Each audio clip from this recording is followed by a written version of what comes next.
Test. Alright, cool. Looks like the mic's working. And then, what about this?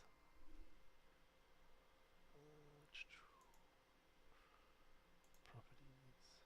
Yeah, no, that's correct. It should be okay.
How about a drink? Mix,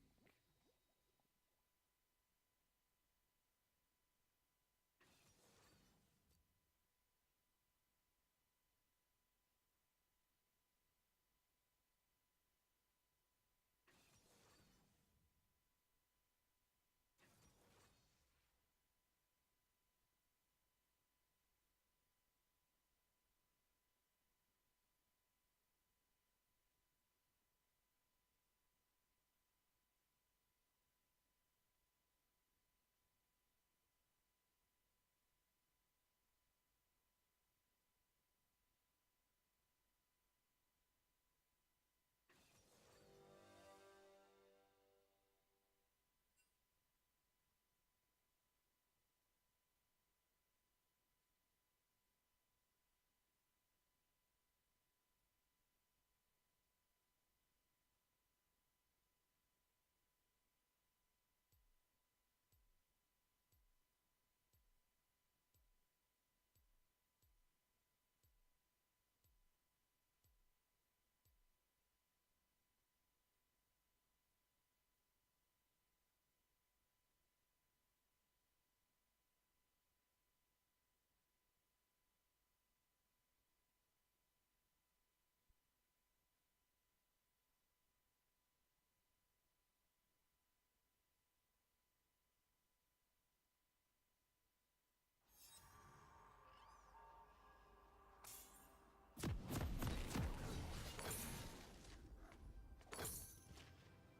Welcome to Summoner's Rift. I hear you. 30 seconds until minions spawn.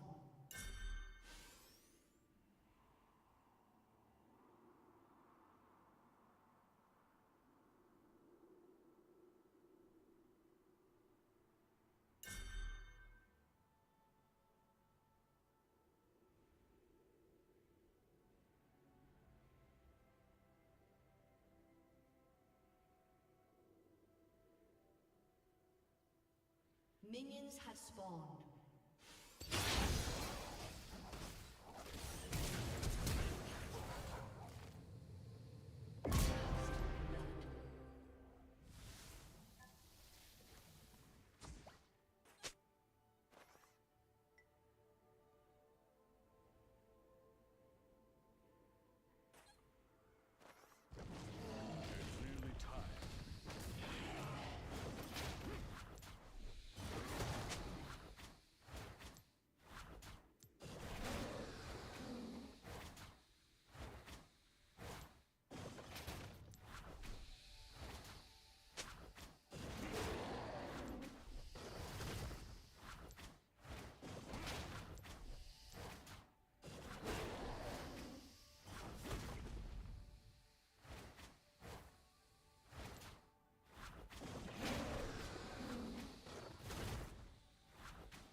On my way.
Shake or not to shake?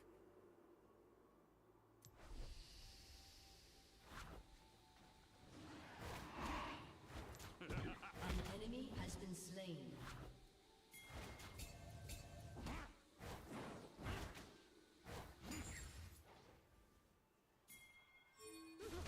On my way.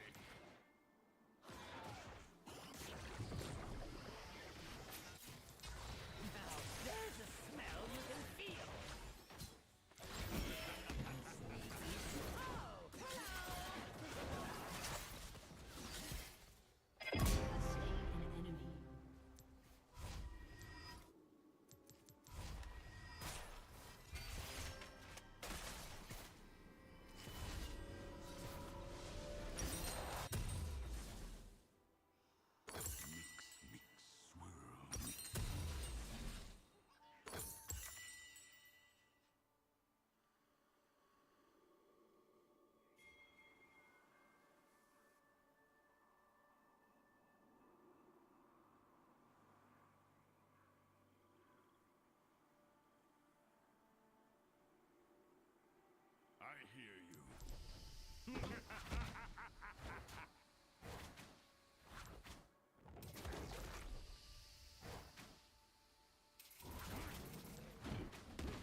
time.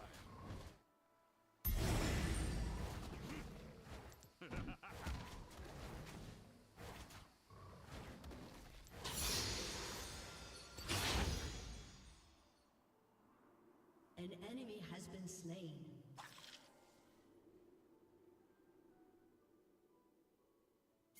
To shake or not to shake?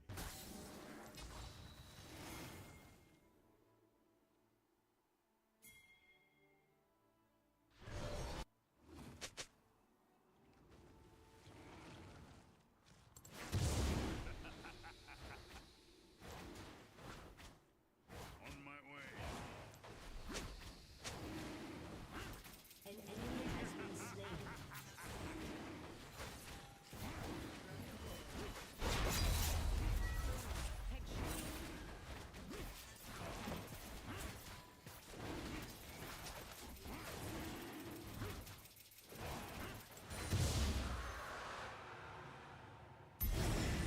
On my way.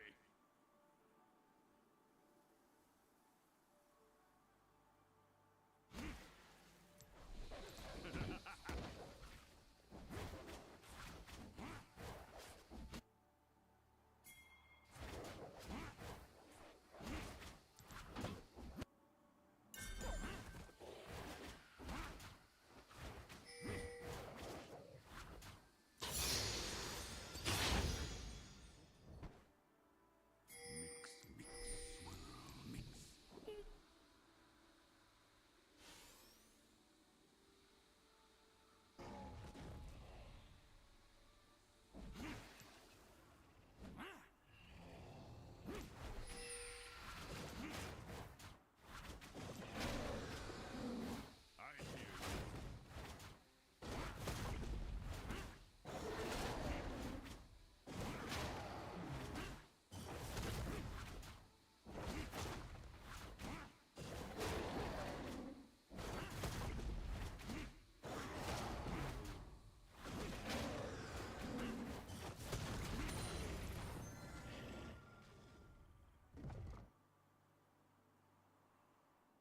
It's nearly time.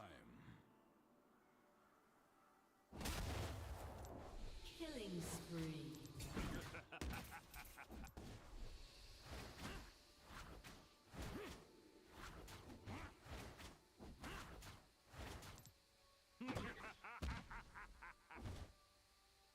It's nearly time.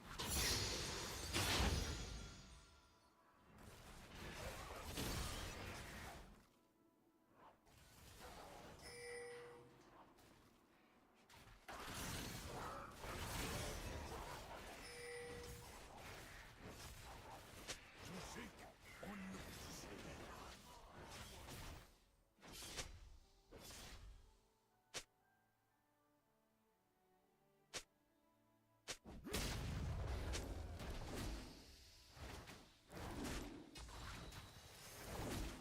On my way. Killing spree.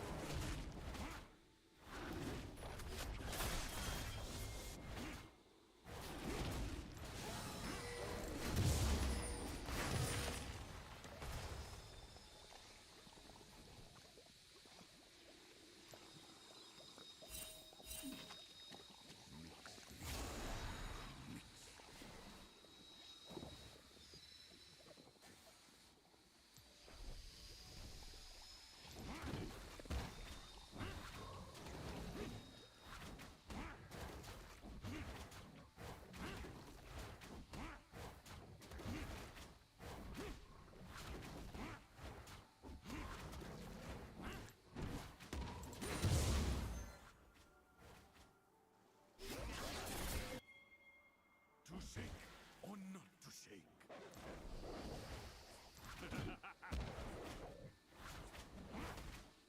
An ally has been slain.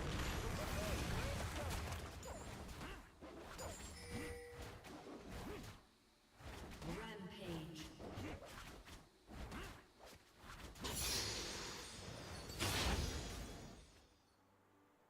An enemy has been slain. Shut down.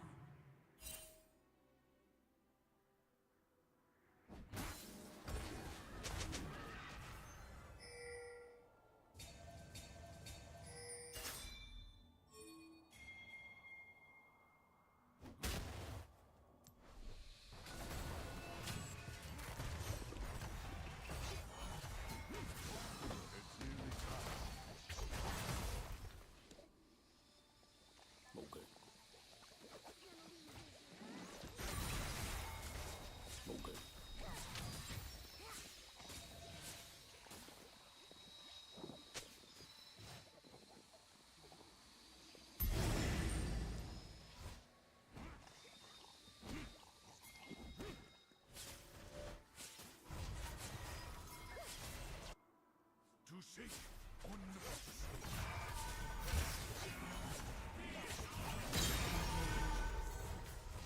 An enemy has been slain.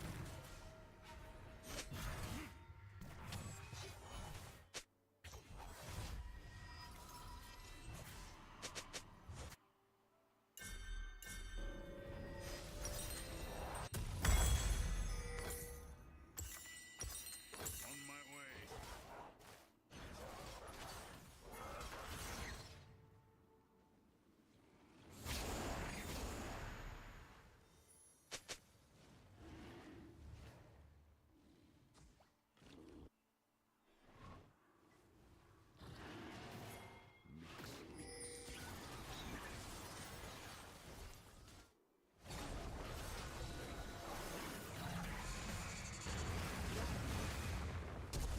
Ally has been slain.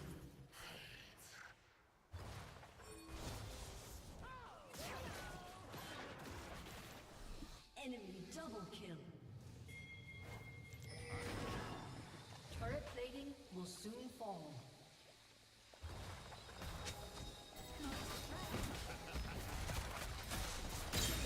Killing spree.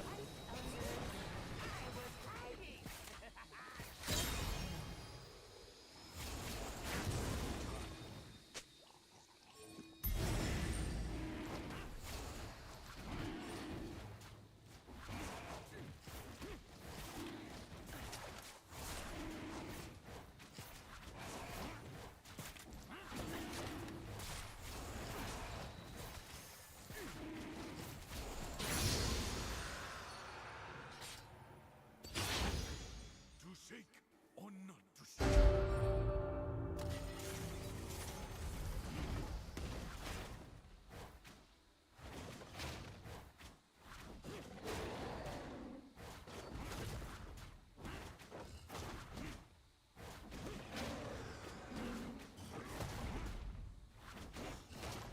On my way.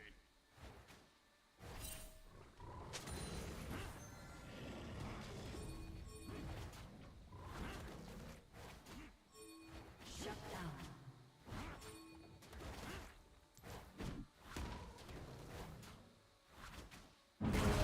Destroyed a turret.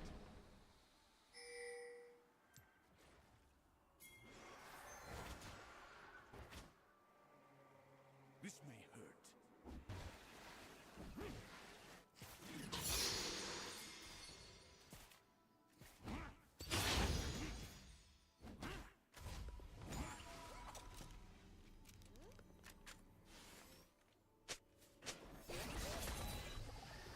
An enemy has been slain.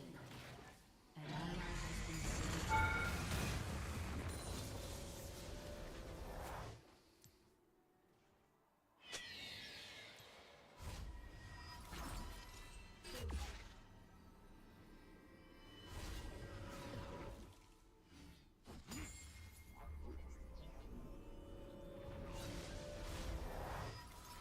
Unstoppable.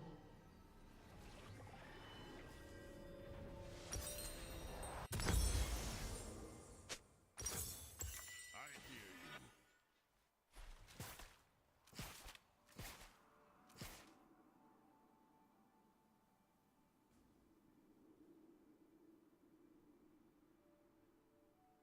Your team has destroyed a turret. It's nearly time.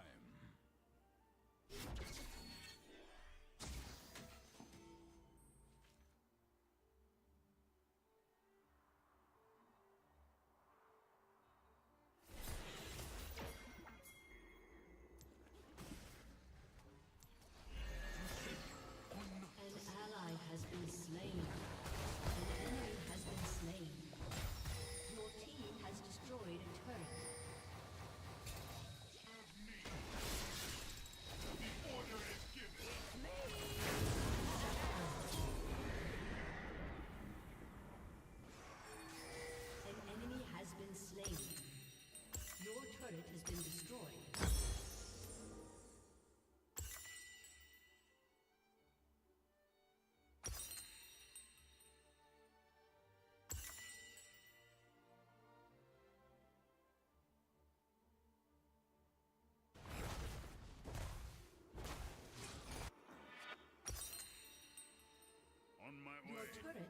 destroyed. An enemy has been slain.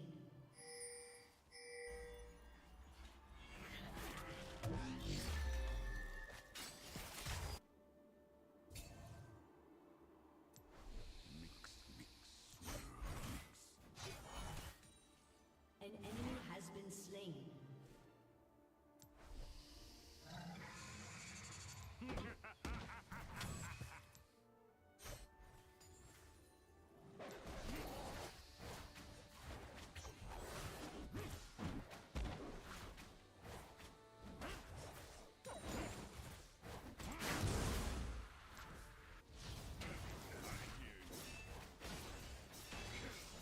Killing spree.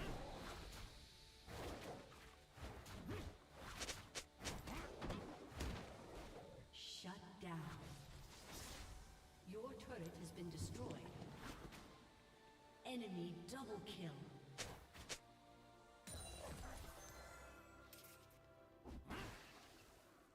It's nearly time.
To shake or not to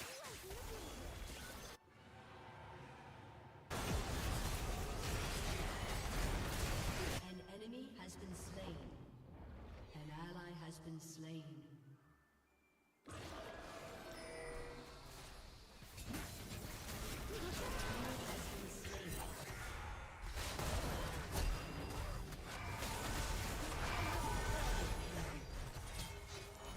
Enemy rampage.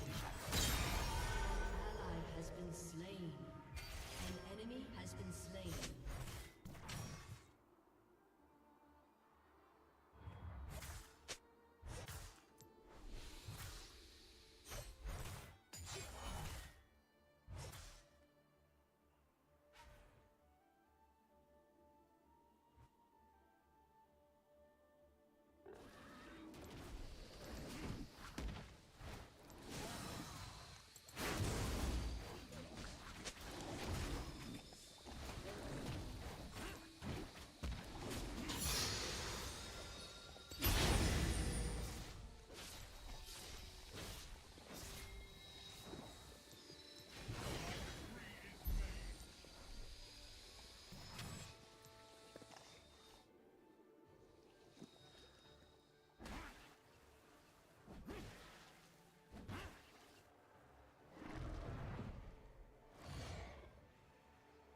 Killing spree. on my way. An enemy has been slain.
To shake or not to shake?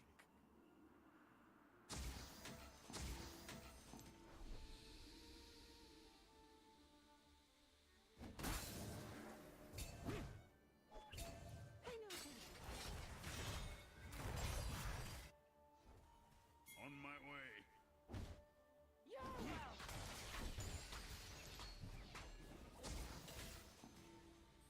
An enemy has been slain. Your team has destroyed a turret.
An enemy has been slain.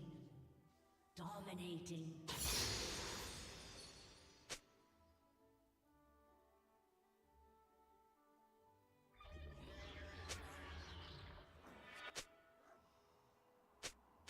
Shut down.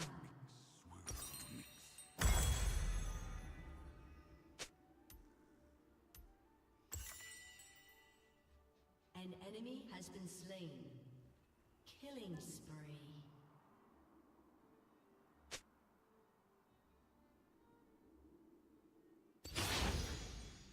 I hear you.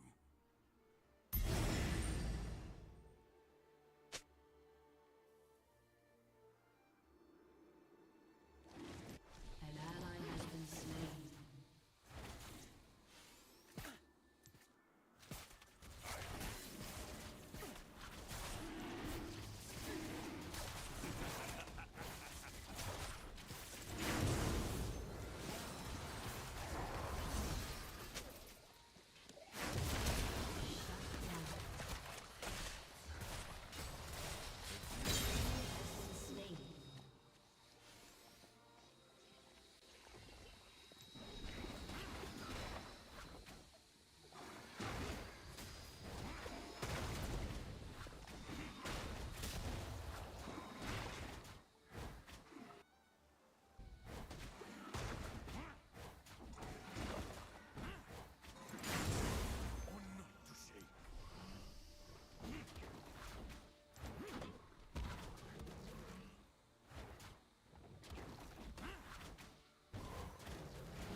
On my way.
An enemy has been slain.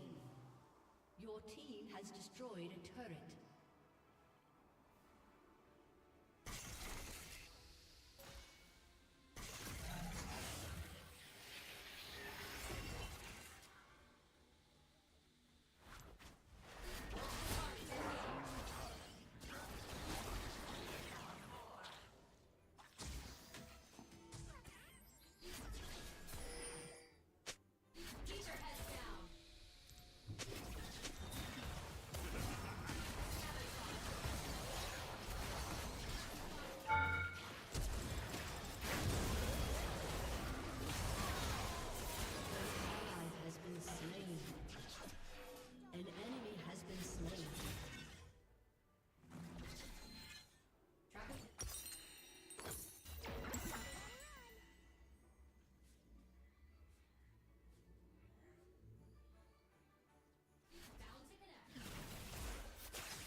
Shut down.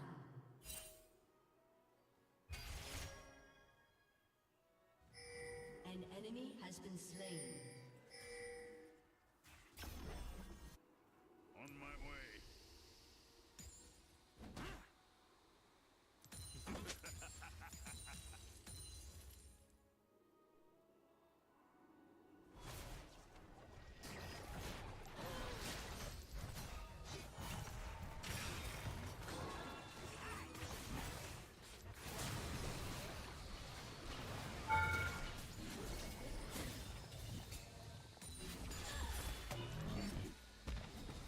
An enemy has been slain.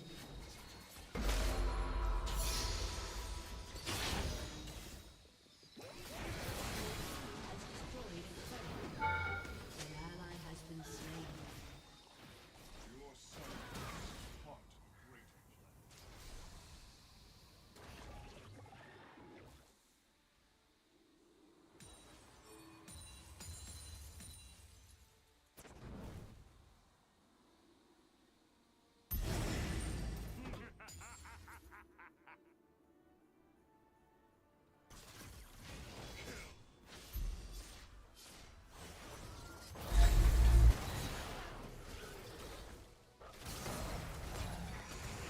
An enemy has been slain. An ally has been slain.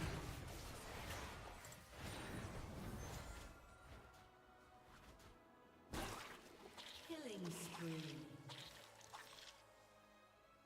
Enemy has been slain. Calibrating. Only time.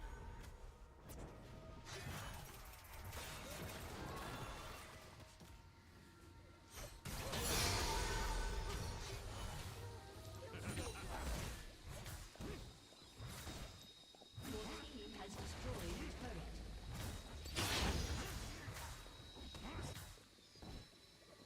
Your team has destroyed an inhibitor.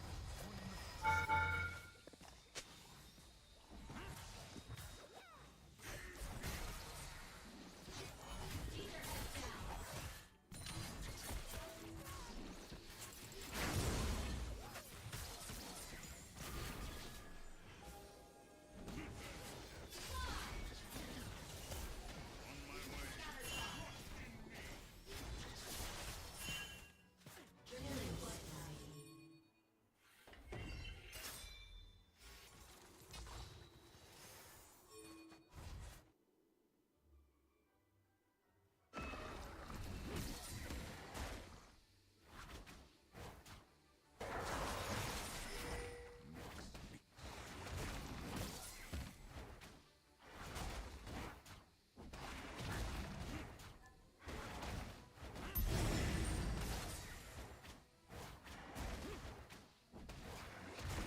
Shut down.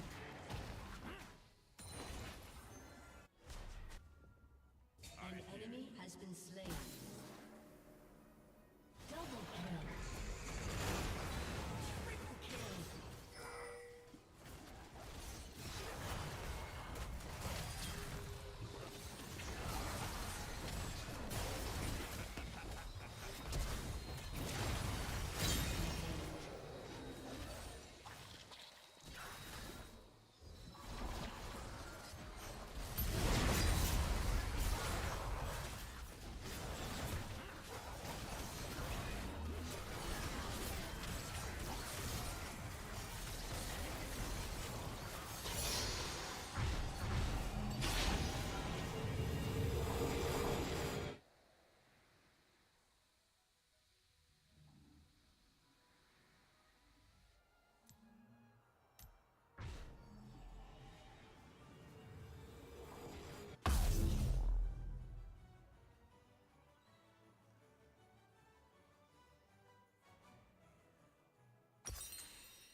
Unstoppable. An enemy has been slain. Unstoppable.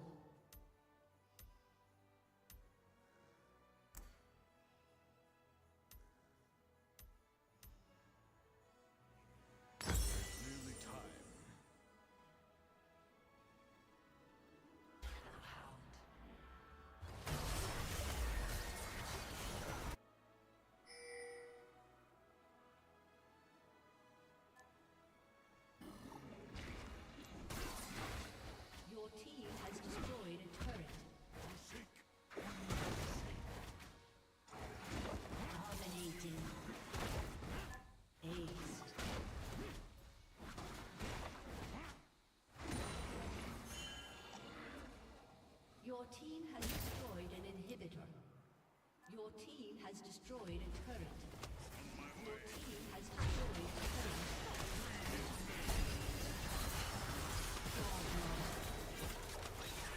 An enemy has been slain. Ace.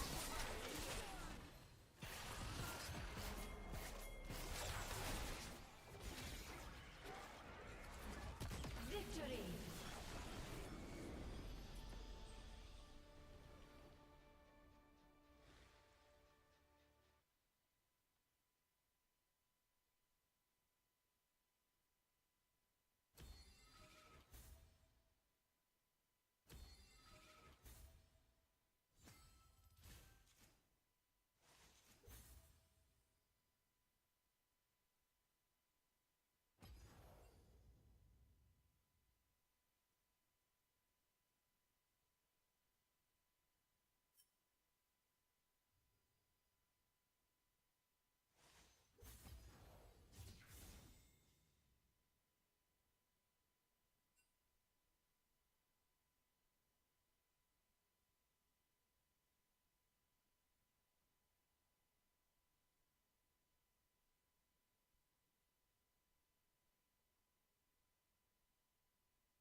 yeah, you play where winds meet. Get around to it after your holidays. Oh yeah. Where winds meet. No, I didn't play where winds meet.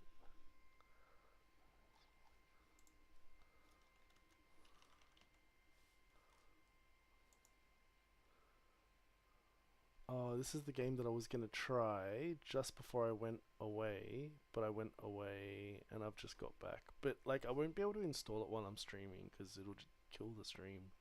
Because it'll be like, you have to download this 30 million gig game. They're all 30 million gig. Anything pretty much except for chess.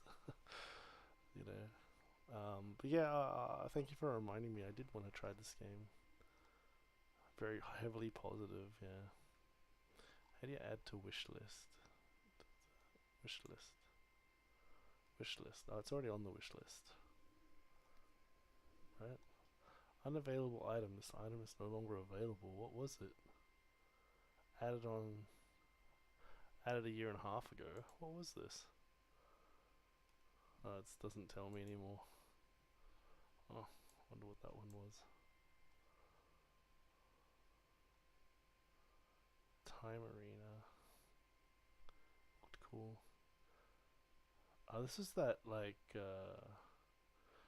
virus spam email virus trending link was trending this game. It's coming, it's coming, it's coming, and then like it's got these mad trailers, but like there's no game. Is it even a legitimate thing?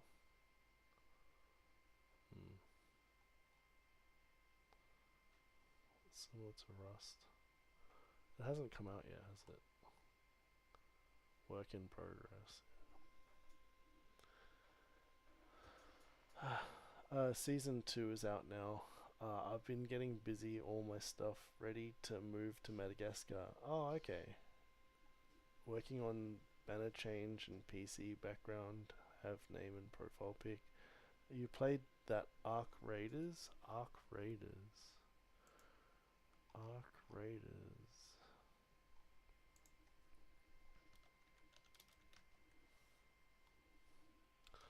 Oh, this game. I saw heaps of people playing it on streams.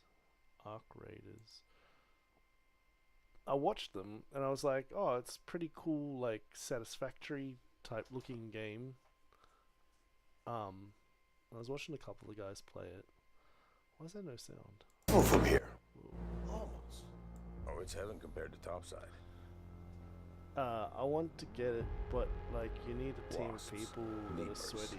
Star Wars outfits. I don't care where you've been before, you ain't seen nothing like the Rust Belt, kid. But selling those Bastion parts kept us afloat for a month. Yeah, sure, a month, but you can't make money unless you know what you're doing.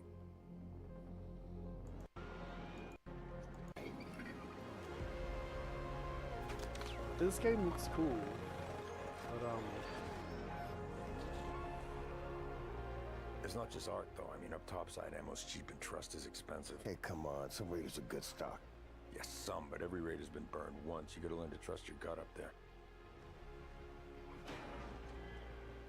It's not just being quick on the draw, though. It's about improvising with everything you have. Even the best plans fail sometimes, and some are just too loud. Hey, Raiders, do you mind? Hey, we were just talking to our friend here. Listen, here's reality. Speranza needs hands. Brave ones. Every day there are jobs to be done. Farmers, families. Life here depends on Raiders going up there and coming back. The traders know that better than anyone. Hey, check this out. I bought this bad boy down at Tianwen yesterday. She's got the best iron in the city. It's not cheap, but it's worth it. If you want to stitch yourself back together, go see Lance. He's got meds and parts. Though he's a little... Come on in, sit down, take your pants off. You can be more than just another scavenger. You can help keep Speranza running. You could carve out a cool home looking here. game. A place that's It's ventilation. Hi, Thank you Vidge. very much. You'll I'm need to hone your still skills. thinking about Figure out buying this. what I really kind of don't raider know. you want to be. Bottom line is, I need people I can count on. Looks like a cool game, but Ones like, that are you going know, to stick games around. like what was the name of You that know where to game? get on her. Everyone bought it. Everyone played it as like a 4-man squad, but like didn't really come back to play it again. And as I watched some streamers that played Arc Raiders, they played it, looked really exciting. They played it for a second day, and then that was about it. Like, that was just the end of the group or whatever. It's one of those types of games where you'd always like to get around to it with some friends, but unless you have some, you know, good committed friends, you end up falling short of like some decent completion. It's just what I saw from a couple of the guys. And asking like what, $60 for the game, $90 deluxe edition, $60, yeah, $60. It was $60, right? Dropping it down to 48 doesn't make a difference. Like, it's still pretty expensive, you know. There are, I think, but it's got a lot of polish on the game. That's the one reason why I'm like, it's kind of looks kind of worth it. I just haven't seen any people play it and then continue playing it. Like, a game can be very positive, you know. People are like, oh wow, game's really, really good. But the issue is, if you don't group up with your friends to continue playing it, there's something missing, you know. Playing like some Age of Empires 2 or a match of wrestling, a couple of matches of wrestling, a couple of matches of Mortal Kombat, like that sort of stuff is just always fun for a group of friends. It's a pick up, play, have fun, put down. But a game like this, because of like, you know, what's that other game? Civilization 6 and Civilization 5, and to some extent Civilization 4. All of those games are insanely good games. They have multiplayer, but the moment people go to play the multiplayer, no one spends the time to actually complete a game. I don't reckon anyone has played a normal standard type game, you know, nothing too cheesy short, of Civilization with a bunch of friends and actually beaten it. And if they did, it would have been epic, because it would have been like, oh man, that was so much fun, wow, we did all the things, you know.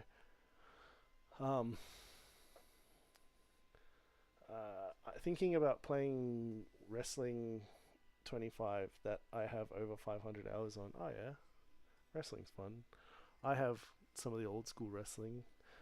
I'll see if I can find a video of the wrestling that I like the most. I think it's called Monday Night Raw on Super Nintendo. I think that's what it was called, and it was the only one that was like a multi-tap 4 players, right?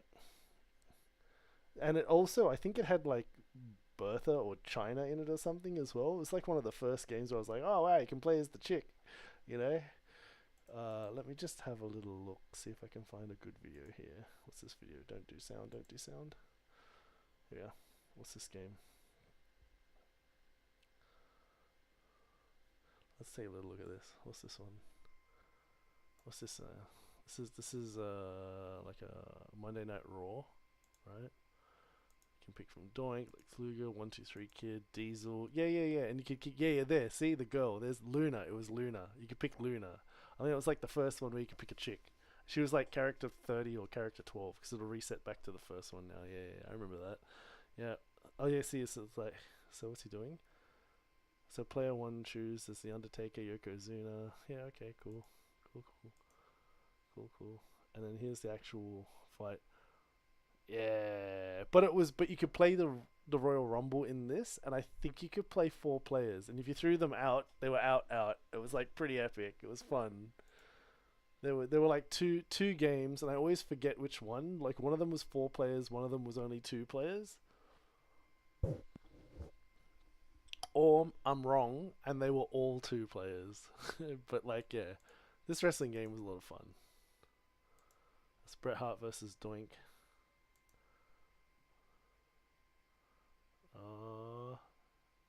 Drop kick. Oh, he's going for the sharpshooter. He's doing it. What happened? Oh, he just did a massive amount of damage. Oh, you'll throw him out the ring. Oh, he's Doink's on 1 HP.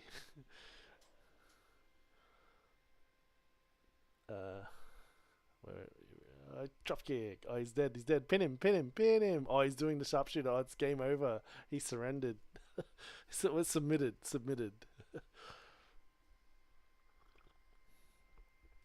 Yeah, Bret Hart wins.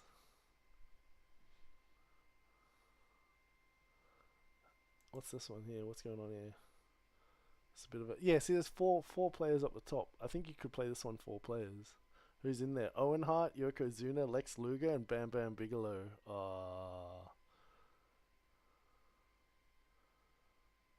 Oh, Goyoku's gonna throw him out. Yeah, I threw him out. Oh, what? Owen Hart's doing the spinny clothesline move. What the heck? He's got a power move. Oh, I smashed two of them. Oh, he's still going. What the hell? Oh, he's smashing them down. What's this going on? Oh, he's still going. What the hell is Owen Hart doing? He's flying around. Oh, I got thrown out of the ring. Anyways, so I'm getting distracted by this, but that was a really fun game. We played hours of that together. Yeah, I'm 500 hours into MK1, which is like Mortal Kombat 17 or 23 or something.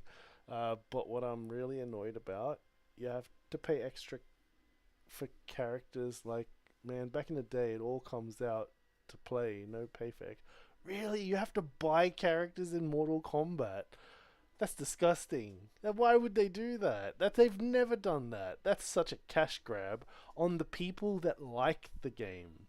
You know, if they gave the game and all the characters to players that bought the game, then they're satisfied. Then there's got to be some sort of like the multiplayer buy-in, like the second person playing can buy something. That's probably about the best they should do, but not baskets of characters for cash in game. Oh, the new John Wick game you're looking forward to got that GTA vibes on roids, really. GTA was always been a fun one. Well, the Undertaker is like Ric Flair now that he so old face. Oh my god, Botox can't say yeah, but they're old dudes. They're old guys, and they've done a lot. Yeah, man. The girl Cyrax and Sector have to pay. Really, the girl Cyrax and Sector you have to pay. Isn't Sector like a normal character? Really?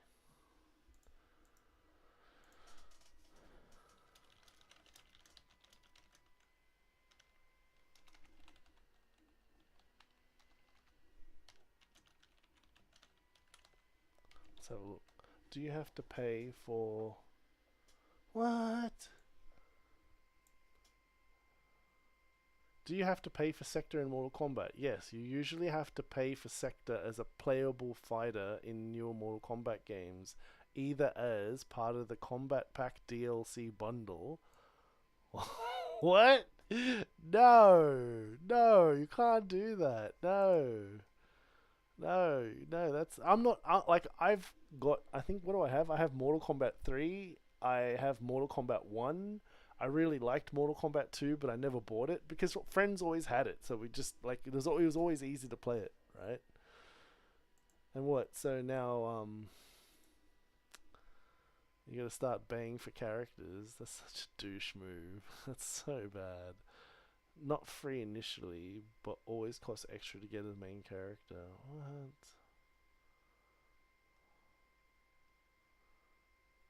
Wow. They shouldn't do this. Because me, as like a mediocre Mortal Kombat fan, that's a massive turn off. It's like, dude, if I buy the game, I want to own the game. I don't care about it enough to buy the game and like pay the extra for the characters. Just make the price the proper correct amount you guys need. Don't start begging for money the moment you release a game. That stuff is annoying. 3 seasons worth of extra people have to pay. Ugh. Tekken 8 have to pay for 4 seasons of people. Ugh. Look at the DLC. It'll be... Well, yeah, I am. What? Why? Why does Tekken and Mortal Kombat make you pay for characters? Tekken and Mortal Kombat charge for characters primarily for post-launch... Oh my goodness. Primarily for post-launch revenue to fund ongoing development, balancing, and new content. That's not how it works. That's not how it works, and it's never a good idea. It's not how it works. You build a game, and you got to do it out of your pocket. That's just how it is. If you want to be paid, but haven't really released the game properly, nah. Because you're going to sit there and beg for money the entire time when you're a, AAA developer. Who the hell releases Mortal Kombat? There's no way they're gonna, oh, no, we don't have enough money to make the game. We need to charge extra in the game to people. What the hell? Who makes Mortal Kombat. Who the hell makes the game? Why are they begging for money? The Mortal Kombat fighting game series is developed by NetherRealm Studios, led by co-creator Ed Boon and published by Warner Brothers Game Studio. Why are they begging for money going, oh, we need money to complete the game? And then you pay them, and then you get an incomplete game that you're never happy with. Why? Who's NetherRealm Studio? NetherRealm Studio is primarily based in Chicago, video game developer owned by Warner Brothers. Right. So NetherRealm Studios sticks their name on the game packet, and that way, if the game's terrible, NetherRealm goes down, not Warner Brothers. Whatever. Whatever. They've never received any of my money. My money went to the Mortal Kombat 1, 2, and 3 people. And my coins went to the arcades supporting local business so they can open up the little drawer and take out all the coins from the people that paid money to play Mortal Kombat at the arcade machines. Apologies for the ad, but it's just how it is. Such garbage. Warner Brothers. How much money does Warner Brothers make? How much money does Warner Brothers make per quarter? Not even a year, per quarter. They make $9 billion in a quarter. Oh, wow. So these dudes are making $9 billion, the owner of Mortal Kombat. And they're going to go, oh, we need money. What? Primarily for post-launch. So after we launch the game, we're going to charge money for ongoing development. That's rubbish. That's rubbish. Mortal Kombat games and Tekken games are not ongoing games. They're a game you buy, there are like 12 characters or whatever, you battle it out, you beat the competition, you invite your friends over, you play as the polar bear, you know, and then you beat the crap out of each other as Superman versus Batman or whatever you want to do. Whatever the Street Fighter, like Capcom, Tekken, Mortal Kombat you're playing, right? That's how it is. That's how it works. That's how it's fun with friends. It's also fun with friends at an arcade where you sit on opposite sides and you both have a joystick and working buttons and you battle, and then you find one guy uses M. Bison and then no one can beat him because everyone else plays, you know, Guile and Ryu and M. Blanca, and one person's never played Street Fighter before and just hammered the buttons. You know, they just release a game and then a year later or so or whatever, they release another game with the next number. That's like... For Battlefield to do it, I'm not so agreeing. But like for Street Fighter and Mortal Kombat and stuff, yeah, there's no ongoing content within those games. They're just like a side-scrolling fighting game. Like that's the game. Fund ongoing development. Like I did watch Fat Crumpet play Mortal Kombat, and I was seeing that like there's this gigantic storyline, and I was like, cool, they put a storyline in Mortal Kombat 1, which is Mortal Kombat 27 or whatever it is, you know. What's funny is Tekken's main characters come like COD guns overpowered. The game is so unfair. They actually nerf characters. Tekken characters come like COD guns overpowered. The game is so unfair. That's why I said M. Bison, because I think in the original Street Fighter, like, there was no balancing that came out afterwards. They just released the game, everyone went nuts over it, and if you could play M. Bison, you were pretty much one of the better players, you know, or if you could do the trick shots with Guile, you were like one of the best players. But that's it. Look at Tekken player nerfs. But why would they nerf a fighting game? You just release the game. Like, the nerf has to happen during the playtesting of the developers with the game. Like, okay, how they fix every character in Tekken 8 Season 3. That's an hour-long video. No, I'm good. Just with some basic information. Character move fix or something. Yeah, this will do. What's this? Bandai Namco Entertainment.com. So these guys must be the ones that own the game and make the game and stuff like that. Here we are. Tekken 8 Patch 2 version 2. Okay, let's have a little look at the Tekken 8 patch. That's where we're just pressing the buttons here. Here we are. Here we are. Maintenance. So it happened, I don't know. So I'm assuming that's this year, so it happened in March. So it doesn't even happen that often. Let's just say that. It doesn't happen that often, right? So the behavior and performance of characters after updates, there'll be no loss of data. Downloadable content, paid DLC, playable character Anna Williams. The character Anna will be available on each platform store starting from the following dates.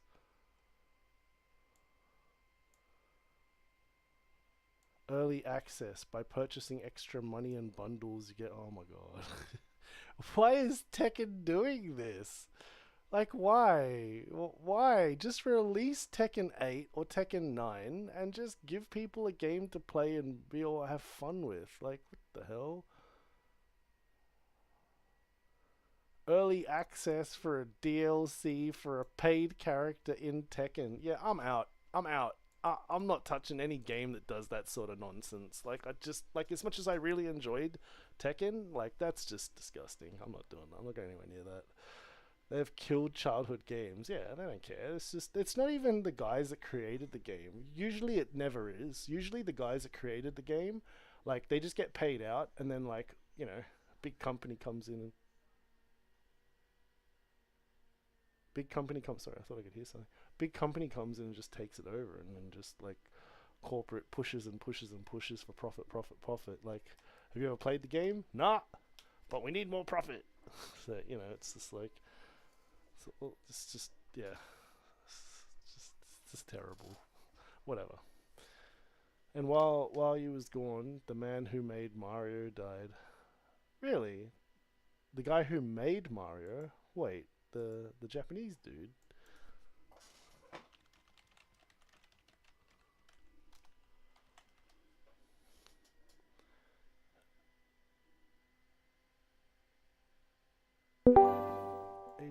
Hey, Bugsy.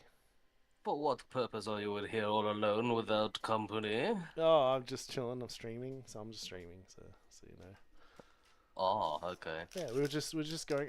I had a game of League and we won. I did like Singe Jungle and like we were like 14 kills to 1 death sort of game. So we were killing it and we won it. It was fun. And then like at the end of the game, everyone's like, oh yeah, we're all satisfied with all one. Everyone's sort of disappeared. You know, after you have a really satisfying game where you like had a lot of fun, like it's kind of like sick. I'm out.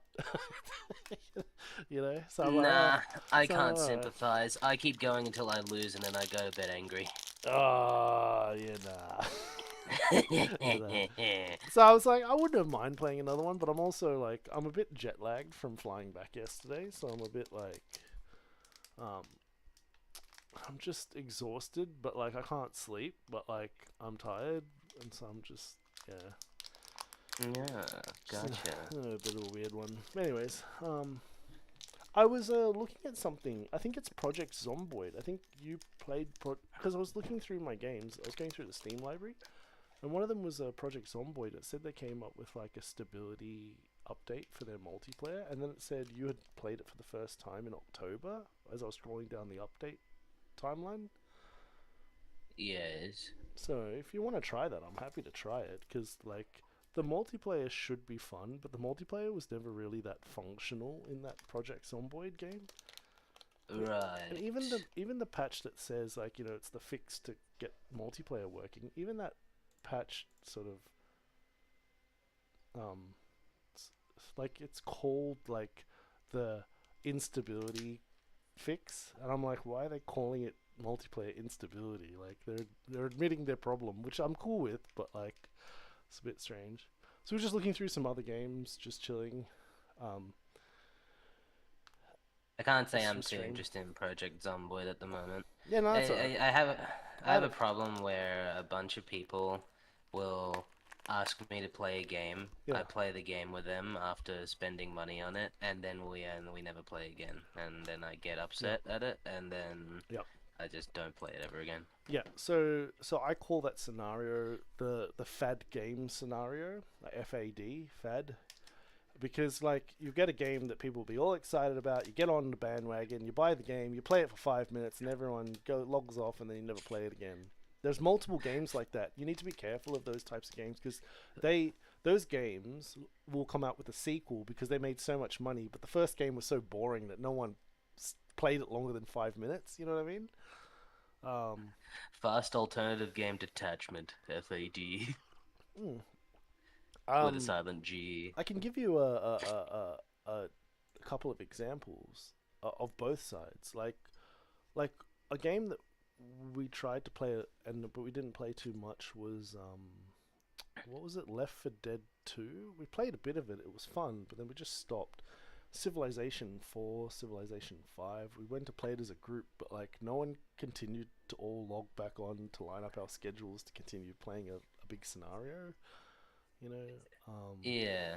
I still feel bad about Left 4 Dead 2 because someone gifted me Back for Blood and we never played it. So I just have it in my library gathering dust. COD games like zombie games, like those are also like fad games. A whole bunch of people play COD for like $150, and then like 2 weeks later, and then immediately go to the next title. Yeah. It's also like it's not that they stop playing; is that they immediately jump onto the next game that's released a month later. Well, yeah, but I mean, the zombies is one of the main reasons people buy the COD games, right? And it's kind of like beatable with the cookie Easter egg type thing, but like it's also endless, so it becomes boring quite quickly once you're doing well and all that sort of stuff. Yeah. I heard the latest Call of Duty game is a level-based RPG.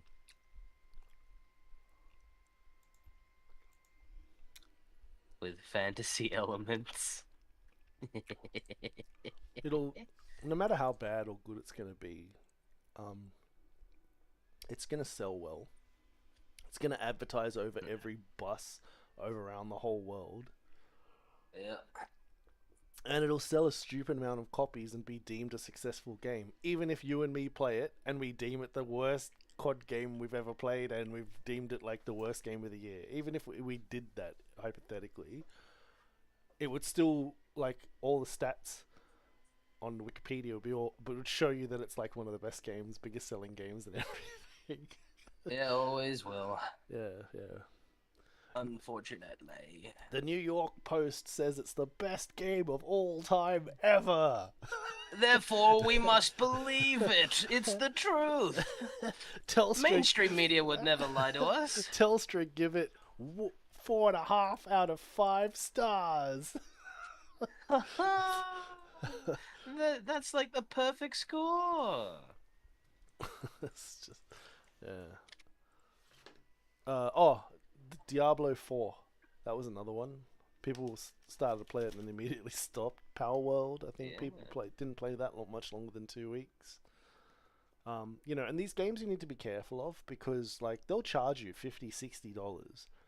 And for that amount of money, you can legitimately buy like 3 independent $20 games that you will play and have lots of fun with your friends over and over in a long-term period, Like Valheim's a game you'll go back to and play with friends. You know what? I've never touched Valheim. It's a good one. It's a good one. It's pretty fun, team-based builds type game with a progression of the whole. Have you ever played Terraria? Yeah. It's got the Terraria resource upgrading your pickaxe sort of scenario. So like, the first biome gives you silver and you can make a silver pickaxe, and the next biome gives you gold, but you can only get the gold with the silver pickaxe. Then you get the gold, then when you get the gold pickaxe you can then get platinum next door to the next biome, and it's sort of how you progress from like level 1 boss to level 2 boss to level 3 boss that you need a better gun for. That's sort of a survival builds type game. Classic sandbox progression. Yeah, and I think Terraria is one of the best ways to explain it that most people have played. But Valheim is pretty much the same thing, just it's not side-scroller, it's 3D. Speaking of, there's actually a game that's pretty much just a top-down version of Terraria called Nessus that I've been playing lately. It's pretty much Terraria, actually. Pretty much. I can't really give it anything other than that. Well, then again, I don't know much about Terraria, so I couldn't, like, I played as Terraria the whole far way through. as... I enjoyed it. I think you can enjoy it more when you're coming from like a Super Nintendo background because those are the graphics. Yeah. Whereas I think some people will just be like, "Oh, the graphics sucks. Like, why would I go to this?" And then they'll progress straight to like Fortnite or Fall Guys or something with like Rocket League. It's like really really good modern graphics. Yeah. Well, it's not really about the graphics for me. It's more that it feels like it plays exactly like Minecraft, but in a limited space. So why would I not just play Minecraft? Oh, see, so Minecraft is not a fad game. Minecraft is a type of game that you'll play long term with friends, coming back to it over and over. Um, Yeah. Free games are of no risk, right? But we were just Yeah. having a look at because I didn't know this. We were just having a When look. wins meet? We were just having a look, and for the latest characters in Tekken and Mortal Kombat, you need to buy a DLC to pay for the characters. And now Yeah. I'm an old school Mortal Kombat 1 Tekken 1 player, and for people to buy DLCs to buy characters, that seems really wrong. And I looked it up. Warner Brothers are the ones that own, what was it, Tekken or Mortal Kombat, I think it was, right? Yeah, Warner Brothers has Mortal Kombat. Bandai has Tekken. Yeah, and I'm like, why are Warner Brothers saying, "Oh, we need money. We're so poor to continue the development of our AAA game. Oh, we need more There's money." actually some very interesting And even after controversy coming around. releasing the game, we still need more money to like release an update for a fighting game that's already released. I'm like, oh, that's poor form. What did you say? There's another thing like it. No, I've heard there's some controversy with Warner Brothers lately. I'm not sure what it is though. Oh, I don't care. Not Something mine. about like you can tell me, but I don't really care. something about Warner Brothers being acquired by another company or something. I don't know. Or Warner Brothers IPs being acquired. Oh yeah, yeah.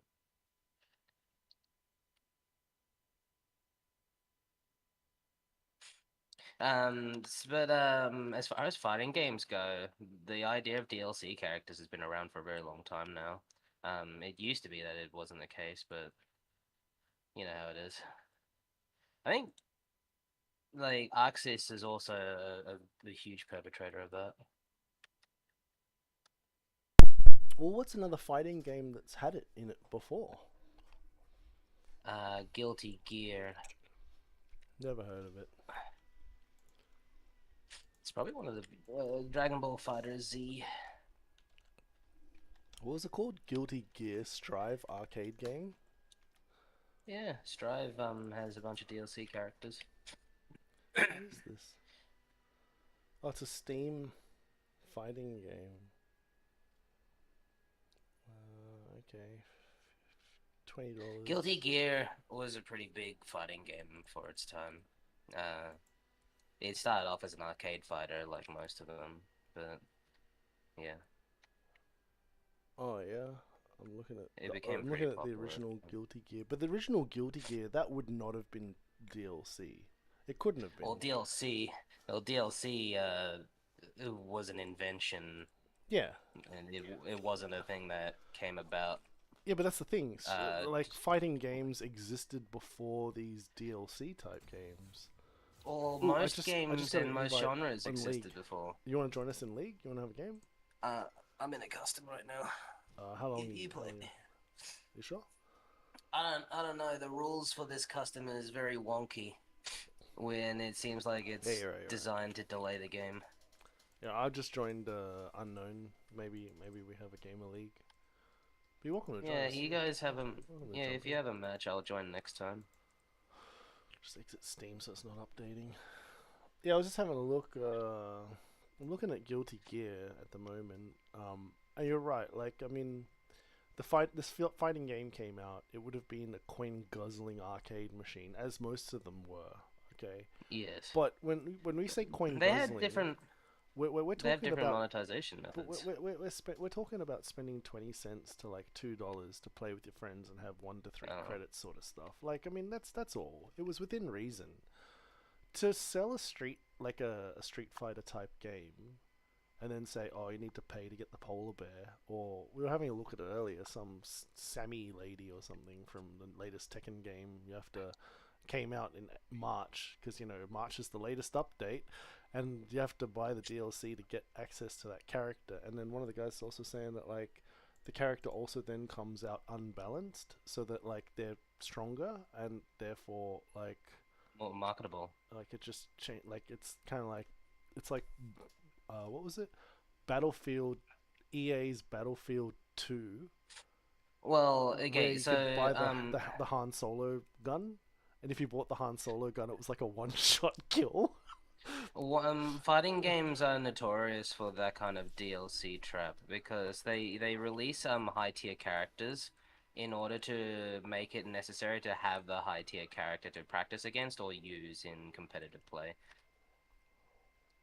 So I'm assuming I'm looking here because I'm just looking at Guilty Gear. It's a game that I've never heard of before, and I'm just acknowledging that like it's a Street Fighter type game, and I see it as more neutral because it's not going to fall into anything that I know. And the original was PlayStation 2. Then there's an arcade game. Updated. Oh, this is updated versions. Where's the main series? So PlayStation, Switch, PlayStation 4, Microsoft Windows 2019. Okay.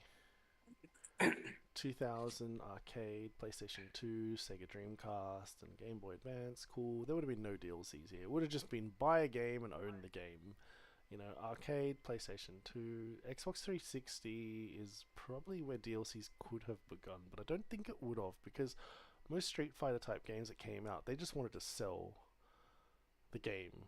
It wouldn't have been until a bit later that like DLCs would have been a little bit more. Hey, we saw what EA did. We'd like to copy because you make lots of money that way, and it would be around about 2016, 2017-ish area. So these look fine. And then there's a Guilty Gear that came out on arcade. So arcade's never an issue because the arcade is just a game that just takes some coins in an arcade machine, right? Then you got PlayStation 3 would not have been DLC. PlayStation 4 probably could have been DLC, but this is sort of on the cusp 2016. And then 2021, PlayStation 5. So PlayStation 5 can do DLCs. There's also Arcade. I think Blaze Blue started doing DLC in their latest titles. So Guilty Gear Strive, right? This game Is their latest one, yeah. That's their latest one. There's a potential that one could have been DLCs. I'd have to have a look. I don't care enough to want to look into it. I'm just saddened that like these game companies working under Warner Brothers are complaining they don't make enough money. Then they're like, oh, now that we released the game, please give us extra money for a DLC so that we can put it towards making another DLC. Well, they're always going to complain. They always want more money. Well, I mean, like, they're saying, oh, look, we've released the game, and we're releasing out, Cammy or something. And if you buy this character, it costs $10. And the money's going to go towards a future update. So you pay your $10, you get Cammy, and then all of a sudden, they're like, oh, thank you for giving us money. We then took the $50,000 that was paid, and we've put it into 2 months worth of programming, and we now have Cammy in a polar bear outfit. So you can, Man, you you can should DLC see by her Pokemon. now. You should see the state of Pokemon right now. Same problem. I checked out of Pokemon the moment they did the whole Pokemon trading card game online, sunsetted to make way for Pokemon trading card game live without trading. I checked out at that point. I even tried to play the Pokemon trading card game live, and I was just like, this is a disappointment. There's no interaction with friends. It's just what do you call it? Q grinding. Where you just keep pressing play to grind against. Yeah. But like, stepping away from the card game, like, the actual mainline series of Pokemon, and plus the spin-offs. The Pokemon as a company has a net value in the trillions. but the budget that they allowed to put into their Oh latest yeah, title no. is tiny. Yeah, no, it's disgusting. It's It is. considering gaming creates one of the highest amounts of income, so high that South Park, when they released their first game, recognized how powerful selling video games was, and then pivoted to literally make a three-part South Park episode leading up to the release of their new game. So they literally advertised through their episodes about, I forget what it was. It was a 3-episode The Stick build of up. Truth. The Stick of Truth 2 or something, Yeah, something like that. The Stick of Truth and the Fractured But Whole. I think that one. I think it was that one. Yeah, I think that one was the one that they advertised at the end of the 3-part episode of South Park. Now, the thing I was thinking at the time was, why is South Park doing this? And the only reason I could think of is that they had released a game, South Park Stick of Truth, and sold it on the PlayStation 2 or 3, I think it was, I forget. And it did really well. And it did so well globally that the guys stopped making South Park episodes for a short period of time because they had just made like a treasure chest of money. You know what I mean? Yeah. And they parked the bus for a little bit, and then I was like, oh, that's strange. They're not releasing episodes. It's like the first time that I can think of that they've. I'm waiting a long time for the next episode. I've watched every episode since it first came out on TV, on Comedy Central. I wouldn't attribute episode release times to like their passion or their desire to make episodes, because I think they're more whipped than either of us really realize. Well, look, they're making episodes. They've had a lot of problems about producing episodes when they're allowed to be greenlit to be making episodes, and when they can. I get you. All I'm saying is just that platform. I noticed in watching every episode as they were coming out. I've noticed, they have they release season 1, and it ends on a cliffhanger, and then there's like a a 3 to 8 month or 10 month break, and then the next season comes out. It's like the cliffhanger ends with a Terrence and Phillip full episode, and you're like, what the hell? Everyone was like losing their minds. I thought, oh no, these guys are pretty smart. They know what they're doing. They know during their break period between seasons, where they have to start beginning to make the next season, they know that they can just, take their time and fool around and come in with something pretty good and whatever, fine. Well, the thing is as well, like, they have to, like, the biggest hurdle is they have to get past censors. Yeah, they're pretty. Yeah. I would say that they're pretty smart with their negotiation to contracts and stuff like that. That's why they ended up on Comedy Central for the very first season, because no one wanted to pick them up because of what they were doing, because it was controversial. But Comedy Central were just like, yeah, okay, we'll just put it on our over 18 section, and we'll just stick it in there. Here's the money. And when they did it, it blew up and became one of the world's most funny, popular, successful shows. Eventually they get acquired by Paramount, and then they eventually forced into whatever regime Paramount wanted them to follow. I'm pretty sure they're still owned by Paramount now, actually. Test. Wait, I'm just gonna turn up. I can't turn it up anymore. It looks like it's on the highest setting. Test. No, it's on the highest setting that it is, that I can put it on. I think you just gotta turn up your volume. I get that other people use a lot of booster type stuff, but I don't use anything, so therefore, like, yeah, you're not the first person to say my stream's a bit quiet. You do have to. I'm also not too close to my microphone, so if I'm too quiet. So all I was trying to say was just that they had a bit of a gap. They had released Stick of Truth 1, and then they realized, oh damn, making a video game is actually pretty good, especially when you have a global successful TV show. Yeah. So they did a 3-part episode, and the whole 3-parter led up to the release of the new game, and it was I think the Fractured Butthole one, right? Yeah. But and when they released again, it, I don't think it's an.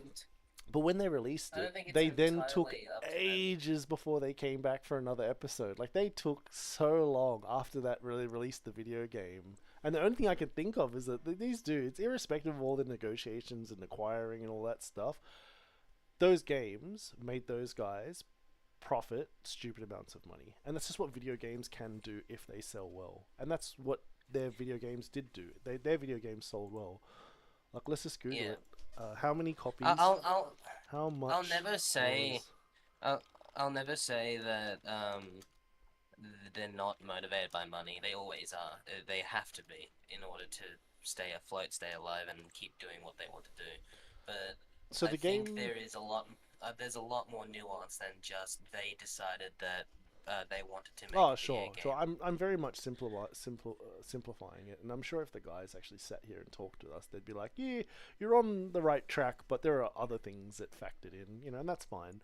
At the end of the day, Yeah. they still released a successful game. I just looked it up. It sold for $50 per unit at the start. Let me just see how many copies of the game sold.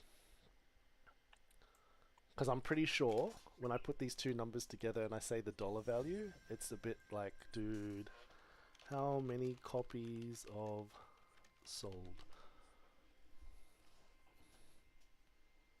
What we got? We got AD, and some AP mid.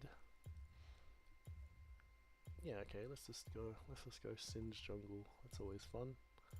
We could use a little bit more AP, a bit more tank. Everything's all good. Cool. Alright, so it sold around 500,000 units in the first week. Alright, so let's just look at their 1 week worth of profit, okay? 500, it's actually 564. 564, 1, 2, 3 copies multiplied by $50. They made $28 million. Yeah.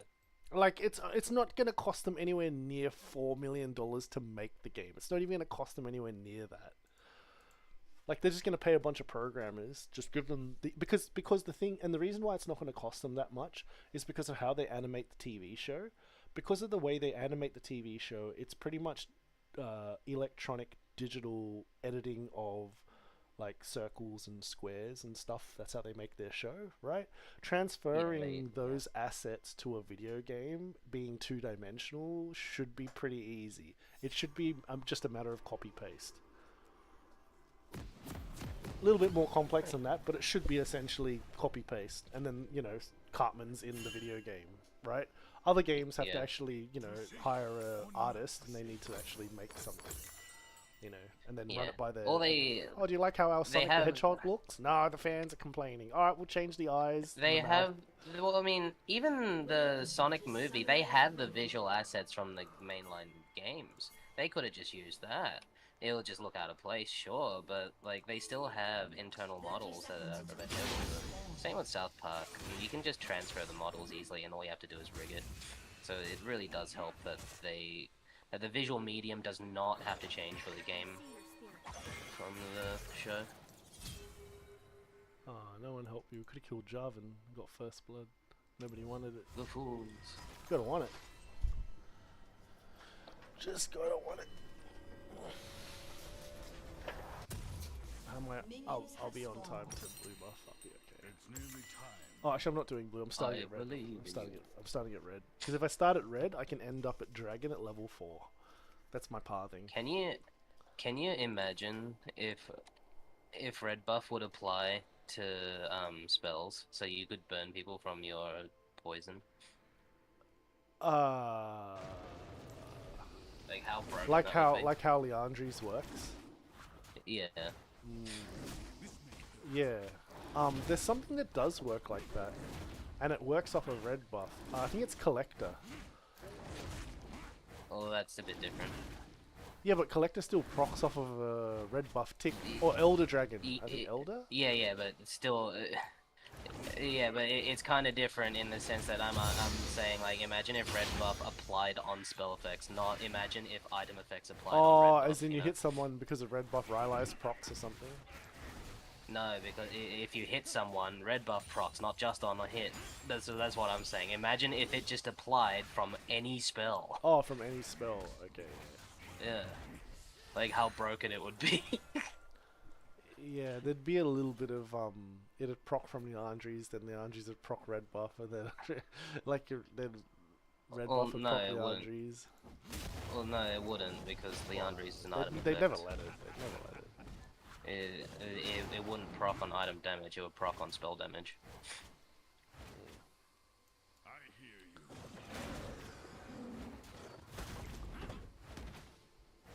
Oh, and I've got Jarvan. Help me.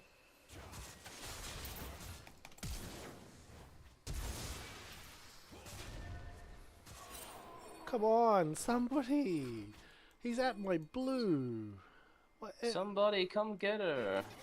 Oh, come on, man. Jarvan invaded my blue, and I was fighting him at it, and then mid and bottom just kind of watched.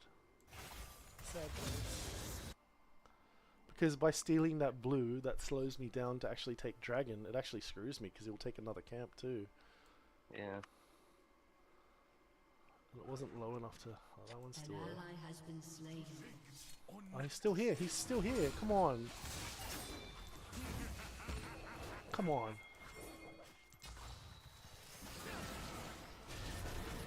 Yeah, good. Killing.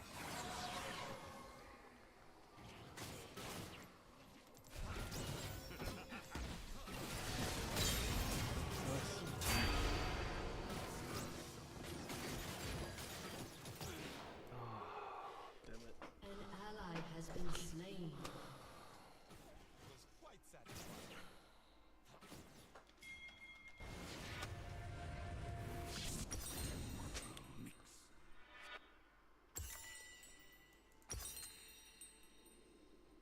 Oh, I just need to.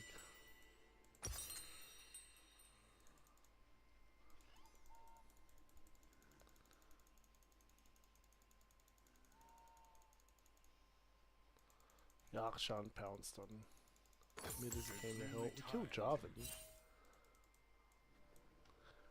Jarvan didn't even kill the wolf camps either.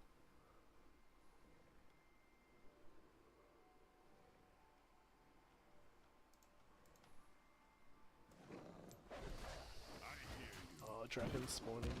Oh no, I should have got the grub first. Oh, whatever. Dragon.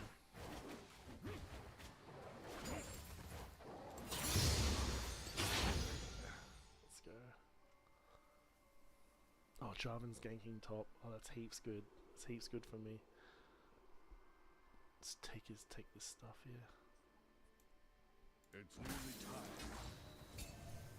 Good. Kill that ward, please.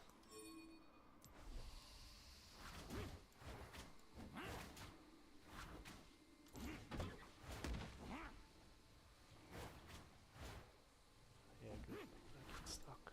Get On stuck. my way. Take that. Oh, I'm not level 6. I have to get to this frog.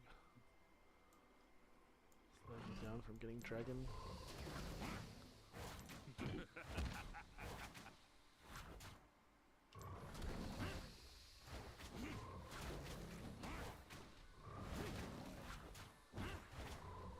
ally has been slain.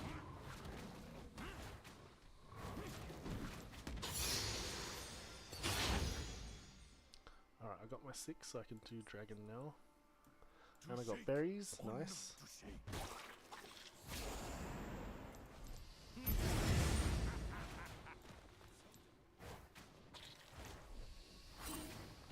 messed up.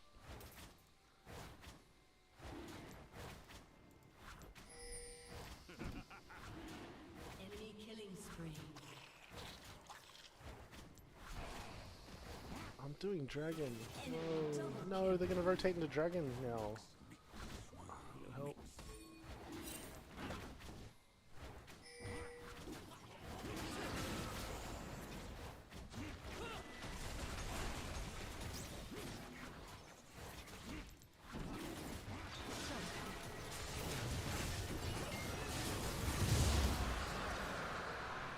Oh my goodness, that was close.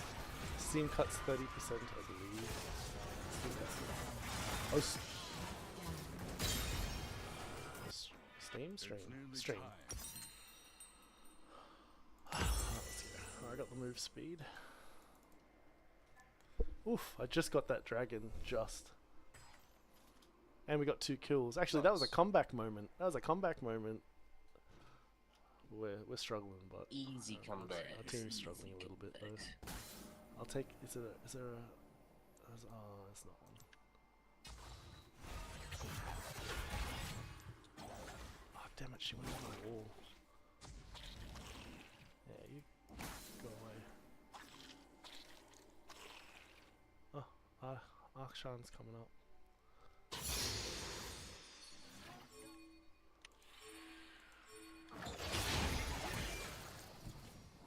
Oh, damn it, I was warded. They're gonna start thingo. Ward it, please ward it.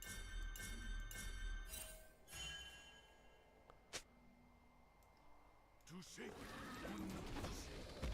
Oh, Akshan's ganking top.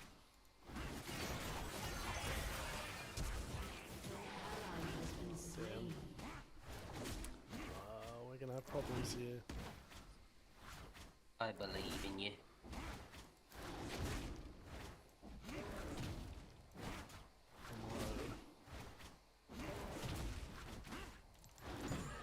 I'm so low.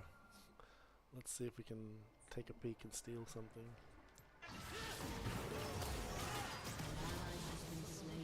Oh crap. Ah crap. I need help here if this dude's gonna do it. He's coming in from my jungle. There's no one here to help me, I think. Welcome to the jungle. Nah, he's doing the grubs. I've got to try and steal a grub here or two. I've got double smite, so if he's not careful, I could double steal. I just gotta hurry up and get there. Please give me 6. It doesn't give me 6. Whatever. I'm 5 high. Yeah, I'm coming in.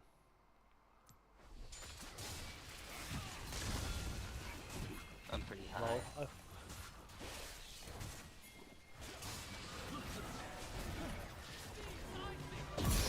Nice.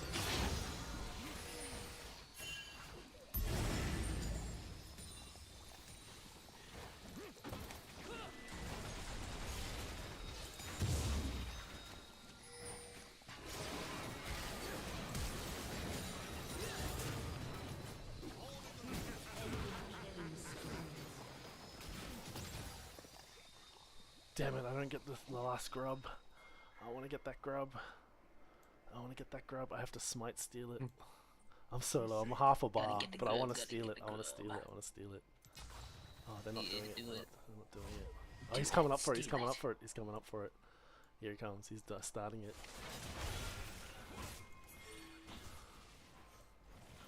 It's got to get lower.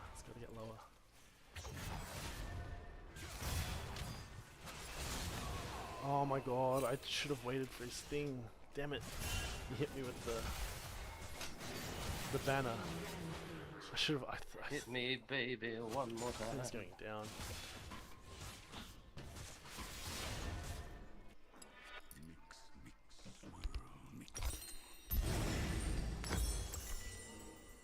Let's go. Can I get there? Got the smite. Come on. You think Tom Kench is a degenerate champion? I think he's a degenerate champion. He's so annoying. Yeah, he's pretty annoying. Singed is nice against him because you can glue and fling to prevent his tunnel. But like, that's not great. Like, it's like if that's the best you can do is you can stop him from escaping. Maybe that's pretty bad. And when he's on the offensive, he does way too much damage. His damage needs to be nerfed similar to Leona. He can just build defensively and gain health and gain damage from it. Correct. It's so annoying. It's too much. Yeah, it's too much. It's not. Balanced. It's like it's not like one who does the same. He's at least tempered, but fucking Tom Kench does way too much. On hit auto damage, extra Q healing. Like, oh my goodness. Yeah, it's nuts. I'm gonna go to this dragon. Hurry up, get done. My double smite. Hurry up, let's go. An ally has been slain. Gotta love the double smite. You smite it once, and then you get it low, and then you hit it with the second smite to finish it. So what's that? That's a 1,800 smite.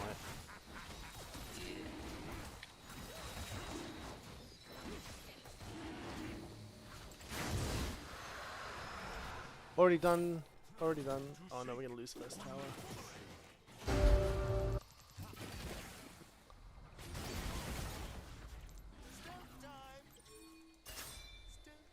Oh, nothing bothers me more than seeing a Yasuo not build crit until his third item. That's about the best I can do for you.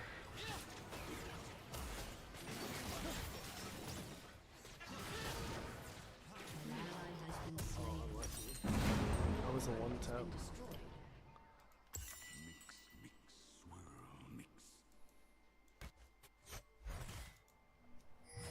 Turret plating will fall soon.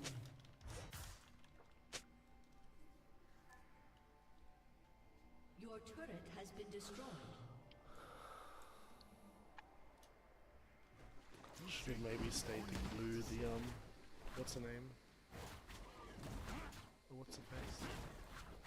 So you're Bugsy, you're from Thailand, right? Your background from Thailand? Yes, I was born there. Oh, okay, you were born there. Oh, whereabouts? Because I've pretty much travelled all around Thailand now. It's my second trip. South of Bangkok. Where? South of Bangkok. South of Bangkok. Like near Yeah. Trang or Hayot down that way? No clue. No clue. Fair enough. I was a wee little baby. That's alright. It's it was a bit rough. It was a bit rough. And there was also a war that started when I was there. So like Cambodia. yeah, against Cambodia, yeah. And I Yeah. turned on the TV before I plugged in my HDMI cable to use my laptop to watch. Do you want to know the movies. history behind that? You can tell me a little bit. Give me the brief. Give me a brief. Cambodia was formerly vassalized into the Great Siamese Kingdom, but when Western colonialists came around to maintain sovereignty, they annexed parts of Hey, the Dennis. Siamese Kingdom. So So Malaysia, which side? Cambodia, Which side? a lot has been given away. All of Cambodia used to be under Siamese control.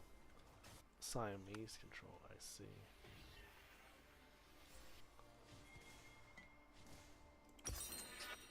On my way. And that's the same with Malaysia. They were all formerly one big country. Right. Yeah, I went through Malaysia, and you can see the Malaysian influence in the south part of Thailand. An enemy has been slain. The south Well, east. it's Double kill. I don't understand the history enough to be able to make an accurate assessment on that. in going through the area and seeing what the people. I'll and the just say locals that look like.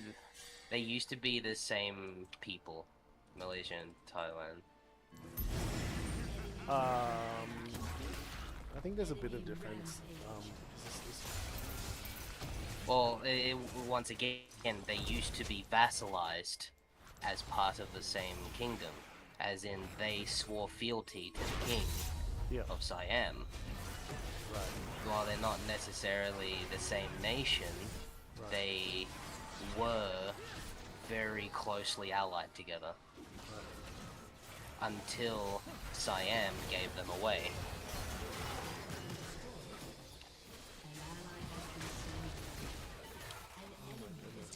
But like when you see the culture bleed between the two countries inside their own regions, it's not by happenstance. It used to be that they were the same people. Yeah. Yeah, sure. Might be reductive to say, but like there were free borders at the time, if I'm not mistaken. Yeah. Ah, damn it! The Rift Herald killed me. Oh wow. Hello, Logan. Hey, Dennis, how are you? Your turret has been I came by because I heard that my mom was watching you. Oh, really? Oh, that's cool. Yeah, I got home yesterday morning. Yesterday, I've been trying to sleep, but I'm like not well. Just jet lag. Well, after Yeah, after you were going all around Asia for 3 weeks. Yeah, it's 4 weeks in total. Yeah, it's really nice. It's really nice. I have a tan. I almost got sunburned in Phuket because I was just at the like it's a water park hotel, so I was like living in an apartment, and there's a water park and a pool, and it's 5-star, and there's a house like a housemaid and housekeeping, and it's really nice. It's really cool. So we're just playing some. I'm just playing some League. But Jay wanted to play Fortnite earlier, just it was only me and him, so we didn't have the numbers.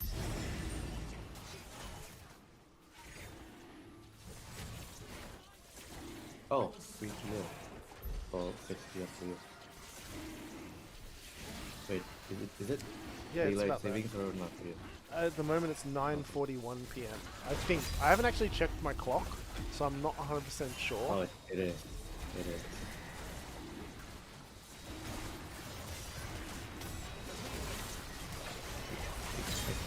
Confusing as always.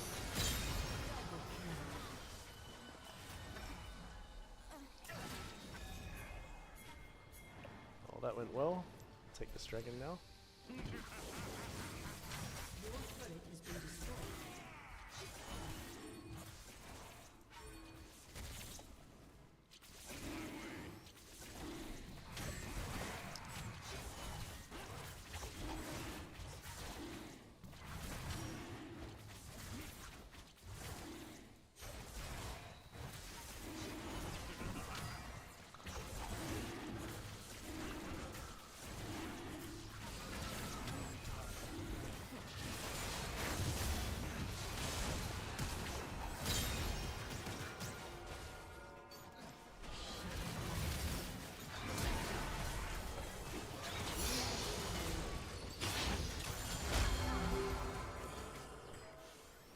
Oh my god, we just got a total of 7 kills over this one dragon. But they stole the dragon because no one kind of went around the other side to get rid of the free blasting ward. And so therefore, because no one got rid of it, Jarvan used it for free to get over the wall and then held distance and then used it to jump to the dragon. Well, did you take any deaths because of the dragon? Deaths? Any losses? I don't think so. Maybe we lost like one guy, maybe. Oh, that's worth it, probably. Yeah, we have 2 dragons and that's their first dragon. So that's good. What time is it for you now, Dennis? 6 p.m? 6:30? It's 5:43. Oh, so yeah, I must have daylight savings then. Most people don't like daylight savings. I wish we didn't have it. Queensland doesn't have it, but New South Wales does have it. How does that even make sense? Like one country has We're too different. close to the equator. It's you always hear the excuse of, oh, it's because farmers want it, but I know farmers and they're like, we hate it. I'm like, oh, okay. So it's like farmers is just an I excuse. personally don't see the point. Yeah.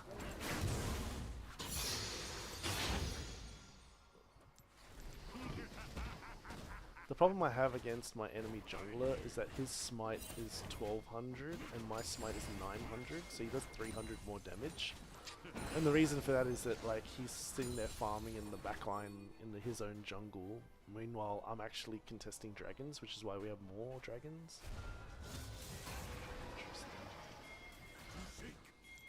In League, it's based on the levels, right? The damage of the... It's based on the levels of the monsters you kill, so the number goes down. Yeah, I have to kill 2 more monster camps to get a 1200 smite. So because I do a dragon, and it takes 3 times as long as doing a monster camp, when I kill the dragon, our team has a dragon, but the enemy jungler has 29 while I've got 30, because the 31, like I'll have a higher number by 2, because the dragon counts as 1, whereas he would have done 3 easy camps. So therefore, he's managed to hit his 1200 smite item as jungler before I hit mine. What is this earlier soul doing in our base? What the hell? I need to go back for her. Oh good, she back. She accidentally cancelled her back. Did I catch her here?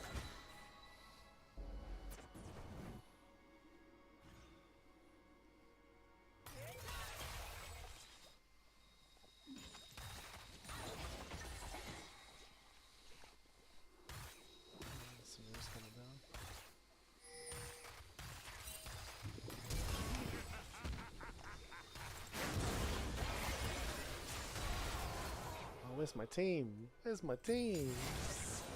Oh, bruh. An ally has been slain. Oh, nice. Oh, there's my team. There's my ADC. Hopefully she gets around into... Yeah, nice. Oh no, it's that tower. Oh, come on. I didn't do enough damage. She had the 3 hit. She only got the 2 hit.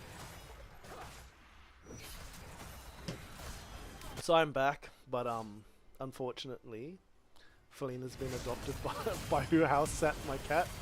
So Felina's now with my mum. My mum's like, no, you can't take the cat. She's so beautiful and she's so nice and I love her and you can't take her. I'm like, oh, alright. It's like your cat though for like the past couple of years. When I came back, Felina didn't recognize who I was until like I sort of cuddled her a bit and she slept with me last night. And then she kind of did the whole, oh yeah, I remember you, you're alright. And then she followed me around all the time. But she's not like a dog. Like a dog sometimes and a ferret. A dog and a ferret can use the smell of a person, recognize, and then remember. So they have like long-term smell memory. But I don't think cats work like that. They just kind of remember the thing that they remember with their medium to short-term memory. Yeah.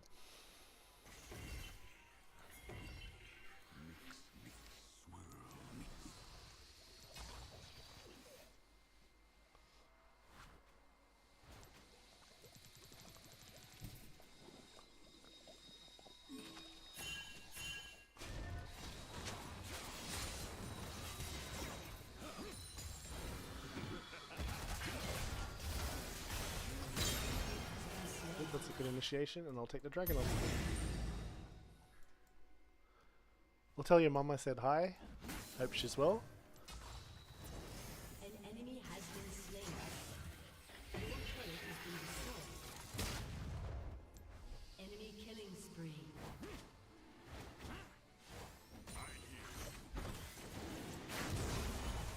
An ally has been slain.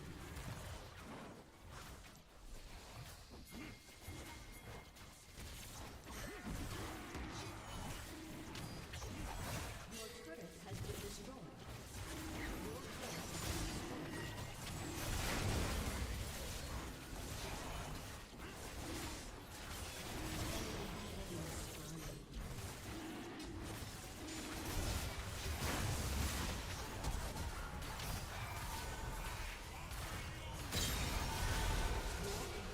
Has been destroyed. Shut down. Enemy double kill. Your turret has been destroyed.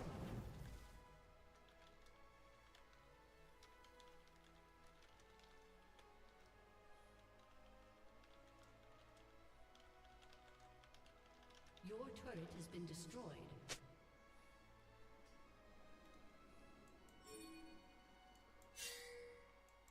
An ally has been slain.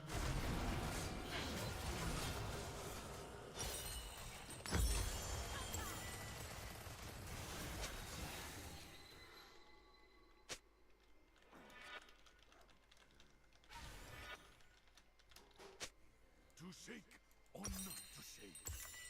Oh, I can afford Leandries. I'll take that. It's really nice unsinged. And now, oh my god, our base. What the hell is going on with our base? Where's that? Oh my goodness, there's big minions in our base and stuff. Oh my goodness, our base is getting crushed. Like, we have no towers, one inhibitor. They can backdoor. We can't. We need these two to respawn because of teleport. Aurora can end. Who's got teleport? Yeah, Aurora can end. Aurora, I actually don't know that game.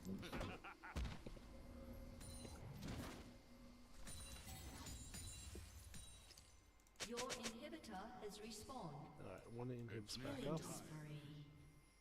Can you like give me a quick explanation of how Aurora works? She goes invisible. She's an AP champion. She's ranged. I'm about to... Her core gameplay mechanic is hitting 3 abilities on people. She's a combo champion. Spam Oh. Yeah. So like the same champion and She's a ranged AP assassin as well. She's not very range, just more medium range. Rampage. But she is a mate range caster. She has invisibility built into her kit. that Yeah, she also resets has on takedown. invisibility, which is really annoying. Yeah. Like Evelyn or more annoying?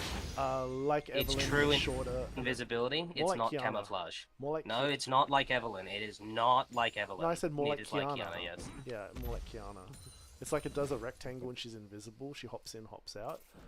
She's quite squishy, and usually when I lane against her, she does really badly, like really bad. Destroyed a turret. But then I Yeah, play a lot because of it's more of an tanky assassin, juggernaut. right? I play a lot of tanky juggernaut, so anyone that plays assassins against me usually isn't doing that good. Well, Aurora is built as a tank killer. Ally has been slain. I've never struggled against her. If I take Nasus against her, I have no issues I'm whatsoever. I'm sorry to say, but nobody knows how to play Aurora.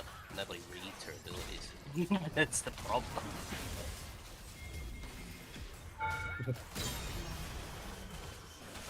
Because her passive is probably one of the most brutal passives I've ever seen on a mage. Who? And it's How so? Aurora. It's designed to destroy tanks, but nobody plays around it No, because no they one think they does. have to build spell effects. Yeah, they do. It's And like, they play her like a Veigar sort of ranged AP champion. Yeah. Not even. They play her like Brand. Vigilante They- has reached a they- watch streak and is currently on 3. Macca's Australia's goaded. No, it's not. Malaysia Macca's is goaded.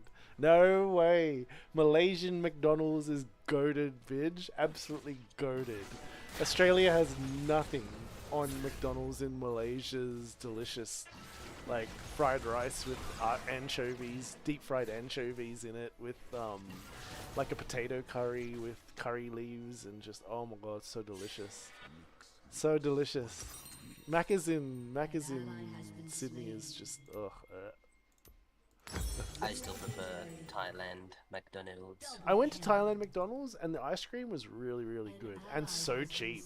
It was like, I think it was like 40 cents for a soft serve, and then like for a flurry it was like $1.70 or something, and they were like pretty beefed up. Yeah, how unfortunate that they haven't caught up to the capitalist way of the Western world, where it's supposed to be $20. 21 for an ice cream. It's exaggeration, but yeah, it's hyperbole. Yeah, I guess that's pretty funny. So You Roy's want trying- a single ice cream? Give me Roy's trying- $20. Roy's trying to kill me.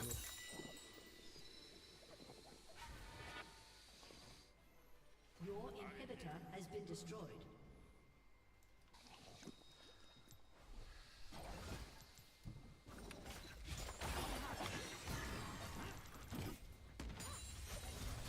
Slam him. Slam him. Cool, and we saved the inhib. Nice. 2 inhibs is pretty decent, but this Aurora's trying to backdoor non-stop. They took Dragon because of that. Classic. Oh, we're even on dragons?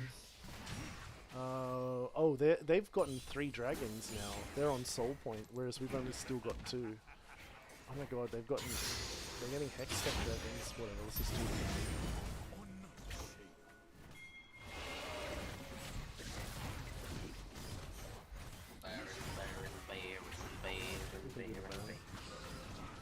Oh yeah, it has the late for lane changes happen, like the top lane having level 20 now, or being affected. What? Top I lane don't- can get level 20? I never heard of that. Really? That's coming pretty soon. Oh, It's not here yet. It's not here yet. like top lane level 20 and then bottom lane being an extra item, right? Or is that? Yes, Or, that is correct. Top lane gets increased XP generation with a level cap at 20. The mid laner gets tier 3 boots upgrade. The jungler gets extra move speed, I think. And the support gets also extra move speed and a free Control control ward. It gets a free control ward item. slot. As in, like, Slot. their 7th slot is they can hold 3 control wards. And Is that, yeah, bot lane isn't that gets the same like linked. Like that box item that is for. Yeah. It's the same. I hear you. That's what they get in their 7th slot. But they Pantheon do can get a ult 7th me slot. here. Is Pantheon gonna ult me? Mm. And AD carry gets extra gold. Has missions to get extra gold. And also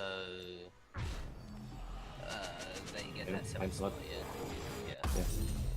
Sounds pretty powerful to have a 7th slot. You know? I don't know. So Depends wait, what they do with crit items. Wait, someone has a 7th slot now?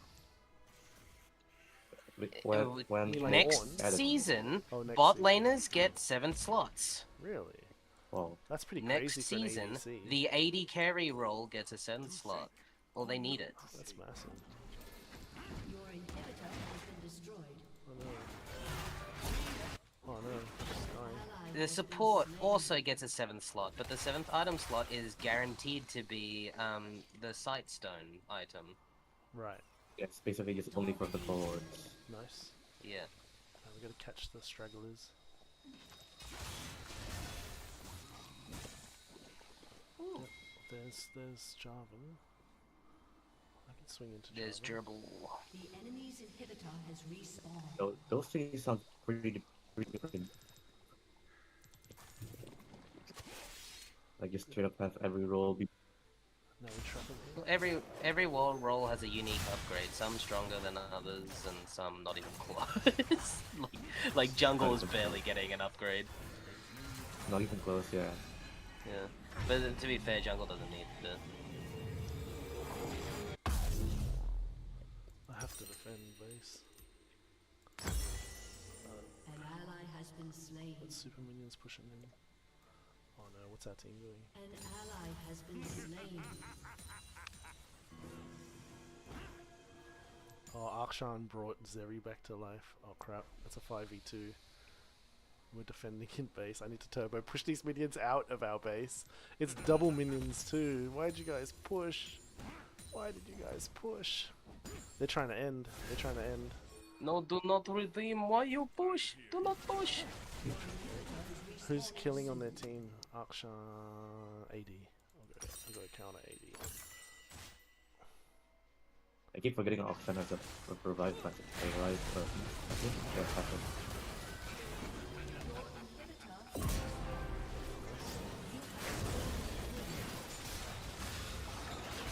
No, I died. But it's 4 seconds until teammates are back up, and we killed one of them, and one of them's super low. Oh, they're just escaping and hitting our base again. Your inhibitor has respawned. I lost my train of thought. Oh, the hook. Oh, that thresh hook.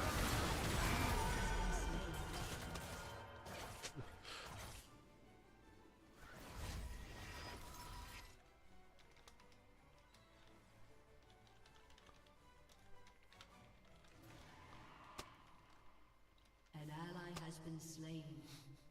Enemy double kill. Oh, they're going down for the soul dragon. I can't stop them here. I'm still dead. Oh, that's a bad teleport. Oh, that's a bad teleport. Oh no, it's not. He survived. Wait, let me upgrade my armor. Can I please get out and use the correct item? Thank you. Did we get feats? No. Oh my god. There's double minions coming in on both top and bottom. And I've only got one Nexus tower.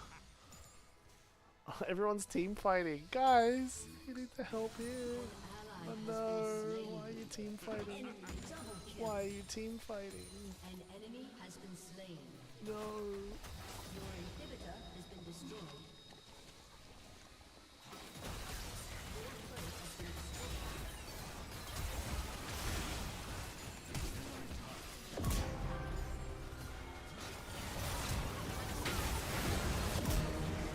Get to the top to Jarvan. Oh. They said the same thing about Malaysia Airlines. Yeah, that's no they didn't. No they didn't. And besides, I actually flew Malaysia Airlines from Kuala Lumpur to Kota Baru, and not gonna lie, I was a bit scared. I was like, oh, you know, this is the airlines that they lost the plane in the ocean. And then I'm like, but at least we're flying over land. And then I looked at the takeoff, and the takeoff sent us over the water. And I'm like, how? We're a coastal thing. We've got an island next to us, and we're going like northeast through the land. Like, what do we have to be over the ocean for? I was like, ah, crap. So anyway, but it was fine. It was actually. Oh, do you get brain sick? Malaysian Airlines was fine. They were alright. Mm. Unfortunately, I'm not going to buy a long distance ticket with them over water.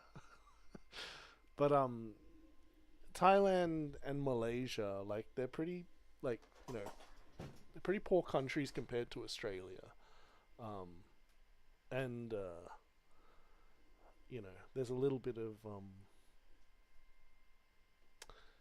sometimes the quality control's not so good, if that makes sense. Yeah, of course. So like Singapore Airlines is pretty much top notch, especially around Asia. They've got drinking water on the tap and all sorts of stuff. Whereas when you go through Thailand and Malaysia, you can't drink the tap water, and Indonesia, you can't drink the tap water. You get typhoid. Otherwise, you get typhoid. Is that typhoid? Is it? Okay, I did get a shot for typhoid before I flew out, and I don't know much about it yet, but from the sounds of it, you could probably get typhoid while having a shower, because you drink a little bit of water while you have a shower accidentally. That's how Do you? Well, I mean, Well, sometimes people do that. like when you shower and you like wash your hair and you're done, and you rinse it all out. Like, water's still going on your mouth and on your lips. Like, it's not like you can always spit it out and nothing goes in. Like, it's not that you're drinking the water. Is that sometimes some of the water goes into your mouth. In which case, yeah, like quality control, I'll go with Australia. I'll go with Singapore. And that's about it. But I did try Malaysia Airlines because they were pretty cheap, and they were also the only airlines flying from Kuala Lumpur to Kota Baru, because it's Malaysia to Malaysia, whereas Singapore Airlines, or Scoot, which is Singapore Airlines' budgeted airlines, they're not going to do that Kota Baru to Kuala Lumpur to Kota Baru. Actually, or did they? I forget. I'm a bit forgetful because I flew so much when I was over there. Like, I think, like my passport has just got lots of stamps from like Malaysia, Thailand. I think Singapore stamped my passport. Australia is the only country that didn't stamp my passport because they have access to like the electronic system. So the electronic system just scans your passport and you're all good. But the one thing that they do in Malaysia and Thailand that I think is better than what we do in Australia is they do fingerprint scanning. So when you give your passport at Malaysian and Thai border control, whether it's airport or actual walkable border control, they make you put your fingers on the machine, and then it shows you like the 4 fingers or your 2 thumbs or whatever. They do all of the things, So they fingerprint scan you. So I think that's to catch criminals and stuff that are like traveling around between the countries making problems or whatever the case was. My game's crashed. Oh. So what are you up to, Dennis? Are you going to join us for something, or what are you doing this evening? I'm just gonna. I mean, if it's League of Legends, I can't really play it on my MacBook. It should work on your laptop. It should. He said MacBook, didn't he? I thought you said laptop. MacBook. MacBook. Oh, will League run on a MacBook? Yes, but not well. Oh, it is, but like I use my MacBook mostly for playing Roblox and for anything I need for my school stuff. Yeah. It really does depend on the system specs of the MacBook. Yeah, I have an older one, so it probably won't run well. Okay, Logan, Yeah, I'm off to eat vaccines. Oh, bro, I love eating vaccines. So flavorful. Eating vaccines. Yeah, before I flew, I think I got a hepatitis A and typhoid shot. Like, that's what my general doctor recommended. Yo. I told him where I was going, and he asked me, "Are you gonna walk through the jungle?" I was like, "Nah." He's like, "Hep A, Hep B, I don't know, one of them." Yeah, Are typhoid. you gonna Yeah, walk through the jungle? yeah, No. Or then you're gonna need all of these. yeah, What? yeah. But Black but if you did walk plague. through the jungle, you only need one of these. Well, no, he's just like, "Oh, look, I'll give you hepatitis and I'll give you hepatitis. like hep A shot." I give you I think hepatitis. I think it was I'll give you hepatitis A shot, or I'll give you typhoid shot. And I was like, okay, thanks. And then he's like, "Oh, where are you going?" And I'm like, "Oh, through Malaysia and through Thailand." He's like, "Oh, are you gonna be in the jungle or doing hiking?" I was like, "Not really." He's like, "Well, you don't need to do malaria or what was the other one he said? Dengue fever, I think it was. Dengue, yeah. Malaria and dengue." And I was That, like, that sounds right. "Oh, okay."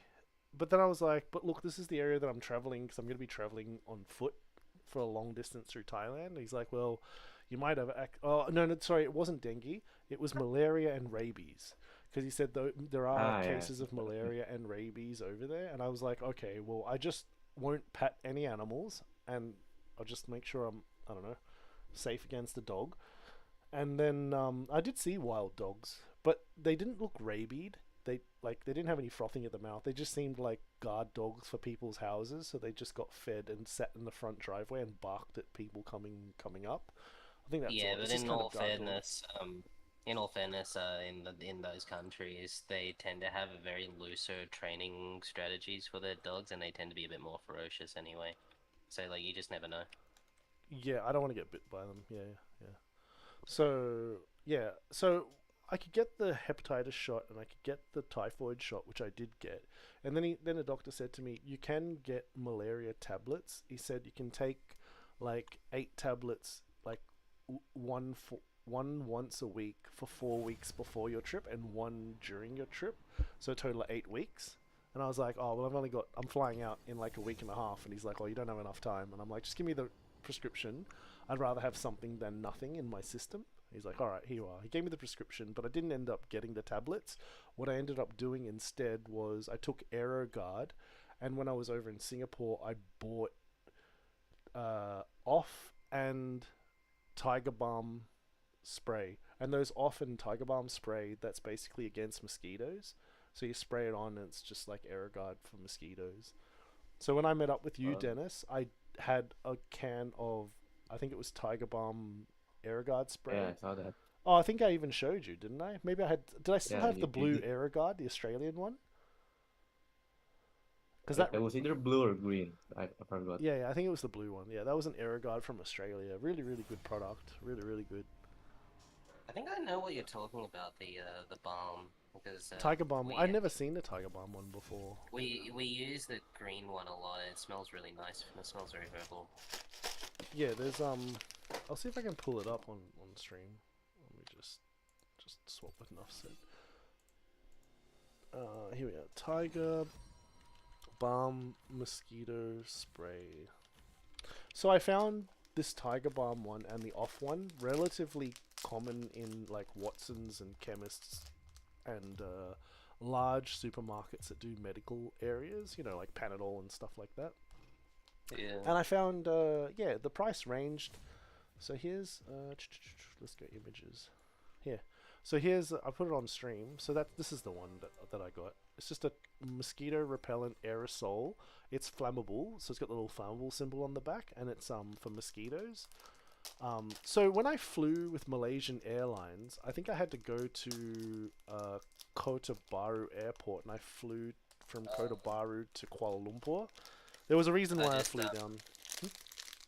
I just opened your stream. That doesn't look like what I use. Oh, I think it's a fairly newish product. Oh wait, I should look at the stream, the game. Oh, that's alright. So this is the one I bought. Open image in new tab. So this is the one that I got, and I actually thought it was really good, and it actually lasted.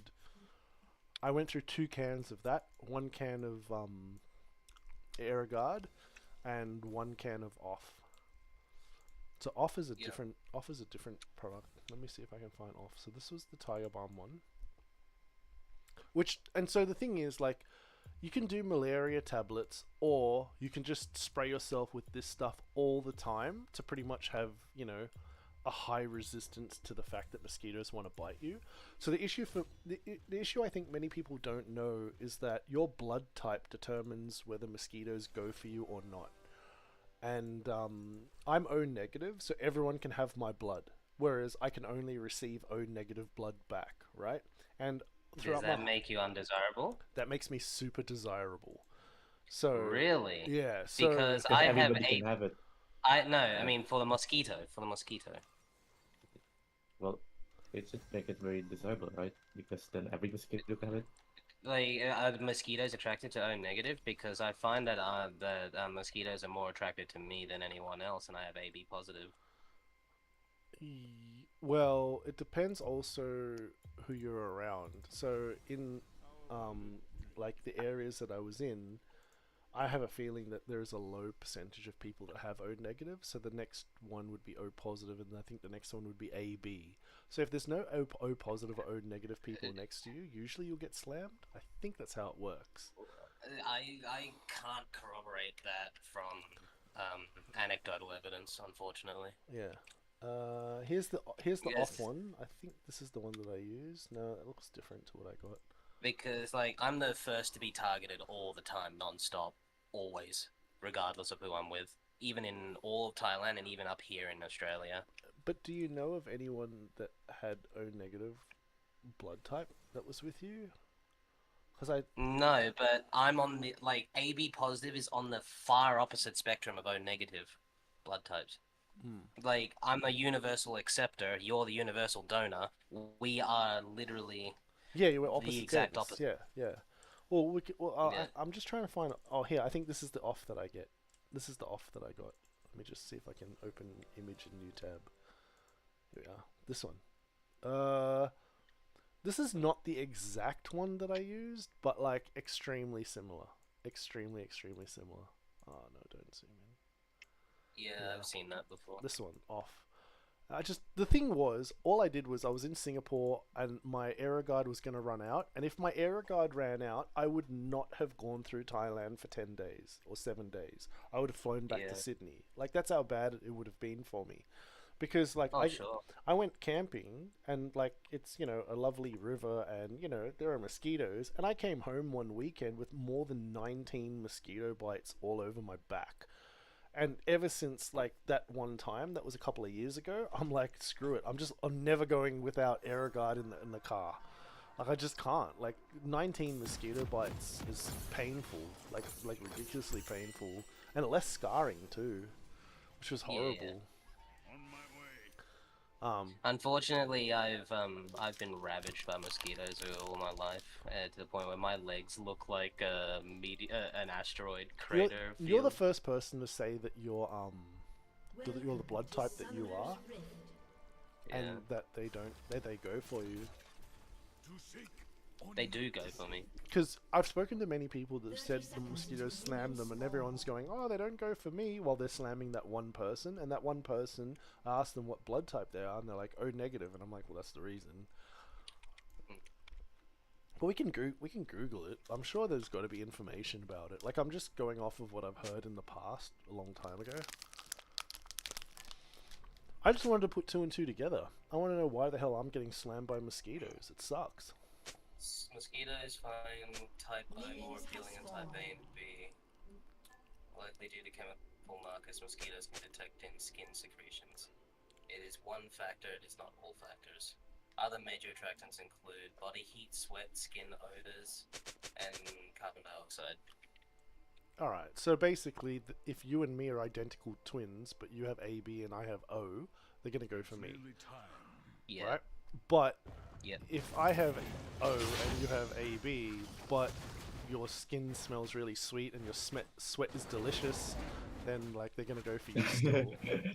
I mean, like, it makes sense that, like, they go for O negative, but, like, if you're an AB, you're the first person to say you're AB that they go for you, and it's got to be one of the other factors. I don't think it's your blood type that's your blood type is the reason they wouldn't go for you, and that's what I would have assumed. But it sounds like they're going for you, but there must be another reason.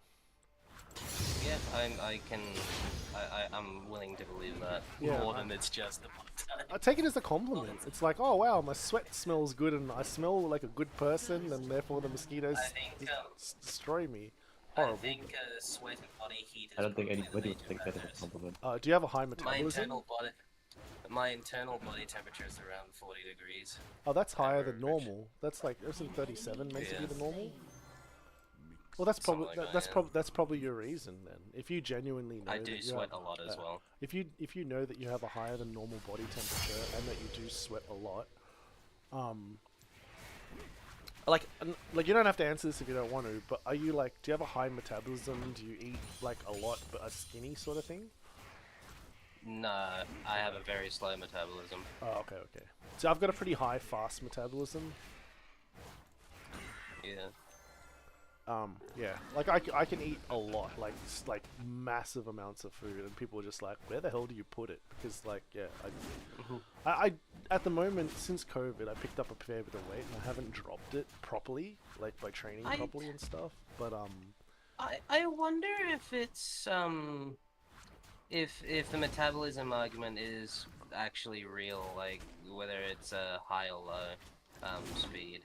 Because I feel like there's also, I don't think I've heard anyone talk about this, but microvilli in the small intestine absorbs more or less nutrients depending on the amount of microvilli you have. And there are cases of people with smaller amounts to absolutely none at all. There was actually a case study that was performed on this girl that needed replacement villi so that she could actually absorb nutrients. If she couldn't, she actually would stay malnourished and skinny for the rest of her life. I was just speaking very generically from a chemistry point of view. The chemistry point of view is simply like, do you metabolize the food fast? If you do, then you pump through lots of food and generate it into energy. Yeah, there's nothing like I'm not saying anything against you. I just mean like I feel like it feels kind of underrepresented that they're about the microvilli stuff when people say slow high metabolism. Yeah, sure.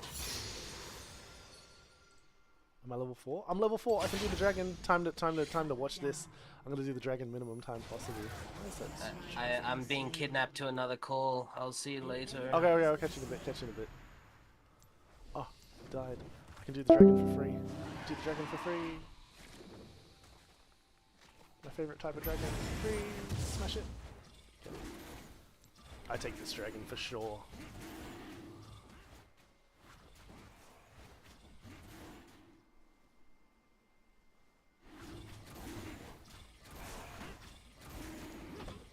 Oh, I shouldn't have done that fling. I'm gonna run out of mana. Oh no.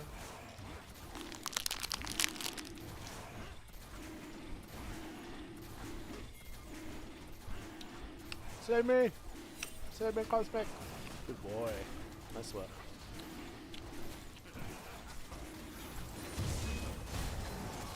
Oh, I couldn't flash out.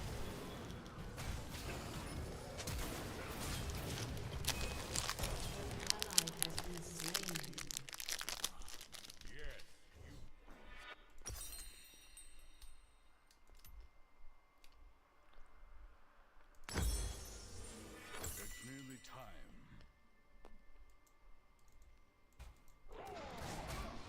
Oh wow, very good. Going for mid pretty hard.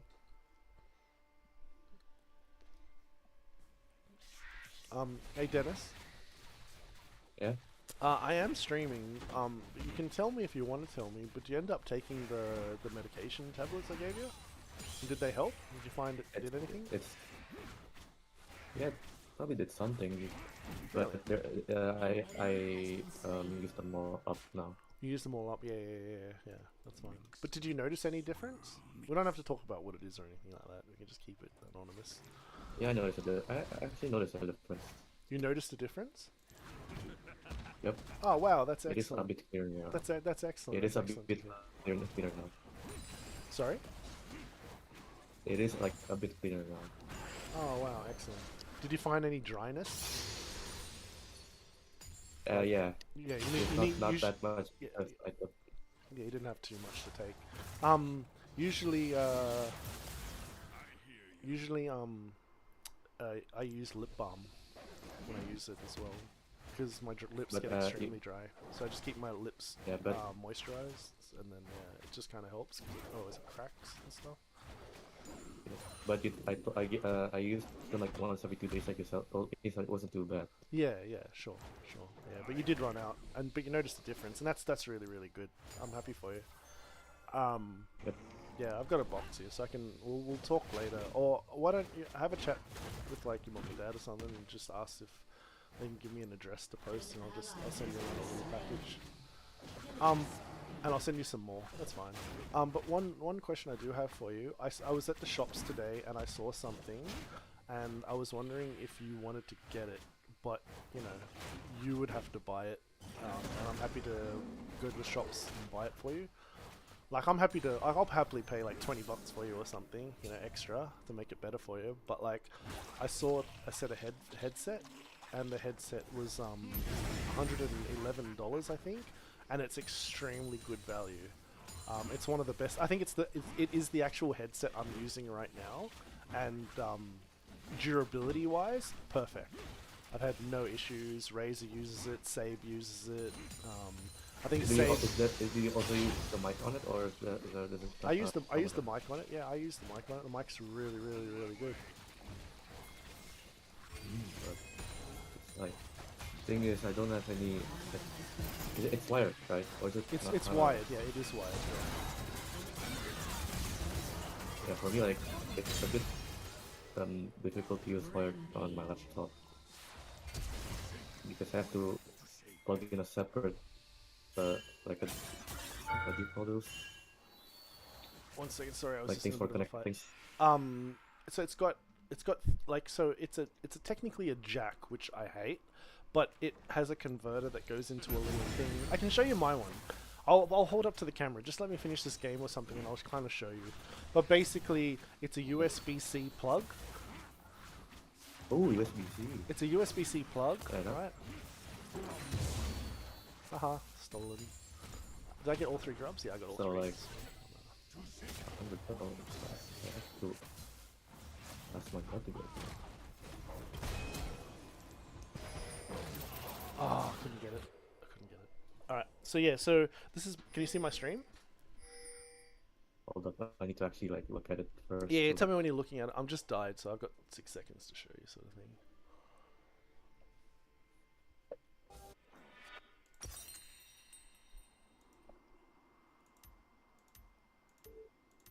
It's nearly time. Yeah, let me know when you can see or something, and I'll show Yep, you. I can. So this is the headset, right? It's a nice, comfortable headset. It's a okay. bit delayed. The microphone can unplug and plug in, and it's like a stereo jack. Yeah. Quality-wise, it's excellent. Like really good. Also really durable as well. And what happens is, down the cable, it becomes a jack there, and it plugs into this device. This device lets you convert it into a USB-C cable. So it's USB-C, and the USB-C comes with a USB converter to plug into the computer via USB, and then the jack plugs into this. So this extender part is also like, you know, changes it from stereo jack into USB-C. So when you're plugging it in and out of your computer, you're not using the actual jack, which gets scratched and it gets like rust on it and it gets damaged and it causes crackling sounds and all sorts of problems. But because the jack is actually at this point, you never unplug and replug this, except for when you're untangling your cord. So it's overall, it's really durable. Usually a headset lasts about 6 months, 8 months. Really good one, 14 months. And then you get a couple that will last, you know, like 3 years, right? Some Logitech How long ones has I've this had. lasted before? This one, I'm still using it, and it's lasted me.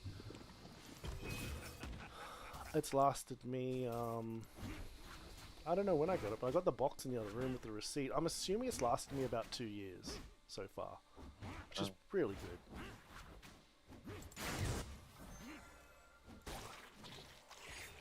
But I guess if I ever need, But I'll show you. I think it was like $111 at the shops, and like it's extremely good quality. is it hard to find? Not hard to find. Many shops sell it because it's such a good product. Many people are quite happy to support it and sell it. Yeah, I'll probably just think about it because Yeah, that's alright. That's alright. I'll give you the details. The thing is, I wouldn't tell you if I didn't think it was an extremely good product. That's durable. You know, that'll last you some time. yeah, I'll probably just wear my ones right now until they actually wear done, and then Yeah, that's alright. maybe I'll.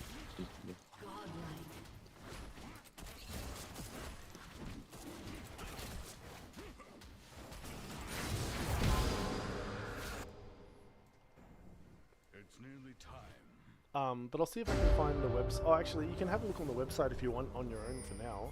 If you go to JB Hi-Fi, which is an Australian shop, and then just look up, the brand is called HyperX, and it's the...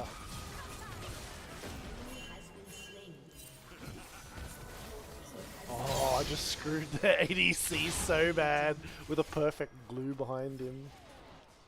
What is it called? The cloud. HyperX Cloud Is it 3. like cloud something? Cloud III. Oh, 3.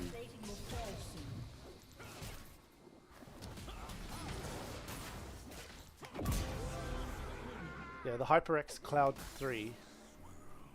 So I think Razer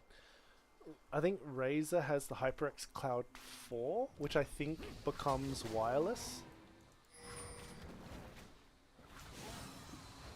Which I would recommend against wireless because it has battery type problems.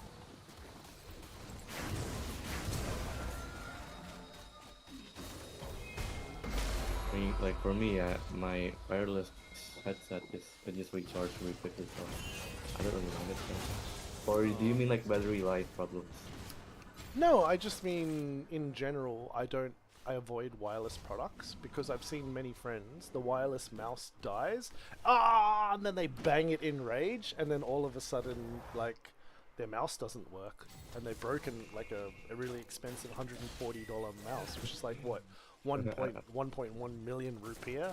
They've just 1.1 no 140,000 rupiah for $140 mouse. Yeah, this is broken. 140,000. That's very. No, it's 1 million. Yeah, it's 1 million. $140 is 1 million. 101.1 million. 1.4 million. 1.4 million. Yeah. So On my way. yeah, because I was having a look at the Asus ROG 9. 8 or 9, the one that's already out, that came out in March, and it's actually in Indonesia. It sells for 1.1 or 11 million. Must be 11 million. It's meant to be $1,100. I think it's 1.1 Yeah. 11 million. Yeah. Yeah. Yeah, but if you can see on the JB Hi-Fi website, I'll link you after this. But that JB Hi-Fi the JB Hi-Fi website, which Vigilante used to work at. I'm pretty sure the HyperX Cloud 3 is $160. But at my local one, I was there today, and they're selling it for $110. And I was like, oh wow, that's a bargain. And it's an extremely good, durable product. Like, it's not a waste of money. If you're, gonna use a headset and play video games and stream and stuff like that, it's not a waste of money. $110 for such a good quality product is really good. But the issue is, people don't know what a quality product is, so they try a brand and then like it lasts, 6 months and they're like, oh crap, what a waste of money. Things can be like that sometimes. It's nearly time. An ally has been slain. But I'll see if I can link you, unless you can find it, or if you want to. I think the website's called JB Hi-Fi. But I mean, I'll probably just find it on my local.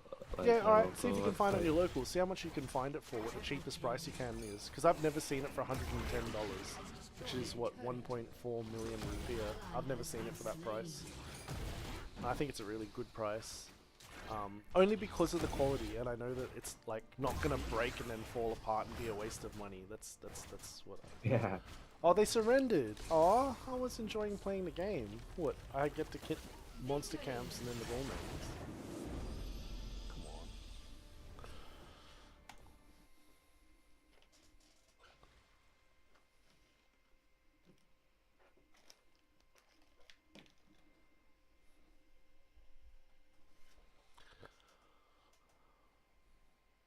Yeah, but I think some people in Indonesia, they got dengue fever, which I don't know enough about dengue fever. I want to look it up. I might just quickly look it up now. I wonder what dengue actually is. It's a virus, Oh, transmitted it's a by virus. mosquitoes. Yeah, like, I didn't look it up when I was out there because if you're using the correct things, you're countering the mosquitoes from getting you. But it depends on your blood type, and also we were just talking about it then, like your sweat and your smell and your skin and all the stuff. Yep. Oh, what happened? The group disbanded. I think unknown's jumping off. Oh, whatever. I'll re-invite everyone then. Fragrax on. These two guys can have another invite from the last game. Enough said can have an invite from the last game. Cosmics, GG. GG.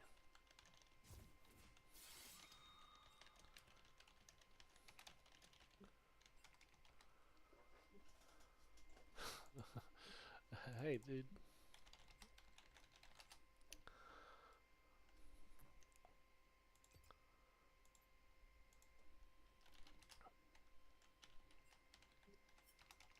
Oh, he's out.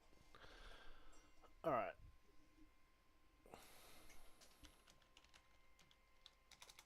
Alright, I'll look this up now. The group just disbanded, so I can look it up now for you. Let's see if I can just do one of these ones.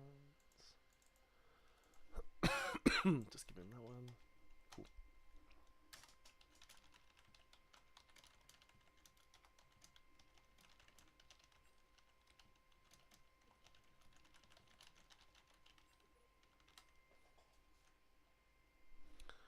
What's the YouTube link? Let's have a little look. Oh yeah, the YouTube link is working. The YouTube link. Let's have a little look. Got it. Okay. Let's just do one of them. Cool. Come over here. Do one of them. One sec, Dennis. I'll be with you.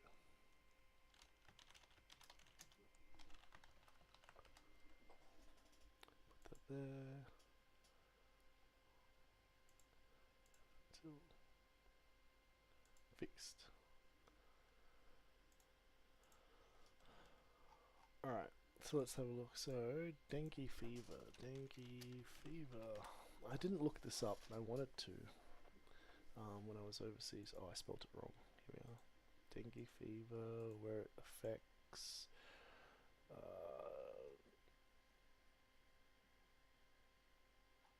Okay. Yes, it looks like people get it and then they look it up.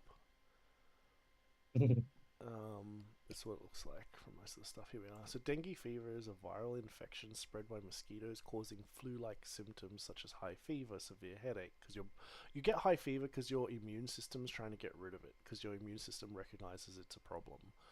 Severe headache, ouch, behind the eyes, muscle joint pain, and a rash, usually appearing 4 to 10 days after infection. While most cases are mild, severe dengue can lead to serious complications like bleeding or organ failure.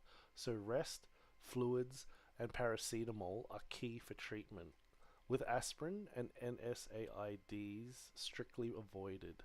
NSAIDs? What's that? Another Google. Oh, here's a picture of something to do with dengue fever. Oh, it's a terrible quality picture. It's another picture, but that's also terrible quality. Let's have a look.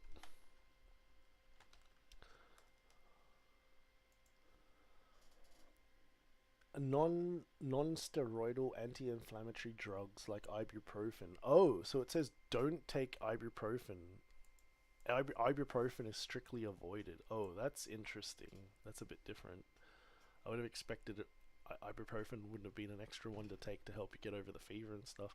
Prevention focuses on mosquito bite avoidance, especially in tropical regions. So, yeah. So, let's have a look. Caused by one of the 4 dengue viruses. There are 4 dengue viruses. Oh, goodness. 4. Treatment and management. Let's have a little look. So, you have it over there, Dennis. So, let's just go to just chatting. Just chatting. We can just chat about dengue fever and I have it. mosquitoes. Like my country has it. Yeah, yeah, Wonder if it has. I wonder yeah, if it has a local name then. yeah. How do I spell it? Viv's sister had it when she was a kid. Yeah, so it is over there. And one of the guys I How do I was spell it? talking to in Kotabaru said he went for a holiday to Kuala Lumpur in Malaysia, and he picked it up. What's my camera doing this? Oh, okay. Wait, do you have another name for Yeah, it? over here. Yeah, it's DBD over here. DBD. Yeah, it's basically like it's basically like the actual explanation of what it is over here. That's the name, which is why it's acronym. I don't know. Here's the Wikipedia for dengue fever. Yeah, I was wondering what dengue was because I never heard of it as like that thing. Uh-huh. Spread by several species of mosquitoes, 4 viruses, short-term immunity to others, subsequent with different type increases. Okay, I remember infection can they be would like. prevented by mosquito elimination or prevention. One sec.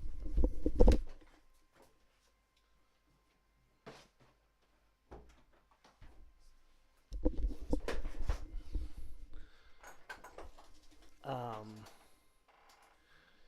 Infection can be prevented by mosquito elimination and the prevention of mosquito bites, right? So that's the number one way to not get it. It's just to always have AeroGuard on you. But that becomes expensive when you're not on holiday. So for you to use it every day of your life, it's crazy because it like off and Tiger Balm and AeroGuard, they last maximum 2 hours, 6 hours, 8 hours. So you'd have to reapply it, Yeah, but for us here, it's supposed to get the way we deal with it is just when someone gets it, we just smoke the entire place. When someone gets it, you smoke the whole place. Or whatever they use to Yeah, prevent it. usually DDT spray, sort of thing. That's the smoke that they spray around and it helps get rid of it. You're right. And the other prevention, which they do on islands like Koh Samui and Koh Phangan and Thailand Island, especially when they're run by one hotel, is that they also get rid of the causation of creating them. So like a pot of water, like stagnant, not moving, just sitting there half full, will get a mosquito laying eggs, and then all the tadpoles are inside it, and then they all become mosquitoes. They all fly around, they bite people, right? So I know that the Four Seasons Hotel that owns one of the, or that they are on the one island, Koh Samui, where their hotel is, it's pretty good. It's actually, but they can't really do too much because the island of Koh Samui, like there are other hotels that don't do the correct thing. So that was one thing. But when I went to Land Girivaru in the Maldive Islands, the Four Seasons on that island, they were the only hotel on the one island, right? Half of it was like staff accommodation to live there, and the other half was like tourists coming over for like beautiful holidays on the Maldive Island beach, They pretty much got a specialist on mosquito over there, and then the specialist advised engineering how to deal with all the water and the stagnant water and the pots and doing all the things to get rid of it. And when I went to Koh Samui, to Land Girivaru, there was no mosquitoes, none at all. But when I was in Kudahuru Island nearby in the Maldives, that one had some mosquitoes, but was still pretty good. But when I went to, I think it's Malay's the main island in the middle of the Maldives with a big airport. There was heaps of mosquitoes.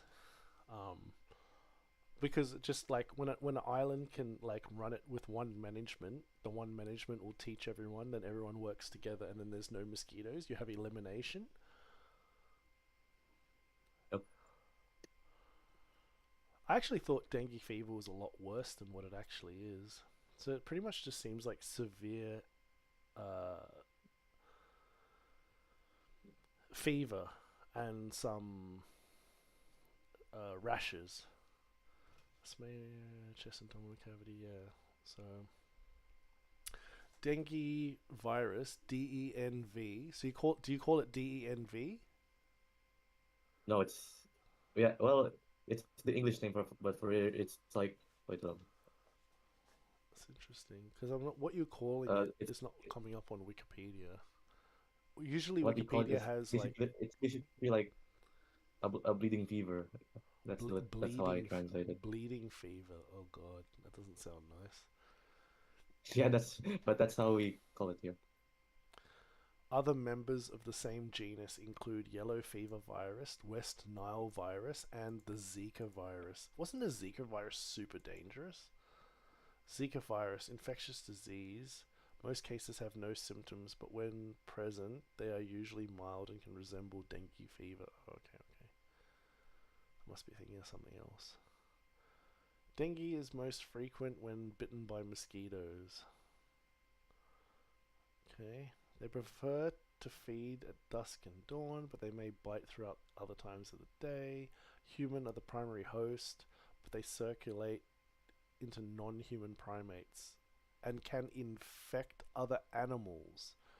So they can infect dengue fever or with malaria, they can infect, an elephant or like other mammals. Oh, so it's gonna be mammals. So that's live born creatures. So like lions, platypus. They're like mammals, right? Like chimpanzees, apes, but not like a shark. Hey, Groob the Grub. How you going? 67. 6-7. Yeah. Just having a look at this, but yeah. Overall, it's not. Oh, here's how the body deals with it. I see. Mechanism of infection. When dengue virus carrying mosquito bites a person, the virus enters the skin together with the mosquito's saliva. The virus infects nearby skin cells, called them, as well as specialized immune cells located in the skin, where the cells migrate to lymph nodes where the infection spreads to white blood cells. Ouch. And reproduces inside the cells while they move through the body. Yeah, that's messed up. That's messed up. Like this virus, like as much as like you're saying, oh, the virus is not that bad, you get over it. What this virus is doing to manufacture more of itself is so dangerous. It's really like if you have a problem where the body doesn't just get rid of it, by coughing in some fever, like COVID, if you can't get rid of it, where it's reproducing is such a dangerous area because the only thing that can really stop it is RNA vaccine. And I don't think that there is a dengue vaccine. Is there a dengue vaccine? Yes, there are dengue fever vaccines recommended by WHO for high transmission areas, but its use is restricted to people who have previously infected due to risks for those never exposed. While the vaccine offers protection in many countries, its available eligibility and recommendations vary by region, with a focus on age-specific groups in endemic areas, while mosquito bite prevention remains key to pretty much everyone else. Okay, so a newer vaccine recommended for children 6 to 16 in high transmission areas as they're given 2 shots 3 months apart.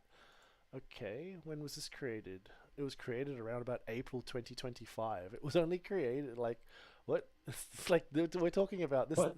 This vaccine 7 months ago? yeah, this vaccine's come out like 7 months ago. Yeah, but the reason for that sort of stuff is because like I was doing RNA vaccine research in 2017, and at that time, zero existed in human science. Zero. In 2017. COVID was like, I think, around about the seventh successful RNA vaccine, right?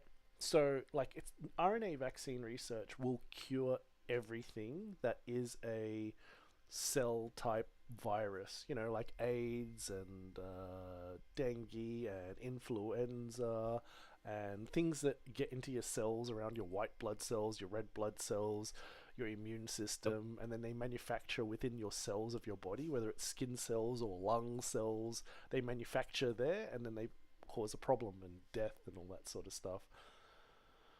Um, yeah, vaccines. Here we are. What type of dengue vaccines are available? There's a growing public health need for effective prevention interventions against dengue, a disease caused by 4 viruses. Currently, only one vaccine is available for dengue prevention. The World Health Organization recommends that use of this vaccine in children between 6 to 16 years in setting with high intensity of dengue transmission. The vaccination course consists of 2 injections given over 3 months. So it looks like they kind of have a cure for it. When was it created? I'm curious. I thought they always had. You thought they always had one? Yeah. There's difference between treatment and vaccine, though. Like, a treatment can sort of, like Panadol helps keep your temperature down, helps stop your toothache, but it won't actually fix the nerve in your tooth, and it won't actually get rid of the COVID inside your lungs. You know what I mean? So, like, you can take things to help, but then you can take things to prevent. So it teaches, because your immune system is like it's like a computer, and if you teach it how to deal with 2013 swine flu, then your body, when you get swine flu, your body recognizes it and then kicks it out of the body through the blood interaction. But in 2012, if you got swine flu and that vaccine didn't exist, there was nothing that you could take, and it killed millions of people. I think hundreds of thousands of people. That's just how viruses work. There's going to constantly be viruses evolving over time. And coming out. There'll be a new one. Like, we've just had COVID, which affected many people in our lifetime. But that's because everyone that got affected by Spanish flu back in 1900, like, age-wise, they're all kind of dead. Like nobody lives over 120 years old. Like, it's, 1900 to 2025 is, 125 years. Like, that's why it's kind of like the Spanish flu affected many people, and it was like, a pandemic around the world, but none of us were there for it, And now that we are all here for COVID, we've all been affected by COVID. Heaps of children are like, oh man, like, I didn't get to travel overseas with my family, like, other people did, and, all that stuff, Like, for me, the most bummer thing was that I didn't get a proper graduation ceremony for my elementary school years. Yeah, when it happened, I wasn't able to travel around the world anymore. Like, I had to stop, and also, like, I picked up a lot of weight because I just sat there and just did payroll and HR from a desk Wait, at so home. was this year the first time you like traveled a lot again, or Yeah, this is the first you time. did Yeah, this is so? the first time I've traveled since probably 2017, 2016. Yeah, first time I've traveled in about 8 years. Yeah, but I didn't have a choice. No one was allowed to travel during COVID, But Yep. but COVID was a virus that affected everyone, and it's like when things are getting into your cells and reproducing and then popping out. Oh man, like, even though dengue like just gives you some fever and some rash and like you kind of get over it, if it Wait, so if it adjusts and instead it, like, turns off your heart, and then all of a sudden you get bit by a mosquito and your heart turns off and everyone starts going crazy because there's like a death mosquito virus out there, like, it's not that that is exactly what's going to happen, but it's going to be something. Like, it's going to be So it's COVID. It's COVID? going to be Spanish flu. It's going to Spanish flu. It's going to be something, you know? Huh? So is COVID an RNA virus? No. RNA vaccine just means RNA level size. That's all. Like, I think you know what Oh, DNA is. Like, you know of DNA, right? DNA is these but no, but double like helix strands of your makeup of your yeah, body of cells and stuff, right? RNA but a virus is can be just kind of that either size, both, right? huh? Or is that only for bacteria? I forgot. Think of all viruses, all right. Think of them as a living little squid crab. Just think of them as that. That's all you gotta do. So every virus ever is just a little squid crab, right? And when you get it, it then turns into 1,000 squid crabs, and then you're breathing out COVID, and someone else gets COVID from you. So then, like 50 squid crabs fly out of your mouth on your breath I in the guess air and go into I the guess next person. Like that's I just guess yeah, they actually do look like squid crabs now I think about it. if you look at the actual what the viruses look like. So when COVID happened, I needed to get an image. Wait, image of COVID, right?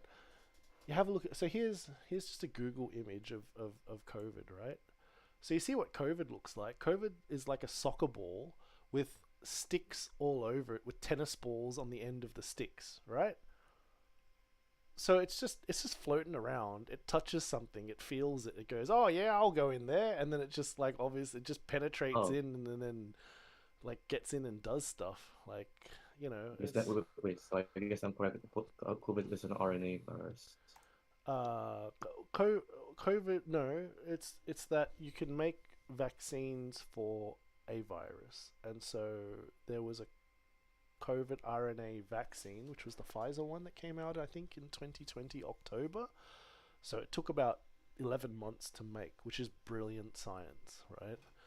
Um, Once they made it, like I said at the time when I looked at this, I was like, oh crap, this looks like AIDS, right? It just like if you have a look at what AIDS looks like, you can. I'll show you. We'll have a look. AIDS virus image.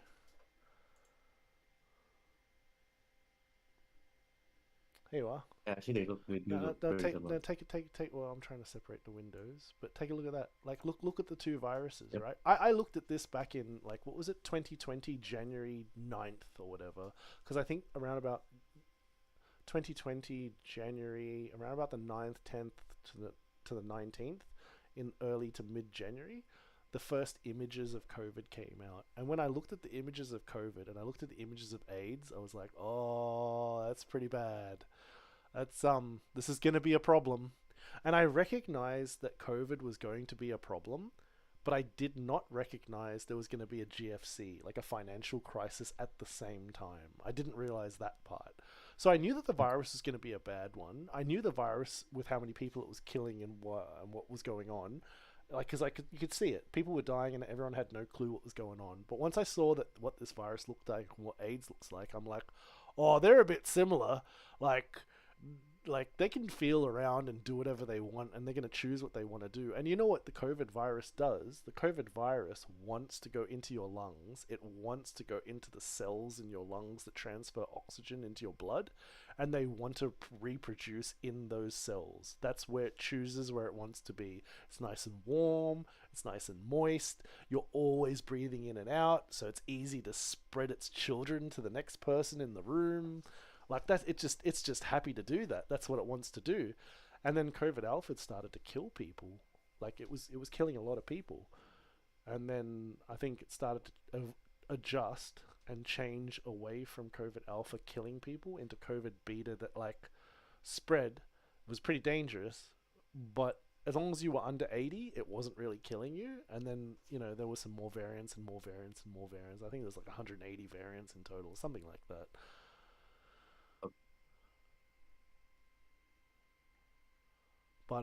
But you can see that the AIDS virus and the COVID virus look very, very similar, right? If I pull up a picture of what's another virus? Let's just look at swine flu. Swine flu 20 whatever. What's the 2009 pandemic? Here we are. 2009 image. Let's have a look for that.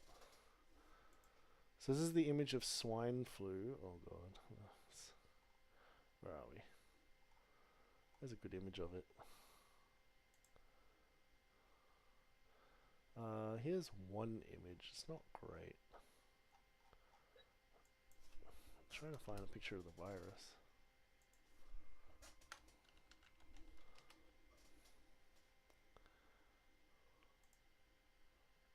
This kind of looks like what swine flu looks like. How do we open image in new tab? Here we are. So this is what swine flu looks like, right? Just like a image. Do you see how it looks also quite similar? It's the whole soccer ball with, you know, some basically some tentacle sort of thing sticking out of it, right? And now you got to remember, think of it as just a floating brain, and it can touch and choose, oh, this is a lung, I'll go and live inside that. Oh, this is a brain, I want to live inside that. Oh, this is someone's stomach, I want to live inside that. It just feels and just goes around and just does whatever it feels like. If it doesn't like the area that it's in, it either dies or it like migrates to where it wants to go.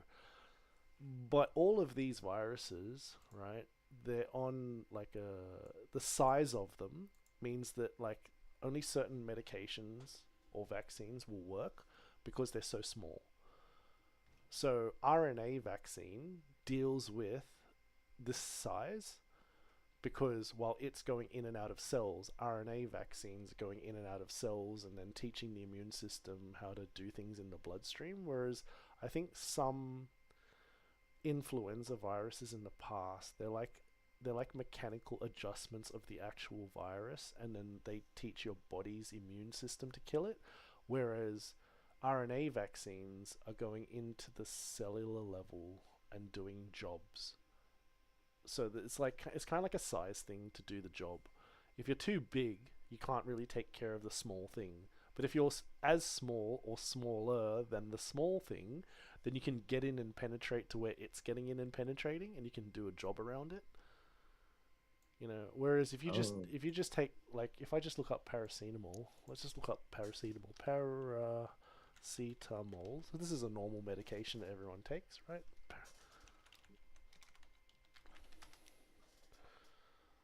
So paracetamol. Oh goodness, it's actually quite small. It's actually smaller than I thought it was going to be. But anyways, this is paracetamol. So paracetamol is just a small chemical, but it's got a nitrogen in it, so it's a pivoting nitrogen oxygen, I think there. Yeah, because it's a single bond, single bond, single bond, and then it's a double bond, so that's flat, so that can rotate around. Anyways, but this is, you can sort of see the size there. Anyways, not really. I don't think you really can see the size.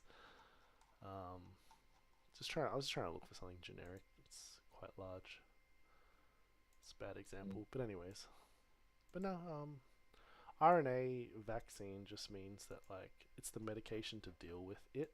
So then we come back to the very original thing, which is the off and the mosquito repellent, the Tiger Balm one. Like this costs, I think this one here costs around about $10. So that's like what, 100,000 rupiah. And then this one costs around about $8 to $15. So about, you know.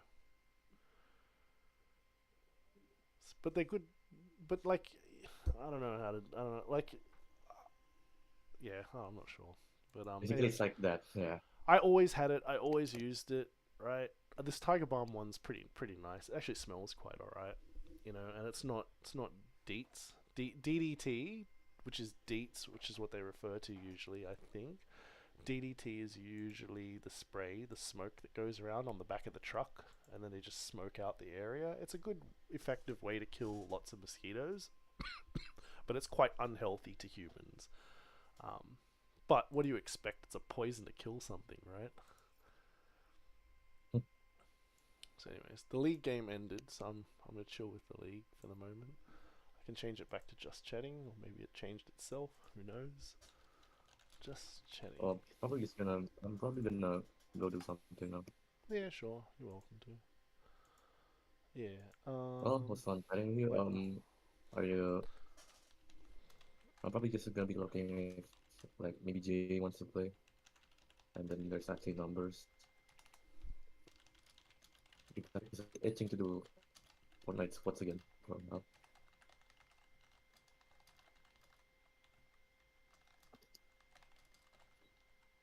Actually, why don't we?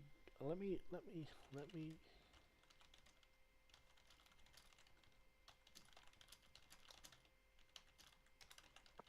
Let me also Google this one.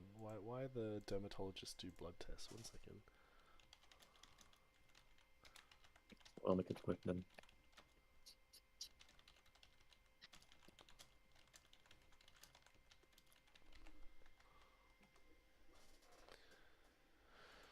Here it is.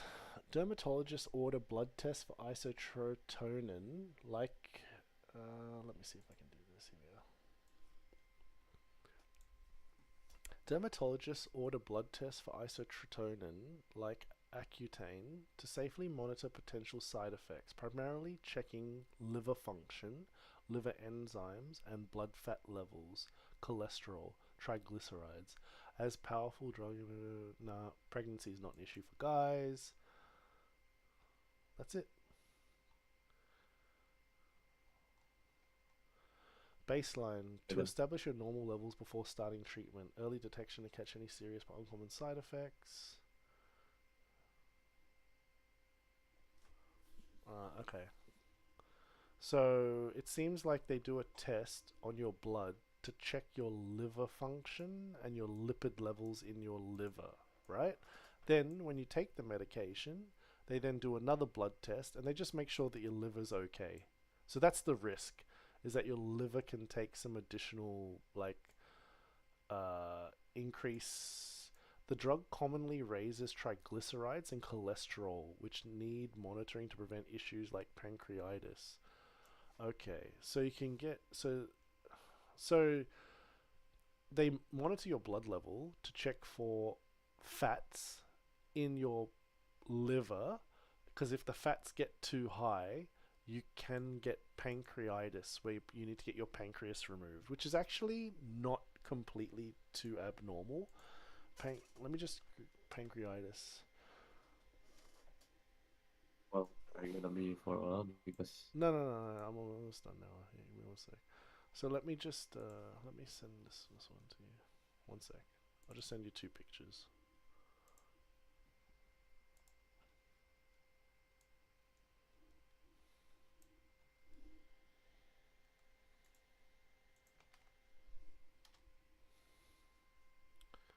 There's that one, and then there's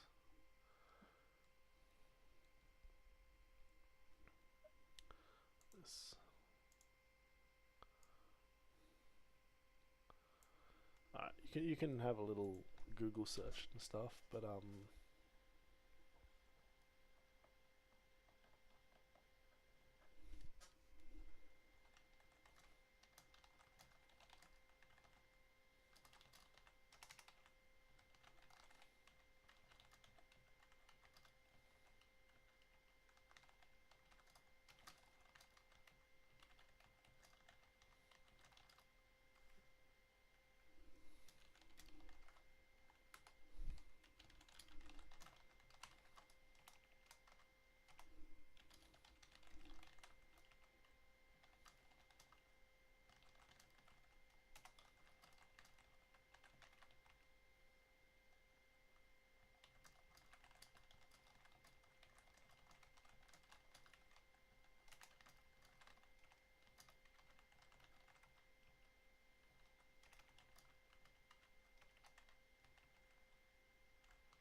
I'm just messaging you.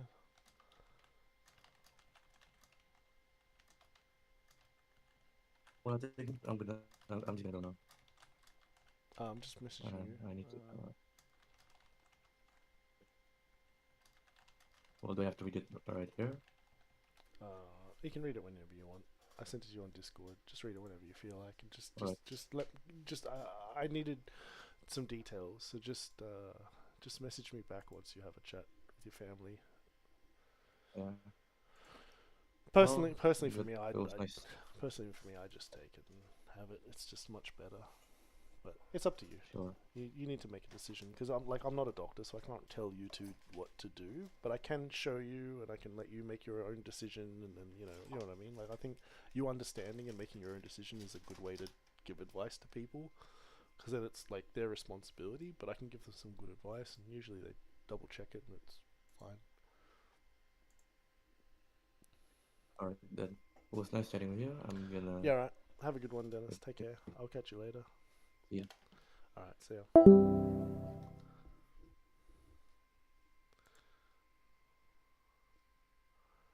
Alrighty. I am going to. Do I make a coffee or have a juice? What should I do?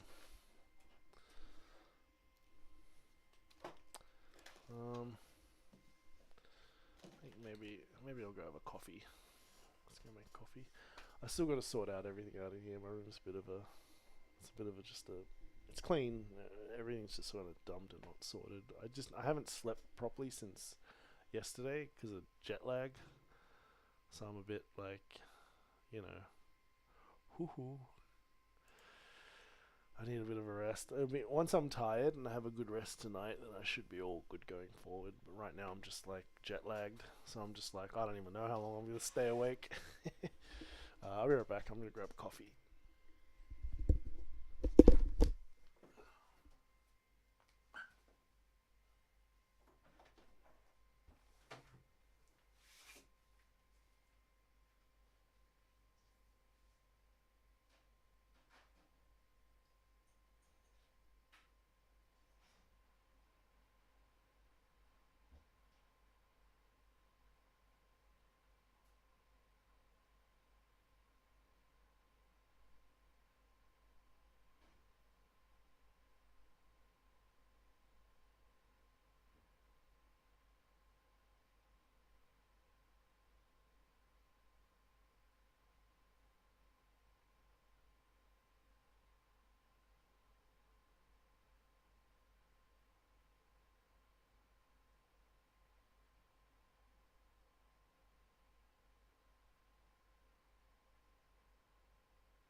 Let's see if we can find Dennis.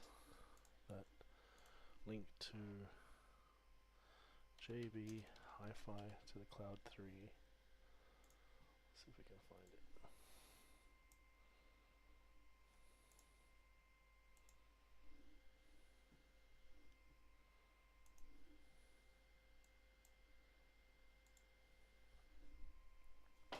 No, let's have a look. Hyper. Steady.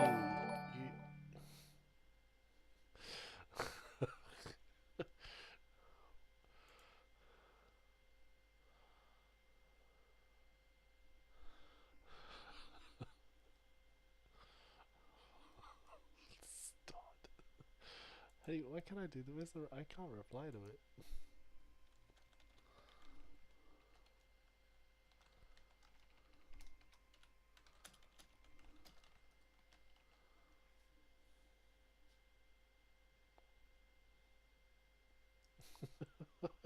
Well, it's just like, if it was you and me having a beer over a campfire, or you and me having a beer over a hole in the ice catching some sort of salmon, then yeah, I'd probably give you the friend answer. but, but since I'm streaming, it's just, yeah, I'll just chill. So I was having a look at these headsets, these two. They're on special from JB Hi-Fi, and I highly recommend them for gamers due to the fact that um, they're very durable, and like no one really has anything bad to say about them. I'll message it to Dennis.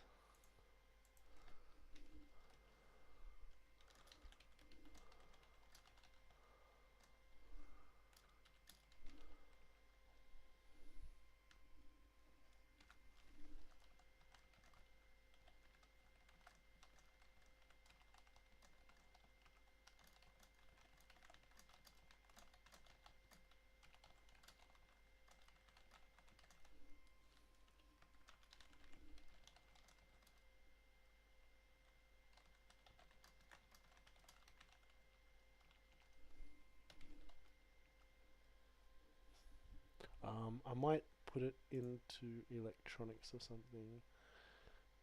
Where's the thread of electronics? Down the bottom here somewhere. Electronics, here we are.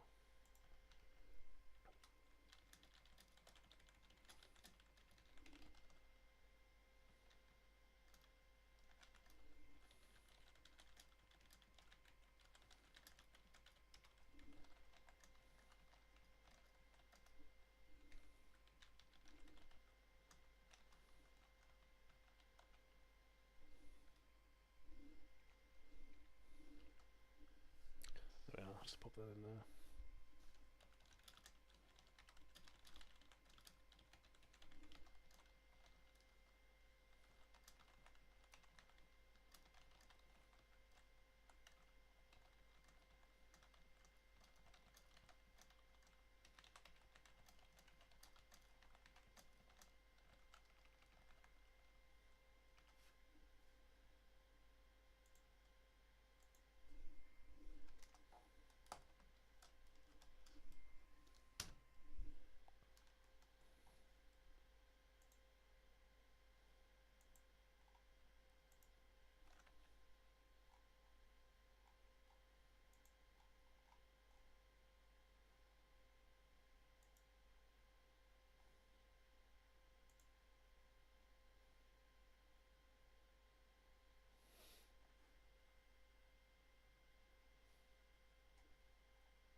do you call it?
Alrighty, fixed. I just sent that to because Dennis and Jay both need a headset, but I just kind of sitting back and waiting for the good product sort of thing.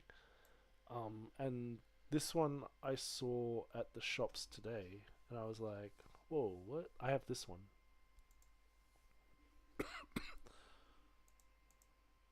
I was like, "Oh wow, awesome!" That this cable changes everything. And that connection and the connectors are really good. They're really high quality connectors. No crackling and turning it and all the problems you get with Logitech products, which like I've used many Logitech products. I love the keyboards. They don't make the specific keyboards I use anymore. But I'm sure they've got alternatives for like triple the price. But the headsets with Logitech, they just keep dying. And when they died, I'd have the exact same model, plug it in, and I'd be like, why does it sound terrible? What the hell? And the issue I have is that I love the first product so much, I bought a second one, but never opened it out of the packaging until after the warranty expired. Then when I opened it, plugged it in, and I was like, and I needed it, it was crap. And I was like, oh, God. Oh, goodness. And I ended up buying one of these due to advice from Sabe and Razer, and I was like, excellent product. Really, really good. One of the best headsets I've ever used. I'm using it right now. Console capability, like I mean, it's just made for gaming, you know. Primary format PC gaming. It's just yeah. Gaming headset tie wide. Yeah, that's fine. Manufacturer's warranty 2 years. They're happy to put their name on it for 2 years. That's heaps good. What I wonder what a warranty would be of a Logitech one. Logitech headset. Yeah. Let's just have a look at one for a good price. Price low to high, too cheap. Price high to low, too expensive. Where's something reasonable priced? Yeah, 179, 199. That's pro gaming blue. Yeah, that looks good. 3.8. What's going on with the reviews? Description, blah blah blah. Pictures and videos of cool people using it, blah blah blah. Specs. Doesn't have as many of the gaming consoles like Wii and stuff. That's interesting. Okay. Manufacturer warranty 2 years. So they put their stamp on it for 2 years. Where is the one that I think it was the H540? Yeah, this one. This one here. So this is the one that I had. Same price. Wow. Wow. That's the HyperX one's way better.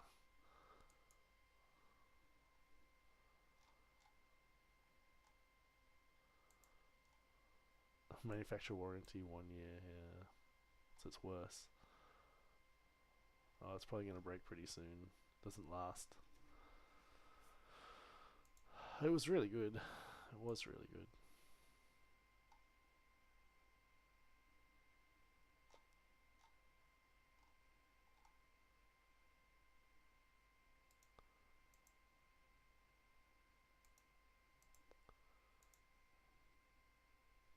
$84 is so cheap.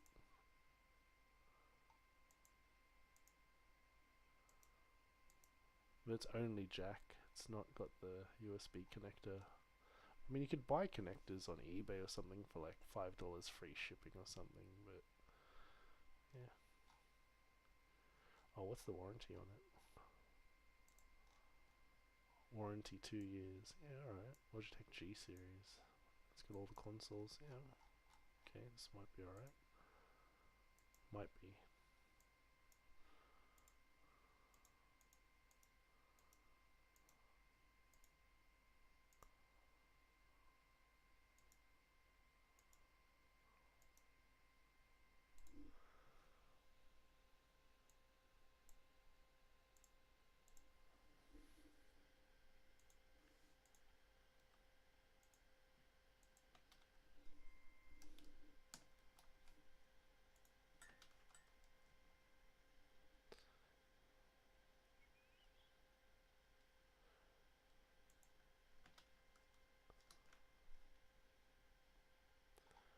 Alrighty, cool.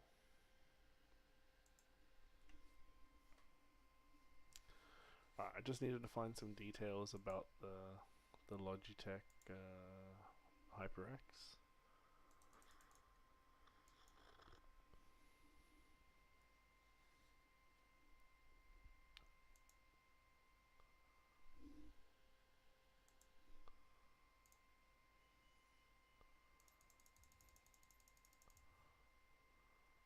In game, I was playing TFT.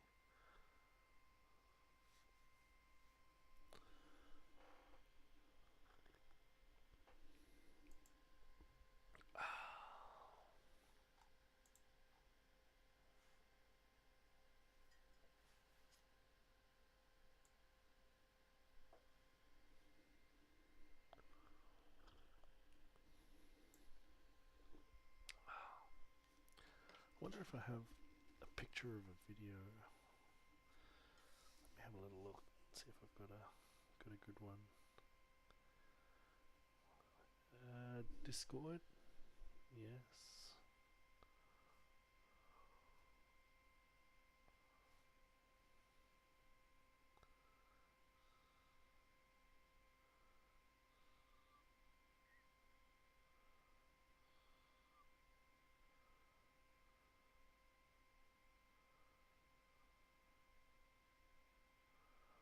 Just trying to find a nice little. Yeah. Oh, okay.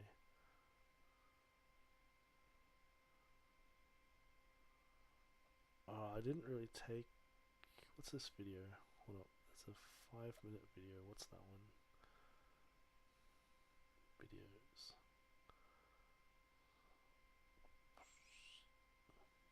This one?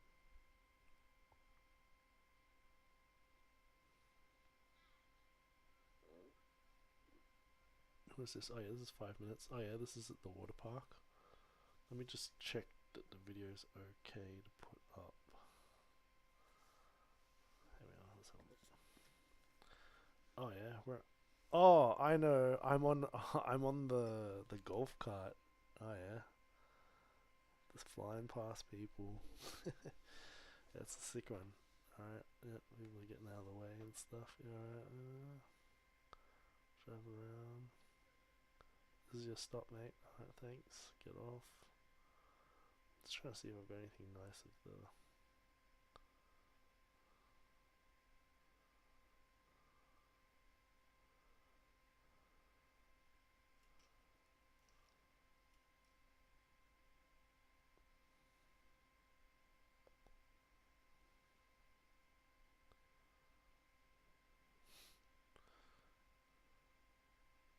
Oh, it's just a tour of the apartments though.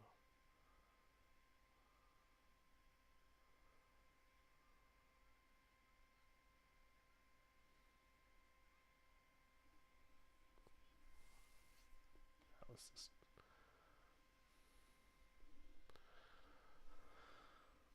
Alright, that's a cool video. I'm just having a look. What's this video? Oh, this was inside my apartment. Yep.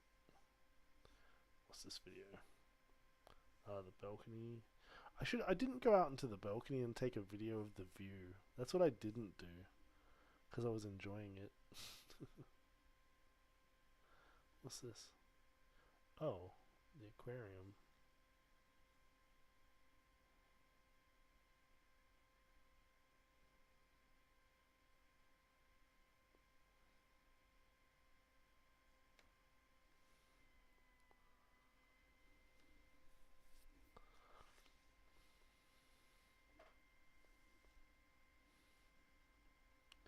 Oh yeah, this one will be alright.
Okay, let's put that video up. There we are. So we come here, go here, we can go here.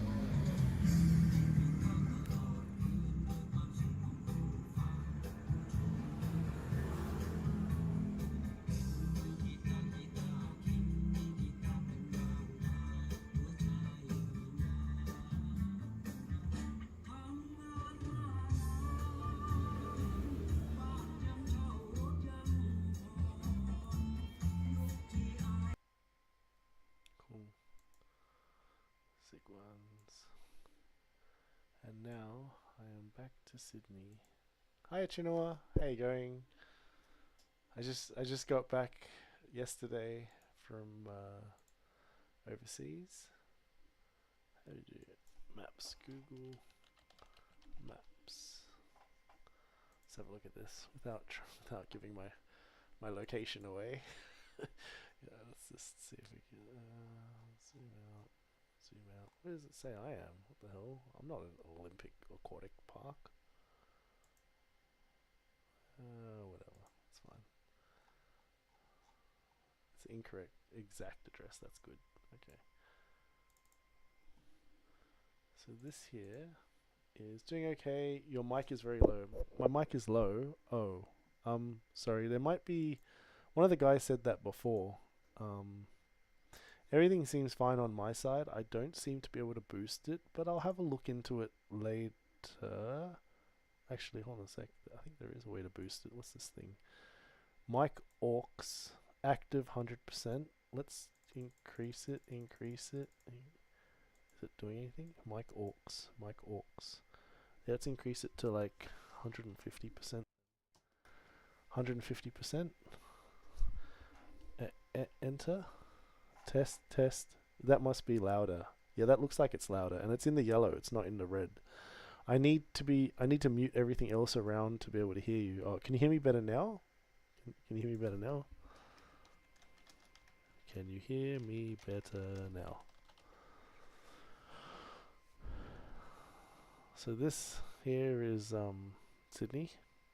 That's where I live. This is Australia, where I live. This is Earth, where I live. Okay, so then I flew from Sydney up to Jakarta, Indonesia. I then hung out around, is it up here? Pick Island? Yeah, I hung out around here. Pick Island is where I lived mostly, next to the Gold Coast. And which is a place in Brisbane, just up south of Brisbane, a half an hour, 45-minute drive. And then I was hanging around Jakarta and North Jakarta and South Jakarta and then South Jakarta down here somewhere. And then back up, and then to the airport. I don't know which airport. It says there's 2 airports. What's this one? International Airport. What's this one? Also International Airport. Whatever. I flew out of one of them. I don't know which one I flew to. Anyways, I flew out of one of those 2, and I flew out to Singapore. I flew to Singapore, and then I transited. And then I flew up to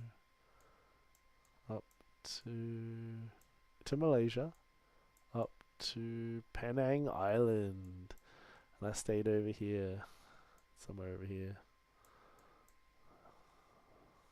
Yeah, somewhere over here. This. Yeah, I stayed here. Shangri-La was real nice. Yeah, let's have a look at some of these pictures. Yeah, this place. So nice. Well, how do I change pictures? Ah, here. Shangri-La. Yeah, I had a bathtub. I had a little bathtub pool in my apartment. This like, oh, it's blurry. Can't get a load. Oh, mine was bigger than that. Mine was like 2 times the size of that. 3 times the size of it. Oh yeah, the pool was beautiful. The water is really nice. I went for a swim. It's really good. And then I went to the spa. Had a sauna. Had a steam room. Had a shower. Went back to the pool. ارحب ارحب يا خريط طقيط. I don't know. He's enjoying. He's like, wow, so beautiful, so beautiful. Wow, look, all these other people are enjoying it too. So beautiful. I love this place. Oh, the food is so good. Oh, the dinner buffet. Ah. There you are. That's my dubbing of what he said. Oh wow, that looks pretty. The lights do look pretty when they turn them on. As it goes to sunset, they turn on the lights, and oh my goodness, the trees light up. They're so pretty with all the little dotted lights and stuff. Yeah. Room. Lobby. Someone with their feet up. Yeah, just chilling at the pool. That's so nice. So much sun. And the beach was closed due to box jellyfish. Hello. Yeah, there's a sign down the bottom saying can't go in. Oh, no more photos. Okay, that's that. How do I do this? Let's go back to the map. Wait. Go back to the map. There we are. This is nice. And then I flew from here. Well, I took Grab, which is like Uber. 35 bucks I think it was, and he drove me all the way down here, all the way across here. And then I think he went up to here somewhere. He went either up to here or down here. I'm pretty sure he crossed the bridge. and then around here or here. Oh, actually, no. I think he took me down here somewhere. Down here somewhere. And then the idea was that he took me from the bus station, and the bus, horrible 9-hour bus, along here. And as you go through this area, there's like signs on the road saying elephants, because it's like a jungle. It's seriously like a jungle, and the dude was like going through like half a meter deep water in a coach bus, just slamming the accelerator through it. I'm like, oh my goodness, I should have flown. I'm not doing this again. And he came all the way up, all the way up, all the way up. Here, now you start to get to the Malaysian-Thailand border. Nah, wrong, this one here. Along this way. Along this way, over here. Up here, still in Malaysia. Coming close to the border, but still in Malaysia. Still in Malaysia, up here somewhere. Here, and then Kota Baru. And then bus station, wherever the hell it is over here. And then I was like, alright, cool. Took a grab to here, this. And then I went into this city here. Sungai Kolok. Yeah, Sungai Kolok. Went into here. Really nice. Well, kinda. There's a massive food difference crossing that border. Over here, at the bus station or whatever the things are here, walking up to the border, there's like all food stalls and all lots of delicious street foods. Then you cross the border and it's just like, you come in and there's like a fruit and vegetable markets. Like this is markets. Like this is all markets. There's just 24/7 markets just selling fruit and vegetable. Not 24/7 because they close in the evening. But that's all markets. I wonder if you can put the person here. How do you do the person here? This thing. Let's drop in there. Get out of that. Yeah, how do I do the person? This one. Yeah, see it's all markets here. All street markets. Yeah, I bought some fruit from some of them. Yeah, this one had some nice dragon fruit. They had some nice dragon fruit in here. There's the pineapples. The nuts, grapes. There, those dragon fruits, those bad boys. This one. Get rid of this giant thing. Can we not? How do you get rid of this thing?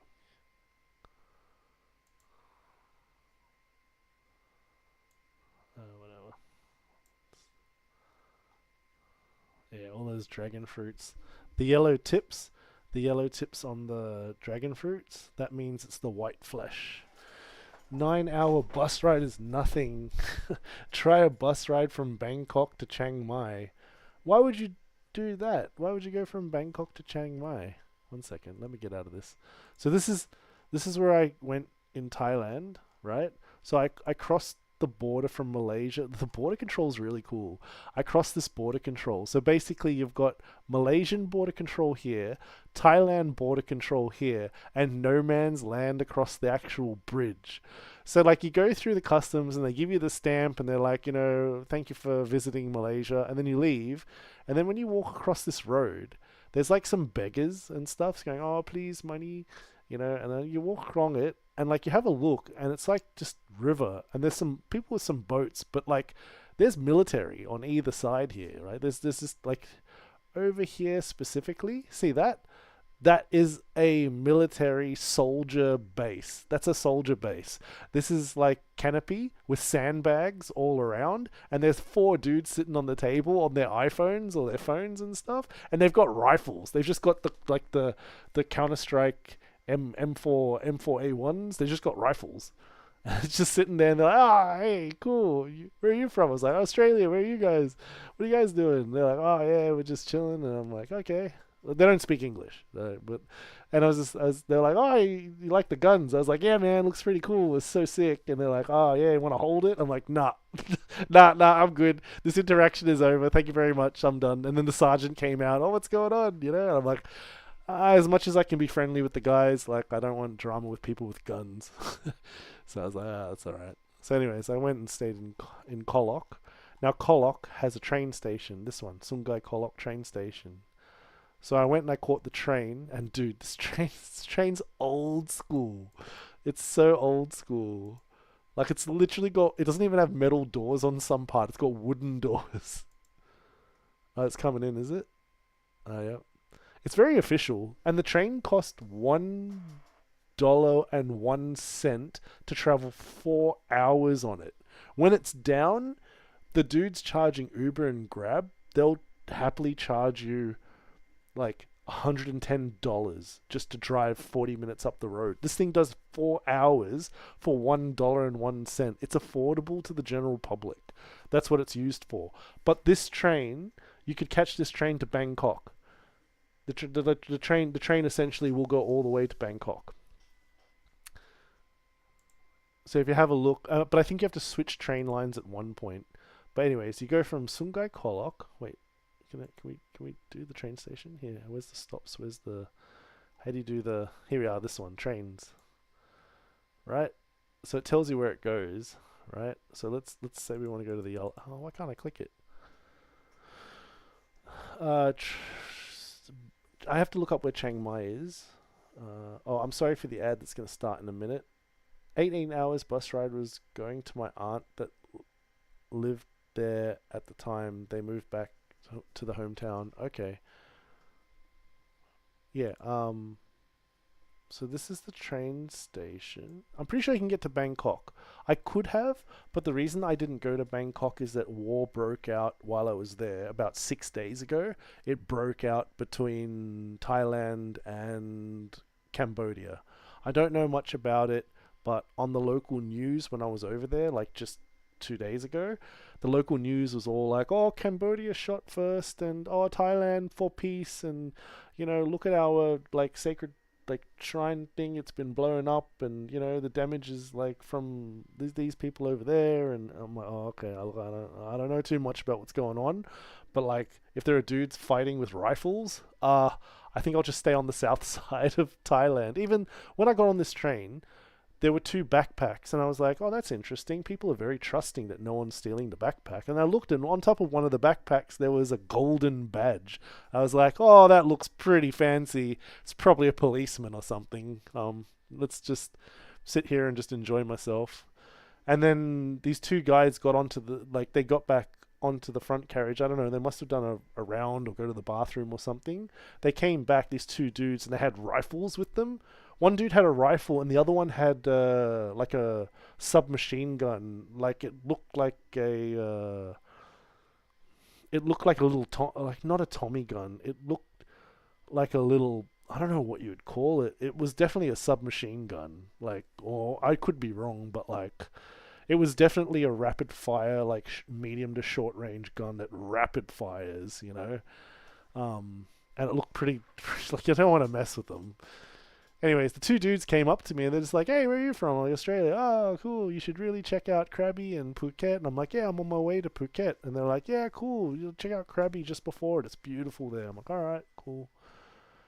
So then I kept that in mind. I want to click on the train station. Where's the train station? Come on, the train station's here somewhere.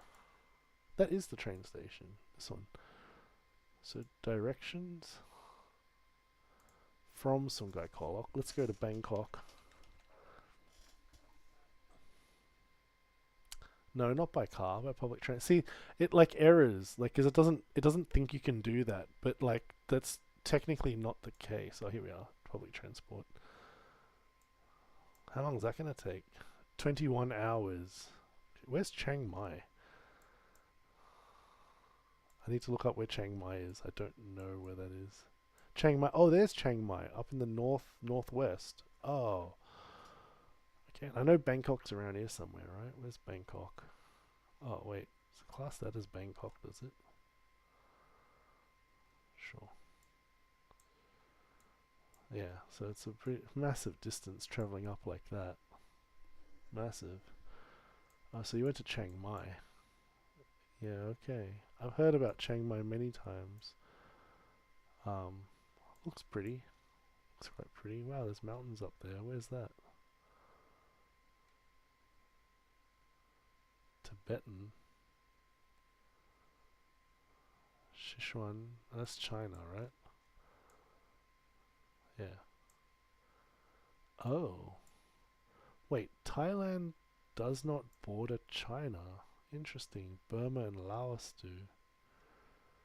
Okay. Then you got Vietnam and I think this one's Cambodia, right? Get out of this.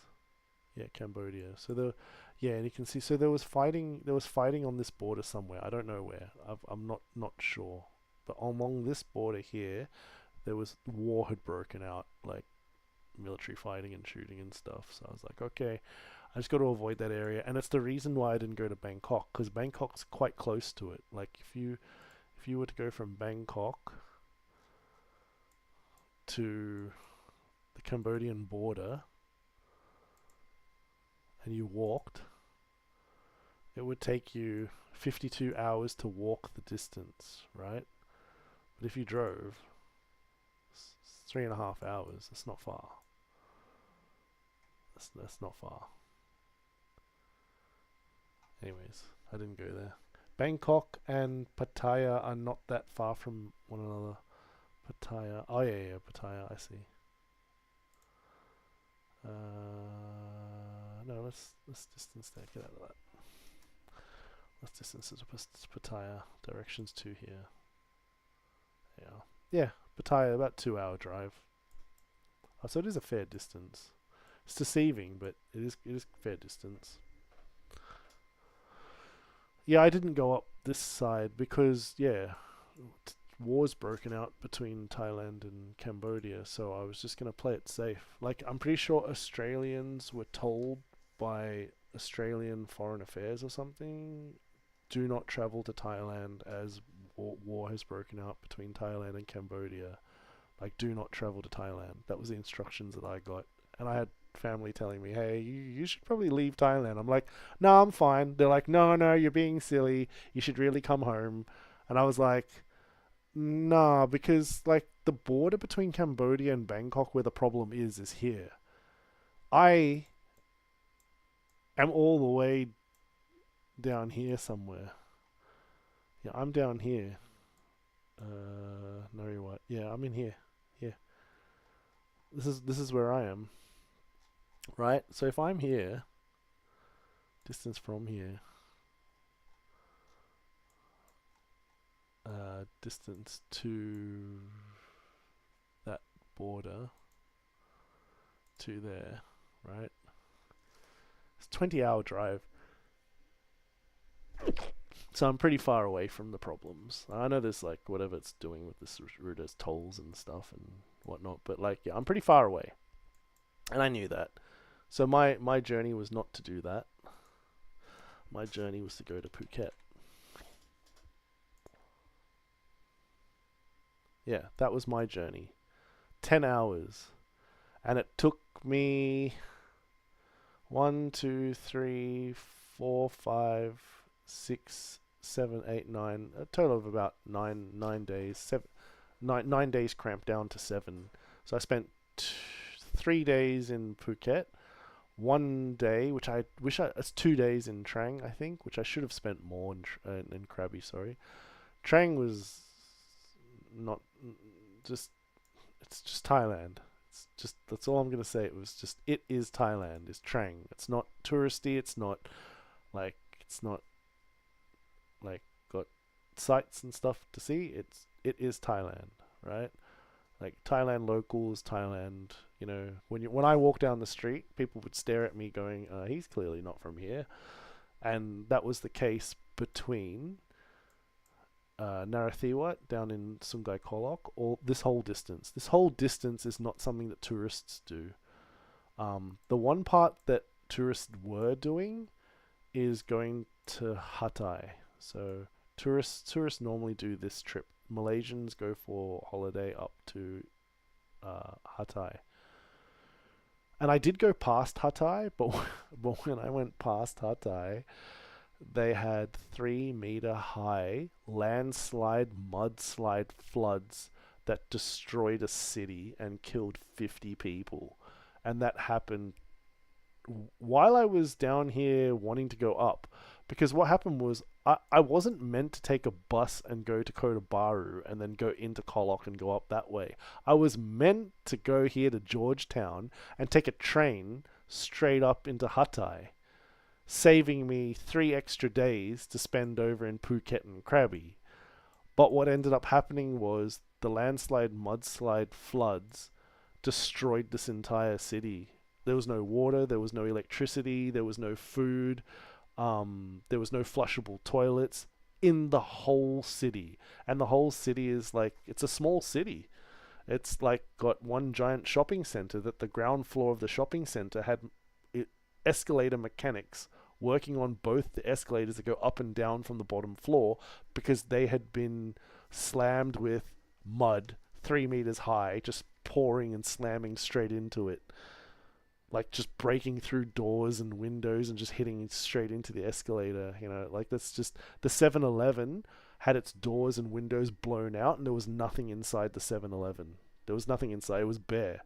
And then I think like 3 or 4 7-Elevens were the same. They literally, the owners must have seen that the entire place had been like completely washed away, and then they just boarded up all the windows and then just said, "Yeah, we're out of business." And I think heaps of people did that. It was pretty terrible. So the floods were occurring. So that the second day of the floods were occurring, I was in Jakarta. Where's Jakarta? Here. I was in Jakarta when the floods started in Hatay. I then flew up to Kuala Lumpur and I was meant to go to Hatay, but because the floods had destroyed the actual rail lines, like the actual rail lines were destroyed over like, I think about a 4 stations south, 4 stations north, like the entire rails had all been destroyed. And just, yeah, until they're repaired, trains are down. So I couldn't go up into Hatay. So I ended up just going to Kota Baru and just going into this area, and I was like, I'll just make my way up. And I had a lot of fun. The only thing I do different is that I own my own motorbike and just carry a jerry can of petrol, and I just do the whole thing myself without needing public transport or Grab or Wheels or any sort of rental or anything. Because you can't rent a car here and then drive it to Phuket, because no one's going to return that car back, because no one's going to do the opposite leg trip. So you can't hire a car. And even if you did hire a car, I looked at it, it was something like $2,000 to $3,000 for a car for 6 days to do what I wanted to do. I was just like, I'm not doing that. I'll catch a $1.01 train. I'll catch about $150 worth of $160 worth of Uber to go across this section, which was like natural disaster section. I didn't have much of a choice. It was expensive.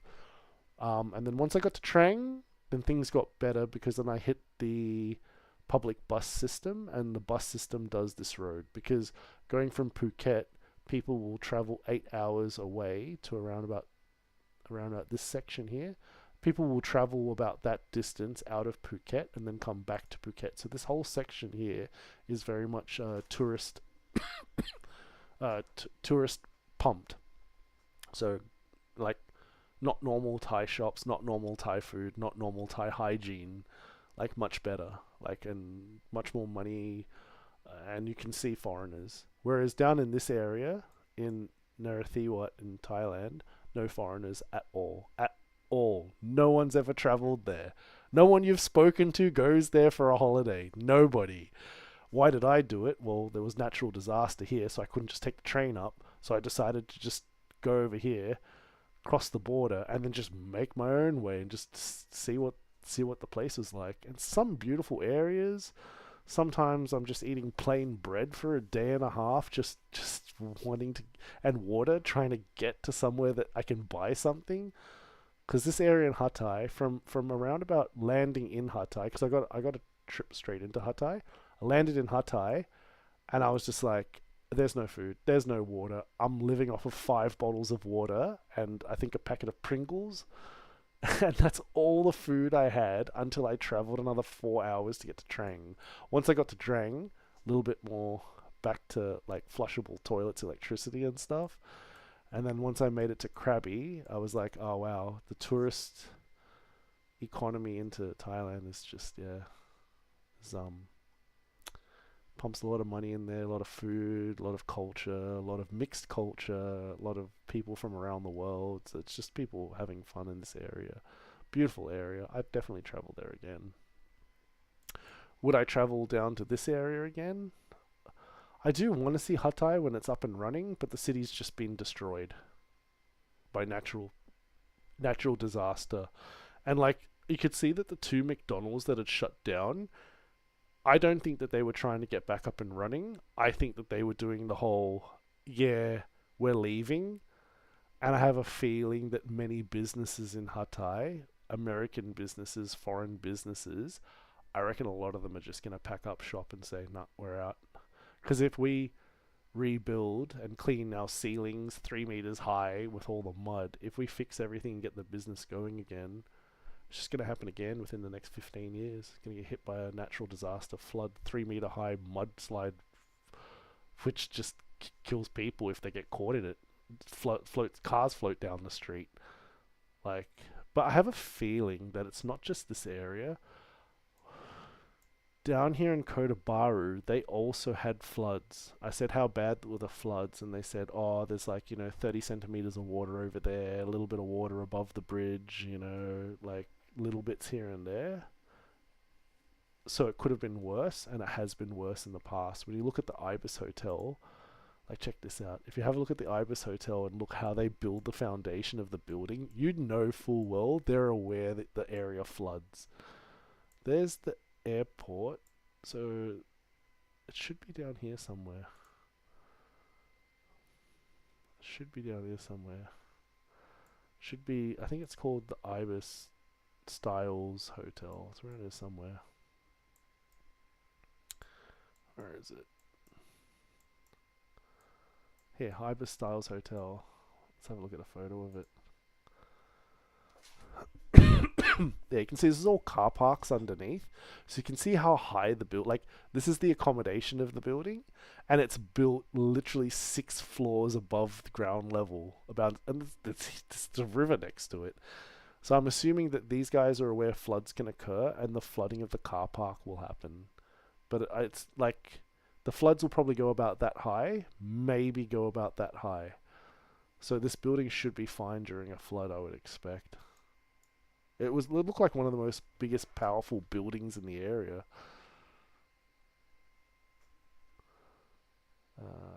Back.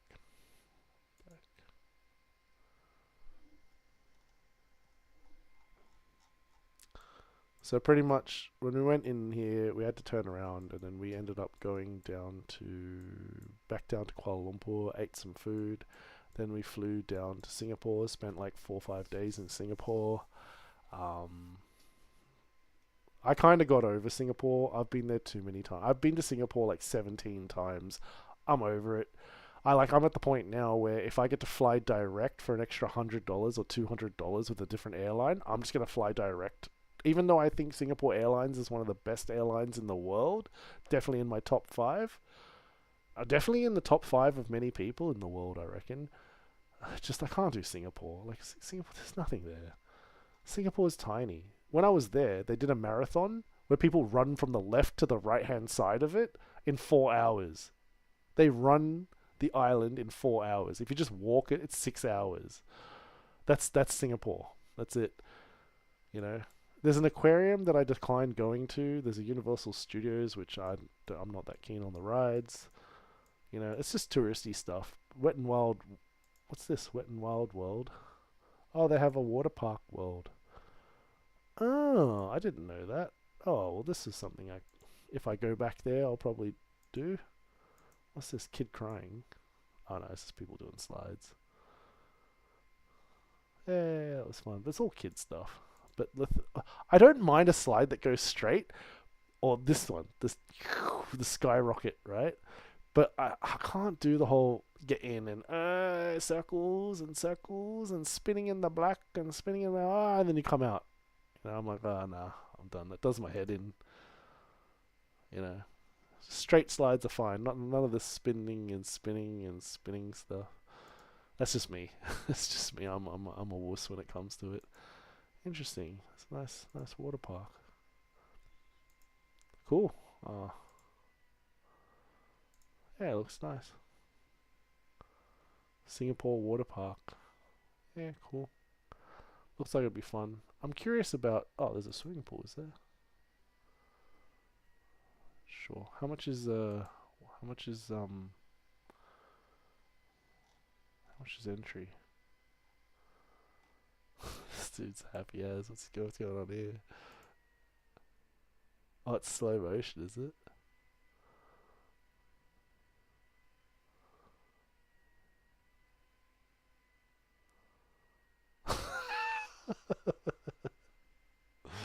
Oh, that guy's having fun. Splashing around.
Cool.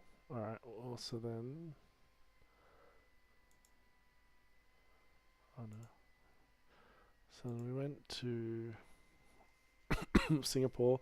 So the one place that I actually did like in Singapore was this one here, the Singapore Zoo. Oh my goodness, that Singapore Zoo's gigantic. Treetop Walk, Windsor Nature Park, Golf Course, Nature Reserve, Night Safari, Singapore Zoo. Where is the River Walk? Bird Paradise, Main Boardwalk, Night Safari, Singapore Zoo, River Safari, no. Mandai Trail, no. Mandai Hill Viewpoint, Bird Paradise, Rainforest, Wild Asia, no. Huh. Where's the...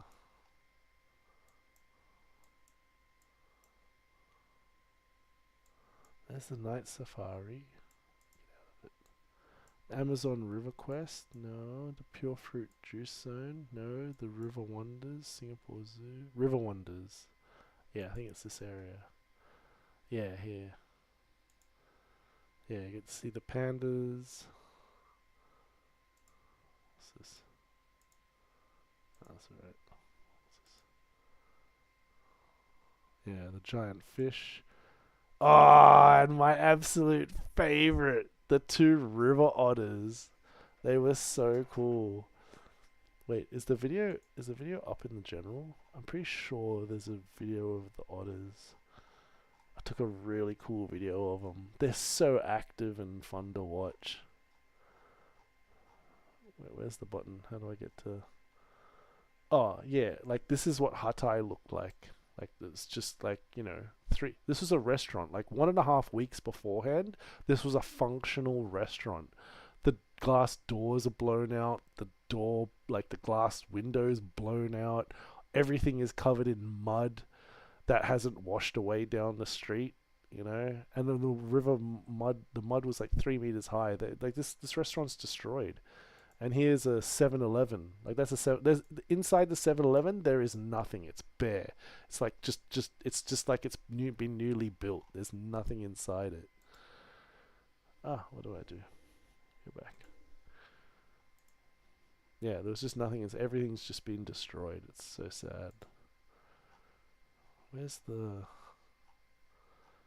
Where's the river otters? Oh, the Malaysian chicken curry. Oh my god, it was so good. The potato curry is so delicious. This is your order. Oh my goodness. I wish I could order this right now. It's so cheap. $4. $4 for a Coke, rice, piece of chicken, and potato curry. $4. $5. You know, and then just it's got here extra 2 potato curry. So it's got 3. I paid the extra like 30 cents for 2 extra things, like 30 cents and 30 cents, 60 cents extra. Oh my goodness, those on the rice. Oh, so good. How do I copy image? How do I tag Mr. Vigilante? Oh, look, maybe private message. Wait, let me private message him, tag him. Where's Mr. Vigilante?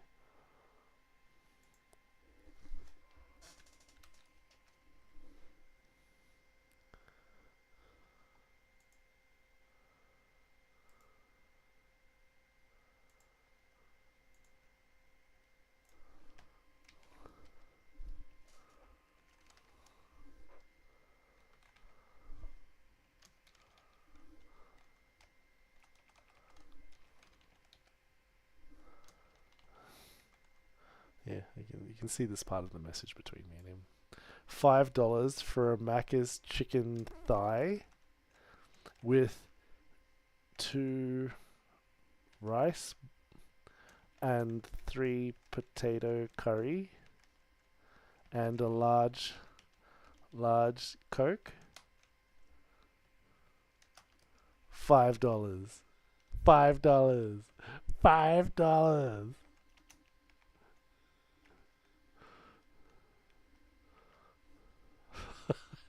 $5. No chance you can get that in Australia.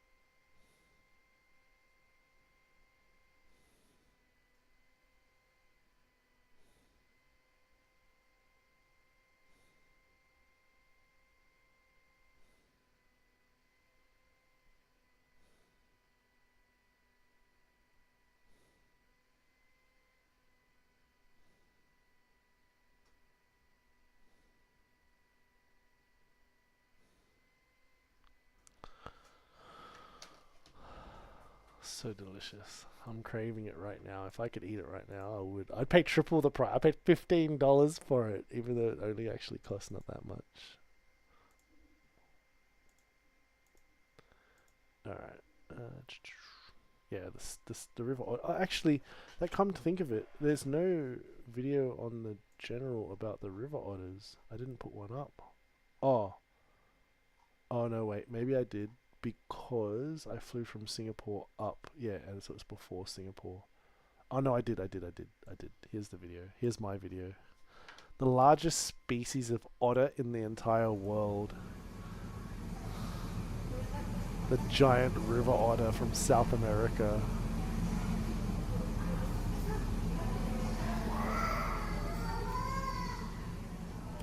No interaction with people, just a lovely little habitat where he swims around and does his thing. So cool. This video is my favorite part. It's my favorite part of my whole Singapore trip. Just seeing this giant otter. Just feeding him. I'd love to feed him fish and whatnot, but like, I think the zoo can't handle idiot tourists that do the wrong thing to the animals. But man, I wish there was like a little hole. You'd be like, "Hey mate, want some sashimi salmon? You know, I'd pay $20 for a nice piece of salmon. Give it to him. Nice piece of Tasmanian salmon or New Zealand king salmon. Fries. Oh mate, they had curly fries in Malaysia, but I don't know. They're so oily. I think once you enjoy air fried, it's better.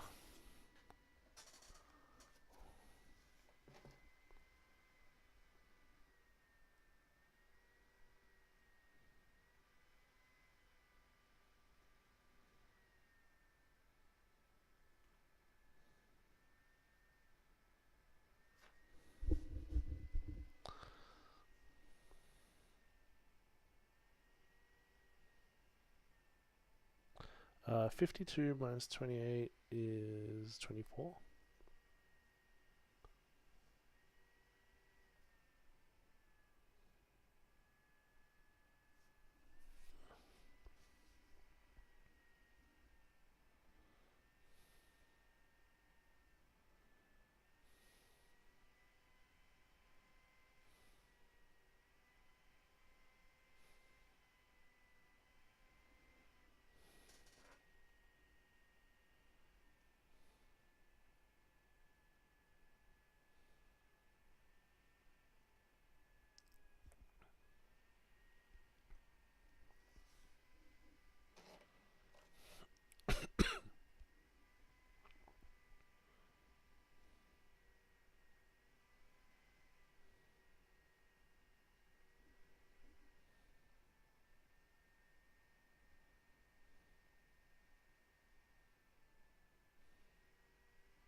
But yeah, this is the sea otter. So cool.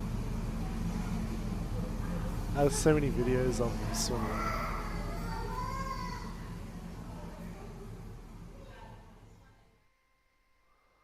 Yeah.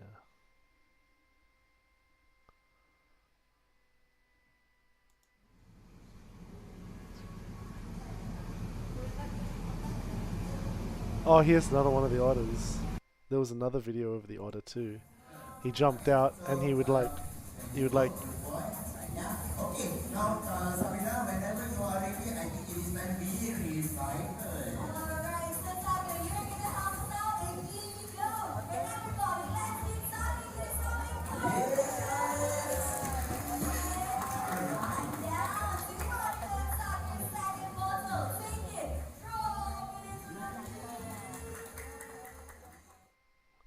the otter gets treats. So cool, hey.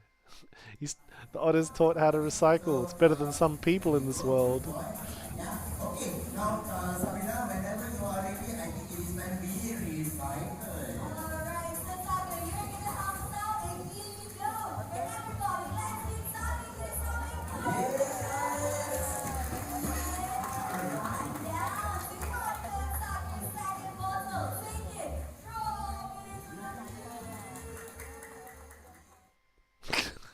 He gets his little treat. Ah, they're so cute. That's a giant river otter, trained as a pet at the zoo where they like feed him properly and everything all good.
Vigilante just sent me something.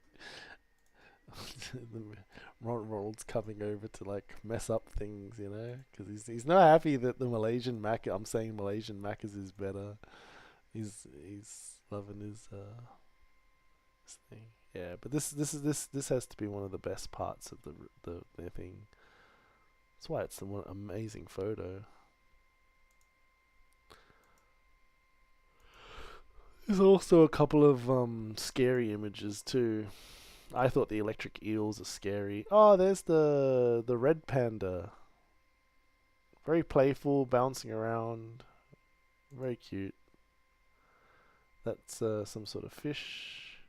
That's I think it's a sturgeon. That's the one that people in Australia and New Zealand eat, or the eggs give the caviar that they eat, or something like that. Oh, yep. Oh, this part up here, this one. They have a giant crocodile. This one here. This crocodile here. This crocodile is, like, you can see it's as big as the enclosure picture. Look how small people are to it. It's massive. I didn't see this crocodile. I did see the pandas. And I walked across. And I was going to do the boat cruise tour, but they cancelled it due to lightning potential, and then you can go in, and then I didn't see the leopard.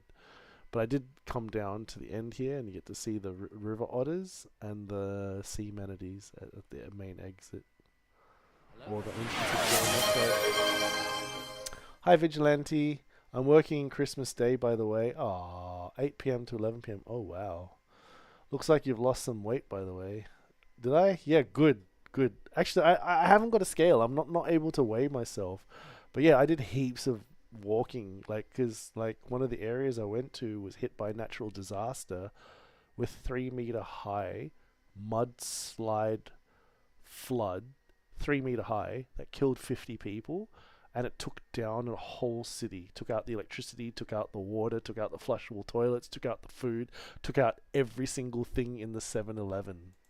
Took everything out.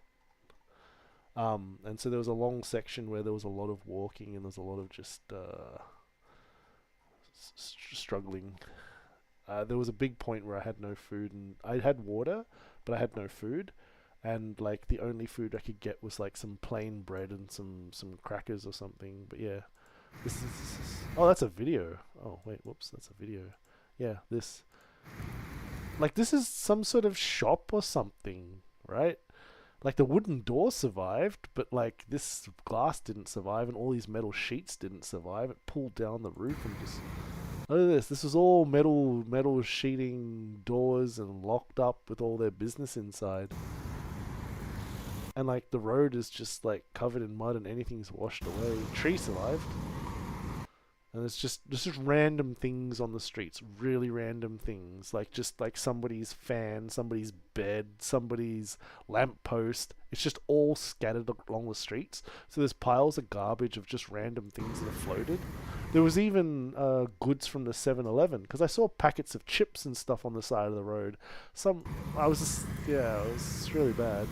But yeah, it's just smashed through everything. Only solid things survive. But like, yeah. There's a Macca's down there. That Macca's, you walk in and it's just mud everywhere on the ceilings. The front door is just missing because it's been washed away. And inside, like, there's only a couple of metal benches or stuff. It was really, really bad. It started when I was in Indonesia. I got to Malaysia and I was going to go up to Hatay where it was, in the middle of when it was having this flood, and then after it I then did come up and go through it, go past I did go up through it and go past it, and when I went past it, like, I come up to the supermarket on Google Maps and it's just a wooden boarded taped up door with nothing inside and just mud. I was like, oh man, there's no food. And this was a restaurant. What does it say here? Sultan Roast Duck. This is a roast duck restaurant. And look at it. It's just literally, it's got like there's people have some sort of bottles of liquid. They've got something to drink because there's no water. Like that there looks like a jerry can of water. You know, one of the never fail ones. That looks like a jerry can of water. It's just yeah, whatever they could. Well, the air conditioners kind of survived up there. The hotel that I had booked, I went to it. Oh wow, look at these. The beer bottles have mud on them. I reckon people have found a bottle of beer on the ground. They've taken it. They've gone, oh wow, it's still sealed, and they've rubbed off and cleaned the top part to drink from it, and they just drunk it. I reckon these are just random things they found on the street. I think it is. Yeah, it's just smashed. Yeah, you can see it. Like you can if you just use your nails and you scrape on the ground, you're just gonna have mud in your hands. That's just what it was like. Look at these shoes. Oh goodness. Bike is charged up, ready to ride to work tomorrow. Oh, nice, nice. Yeah. Yeah, and e-powered push bike. I think that's the way to go. So Vidge, in Thailand, they said that if you have a motor on your motorbike, then your vehicle must be registered and roadworthy. If you have an electric powered scooter, which is kind of like a motorbike, but it just runs off of a battery and the motor is not petrol powered, it's electric powered, you don't need to have it registered. And you can drive on the road. And the lady was pointing, oh, look, see, they're riding around. I was like, oh, okay, how long does the charge last? And they're like, oh, only about 15 minutes to 45 minutes. I was like, oh, I can't really use that to go all the way up.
Okay. Mate, we got bikers doing wheelies across the road from me. I got video evidence of them doing dangerously on the road. Yeah, they're doing wheelies. By the way, I know you don't want to talk about this, but I hope your family and friends are all safe from the Bondi massacre last week. We all deserve to wake up and go around and not worry about it. Oh yeah, that happened when I was over in Thailand. Yeah, to a guy and his dad from the Liverpool area went into Bondi and just decided to kill with a high-powered rifles like 15 like Jewish people. That's horrible. I mean, the thing is, Vig, the area that I live in, I've always said this. The area that I live in Sydney is one of the 3 last safest areas in Sydney. It's one of the 3 last. Because tourism just brings in, oh, some Irish guy got into a fight over drugs and all of a sudden he stabbed someone in a hostel in the city. I'm like, what the hell? Oh my god, some people are crazy. So, they caught him and then the police got him and then they cancelled his visa and they sent him back to Ireland. And I'm like, what the hell? That doesn't represent the Irish people. But man, some people are messed up. It's just people. It's just people. Sorry if it seems like a sensitive subject. No, I don't think it's a sensitive subject. I think raising awareness about it is a good thing. It's quite obvious what religion these 2 dudes were that ended up killing people. It's quite obvious what religion the people that were killed. So you can understand it's just religious fighting, right? That's what it seems like to me. I don't want to pick one side or the other or anything like that. I'm just saying, it's just 2 people, a son and a father, that just decided, oh well, other people don't get to live, and then just killed them. I don't think it, the fact that it happened in Australia, the fact that it happened in Sydney, and Sydney is so multicultural. I can go out for dinner and I can go for Vietnamese, Malaysian, Chinese, Italian, French, American. I can go out for any cuisine in the world. That's what Sydney, its multicultural side has. But then you just get just stupid people just doing bad things. Killed 16 and injured nearly 50. PM got booed out during the memorial service at Sydney. The Prime Minister got booed out. Some people are crazy. It's a memorial service. Why are people booing? This sounds weird. My mum said it best, mate. We're all human. We all bleed red. Yeah. Yeah, I'm with you. It's just it doesn't. You don't need to do these horrible things to people. Well, I'm not interested, and I don't want it to happen to me. I don't want to be the guy that sees some dude doing bad things to people, and I have to be the one that runs up behind them and punches them in the back of the head and holds them down until police can get there. I don't want to have to do that. But it just seems like something yeah. It actually, not as bad as gun killing, but there was a dude, one of my friends, Javier, he was working in the city for a nightclub bar with restaurant, and it was really nice. We'd go there, he'd hook us up with heaps of food, and there was live music, rock music or whatever, just up and coming Australian bands, really just cool, promoting local stuff. It was really nice. We usually used to finish up on Friday with drinks after work, and then we'd head over there, meet him, have tacos at his place, and he'd hook us up, and it was all good. But then one dude, this one night, was really angry and trying to fight with everyone, all this stupid stuff, and the bouncers were like, hey dude, you have to leave, you've had too much to drink and all that stuff. And then, because my friend was having to get up as the manager to help deal with the situation, I kind of walked behind my friend, and then I could see the guy who was the problem, and I sort of walked and stood behind him, so I was in his blind spot on his back left of his vision. And I stood there, and then when my friend that was the manager said, look dude, because of all these things that's happened, you need to leave the property now. You need to leave now, we're escorting you out. When he said that, the angry dude clenched his fist and swung his shoulder back to throw a punch at my friend, and I just saw him do it, and I grabbed his wrist. And so he went to throw a punch, and then his wrist was locked and held, and then he looked back and he looked at me. And he looked at me and goes, I just go to him, dude, it's not worth it. Don't do it. It's not worth it. And he was like, all right. And then he left peacefully. And then I told my friend, and my friend was like, really? Oh, I'm going to hook you up. What drinks do you want? I was like, whatever you want to give me. He's like, yeah, have Kraken. It's the expensive stuff. Have that. I was like, all right, thanks. And he hooked us up with some like tacos, and I think I left, and I was all happy, and I had some ice cream at the Macca's at Wynyard Station, and I had home, you know. They say it's his fault and could have been prevented. It's his fault? Whose fault? Mate, if I were there, I'd risk my own life to save others. It's easy to say it, but like you gotta be so careful, man. And like, not gonna lie, like you are a little bit smaller, and I'd love for you to do something to save me. Oh, don't get me wrong, but like, not gonna lie, I'd probably prefer if it was me than you, as maybe a bit of martial arts and a bit of extra strength and a bit of height, you know. bit of extra strength does help against people that want to do wrong. I would potentially die knowing I saved others. Yeah, yes, bitch. Easy to say, not absolutely impossible to prove, and I don't want you to prove it. I don't want you to be dead. But yeah, it's So anywho, spent 4 days in Singapore, and then I flew direct from Singapore to Kota Bharu with Scoot Airlines, which is the budget airlines for Singapore. And then I took the road. No. Kota Bharu. Where is it? Where'd I go? Where's the border?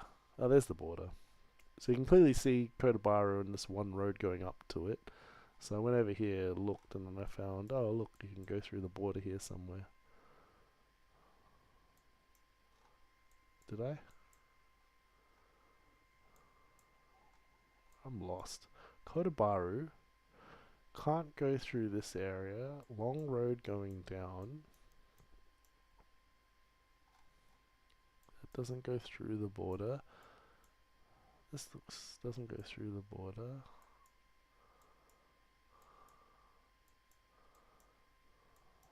Here you are. This one goes through the border here. So I got to grab down to here. Then the Uber driver left. And then I got in. And then I walked up. I walked up here. Sat on the side of the road and waited for them. Because they got gates here. Waited for them to open up the gate at 7 a.m. in the morning. And then walked through. Walked in here. Passport please. There's my passport. Yep. Oh, very good. Why are you coming in? Why are you leaving Malaysia? Oh, you know, I'm just going on holiday. Oh, yeah, very good. Thank you. Bye-bye. Okay, good. Thank you. Exit. Walk out the back here. Come out down the stairs. And then walk over here. Now, this is no man's land. Technically, you're not in any country at this point here because I've exited Malaysia, but I haven't entered any country in the world yet. So I'm walking here, and you walk here, and then you got to go on the bridge, and you walk along the bridge, and I was using these steps here. They were pretty smooth for my bag. You come along, finally, and then you cross over to this thing, and then you cross over here, and you walk in. And there's two. One's the entrance, and one's the exit. So the exit sends you to Malaysia, and the entrance sends you into Thailand. So I went in, and he's like, you're not allowed to take photos here. Don't need to prove it. I hope it never happens. Yeah, neither do I. But I almost died once, I'd rather not. Yeah, okay. Life's so precious, I don't want to hear others going through fear. Yeah. Why are you leaving Malaysia? To go home to the country I was born at? No, Vidge. No. Why am I leaving Malaysia? Like, do you not see this? This is the Malaysian-Thai border. So this border here is the border between, that's Thailand and that's Malaysia. And you can just walk across the road between two countries. That's what I would say to the airport security. See if, yeah, look, see, Thailand, Malaysia. And I think this is the most eastern border. Like that road actually goes over the border. Whereas if you look at the whole border along this river, right, I'm sure people would just take a dodgy boat and just go across. But the issue is your passport, you don't have legal right to be in that country. That's the problem. So there's no way across, still no way across. That's sand dunes. Like surely you can sort of get over and get over. But anyways, whatever. I wouldn't want to do it. If you get caught crossing the country, that's so bad. Yeah, I'm sure you could cross it here. Easy. There's people living on both sides, for sure. Whatever. I'm not getting into here, this dodgy spot. This is just the border between Thailand and Malaysia. For sure, people just get uninterested in some of it. Look how close that is. That's a pretty short distance. Like that, if you were to run that, it'd take you like 30 seconds to 1 minute. You know, but inside this river, oh my god, it's be so dirty. It's not going so good. You can see it's quite a, that's a sandy color. Oh wow, the color changed there. It gets really shallow here. So this is kind of like beach, river. It's just following the border out. This should go to sea. It should eventually go to the sea. But I'm just seeing that if there's no road across, but I'm not seeing any road across. This river determines the border of the two countries. If the river like cuts the corner and goes across like that, then technically this top area becomes Thailand. Because no one would hold the border to the old border. You know what I mean? There's probably areas that have changed over time. What is going on here? That looks like you'd almost jump it. Although it does look like waves. Is it the ocean? No, still not the ocean. Still no way across. Wait. You could actually walk across there, and then that would be Thailand, and that would be Malaysia. You can actually walk in and out of the country. Okay. Up here.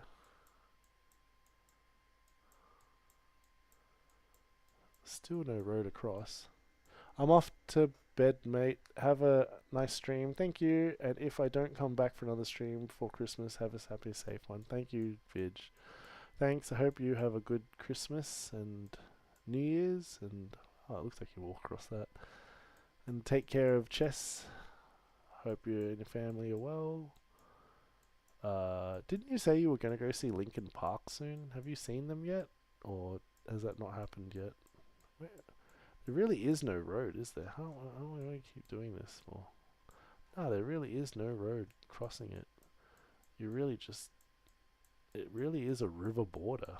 It's quite interesting. The two countries agreed, yeah, let's just... Oh, wait, there's an island here. Oh, no, that's not an island. It's just a split of the Thailand side river. Yeah, see... What's this duty-free zone? Oh, can you cross the border with boat, can you? Interesting. Duty-free zone. What's this?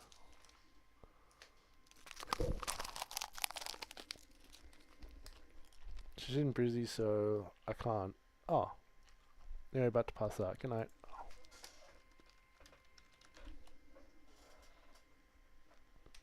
I'm not from there. Why do I need to stay? Nah, man, they don't take jokes good. At the border control, they're pretty serious. It's just what they're like. Like, it's just kind of like, they're not really there to mess around and have a joke, unfortunately. What the hell? Get out of it. Can we, oh, here we are. Okay, so there's a boat line there. Seems like you can take a ferry across, like that boat, sort of. But then this would have to be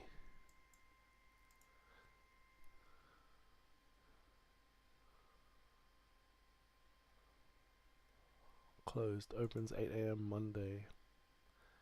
Closed Friday, closed Saturday. Open on Sunday.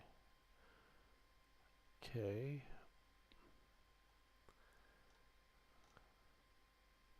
Border crossing by ferry over to Tukbai went on smoothly. There's a ferry every hour departing.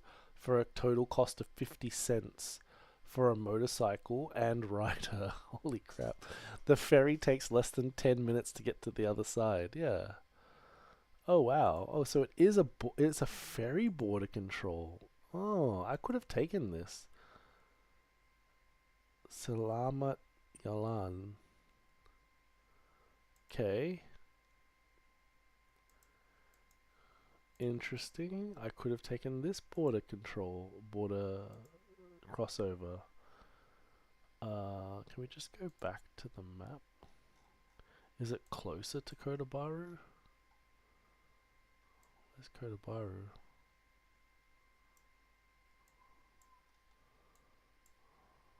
So I went into Sungai Kolok.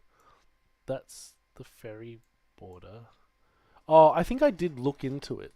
I did look into it and I saw that this, for example, is 30 minutes and that to there is 45 minutes.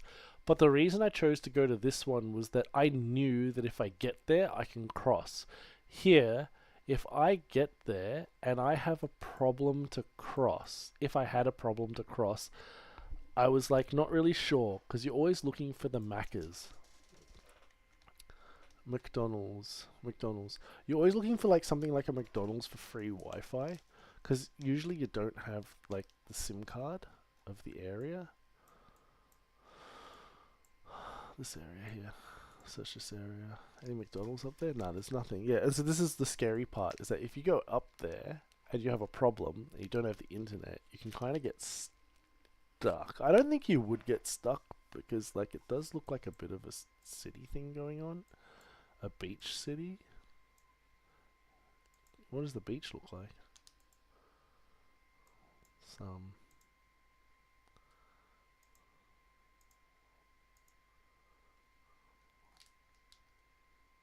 Yeah, just people having picnics at the beach. That's really nice. Yeah, seems nice. Yeah. Lots of foods, lots of flea markets. It's Malaysia.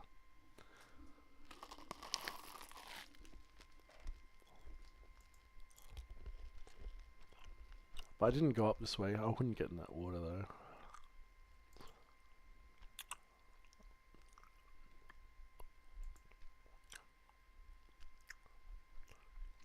Actually, it looks like decent surf. Like just basic bodyboard type surf. But there's no one in the water. There's no lifeguards. There's nothing. Oh no, there is lifeguards. Looks like that is the swim between the flags. Oh, there is lifeguards here. Swim between the flags. But no one's actually swimming. no one's in the water. What's up with the water? Oh, whatever. So I could have gone there, but I decided not to. If I had gone here and I crossed over, where would I have been? I would have been up at Takbai, which, like, that's got a train station, but I don't think this has a train station. Is there a train station? Oh, there's some flea markets. What's that like?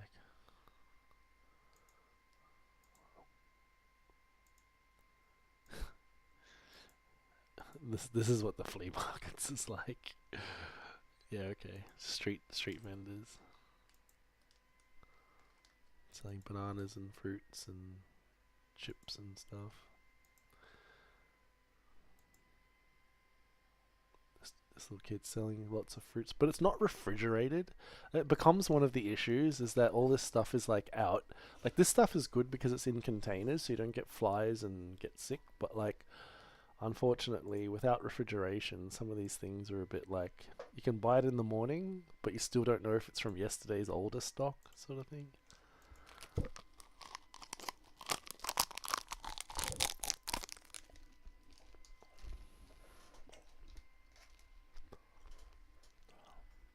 Ferry border control. Interesting. Different experience. But I think I'll pass. Unless there's a train station. Like, if there's a train station, I'll be fine with it. Starboy's coffee.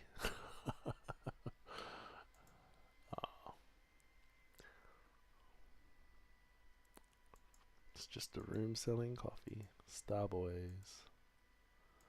Well, at least they got their own brand. Nice, but it's so hot. No air conditioning.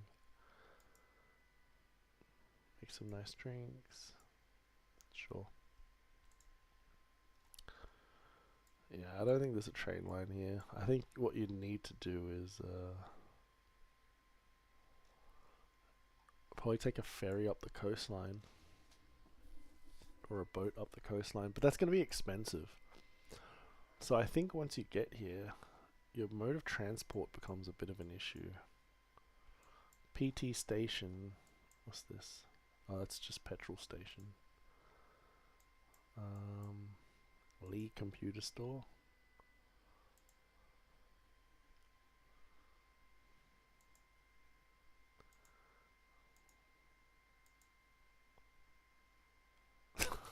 It's a garage computer store. Yeah, I mean, like, you know, people working out of there. Garages. That's how they do it over there, you know. You'd need a car to get up here. You wouldn't be able to walk this whole distance. You get buggered. Wait, did that say shopping mall? Yeah, shopping mall. What does a shopping mall look like? That is a shopping mall.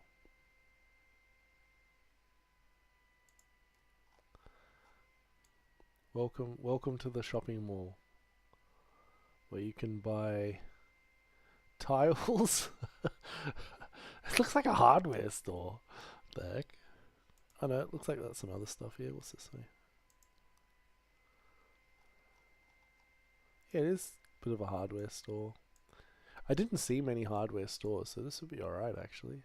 Captain Paints and stuff.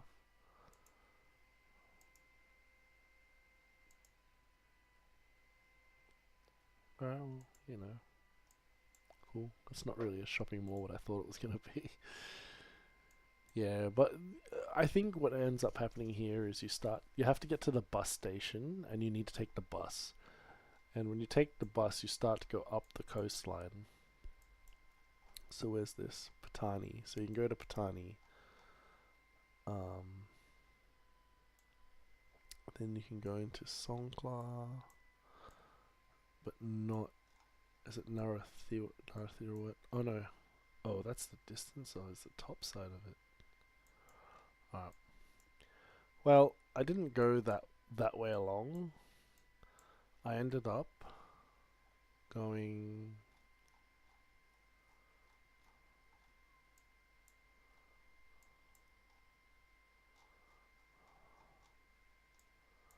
Yeah, this way. I ended up going this way and then I hit this train station, and then I pretty much jumped on the train and I looked at the stops, and where's tomorrow's trains?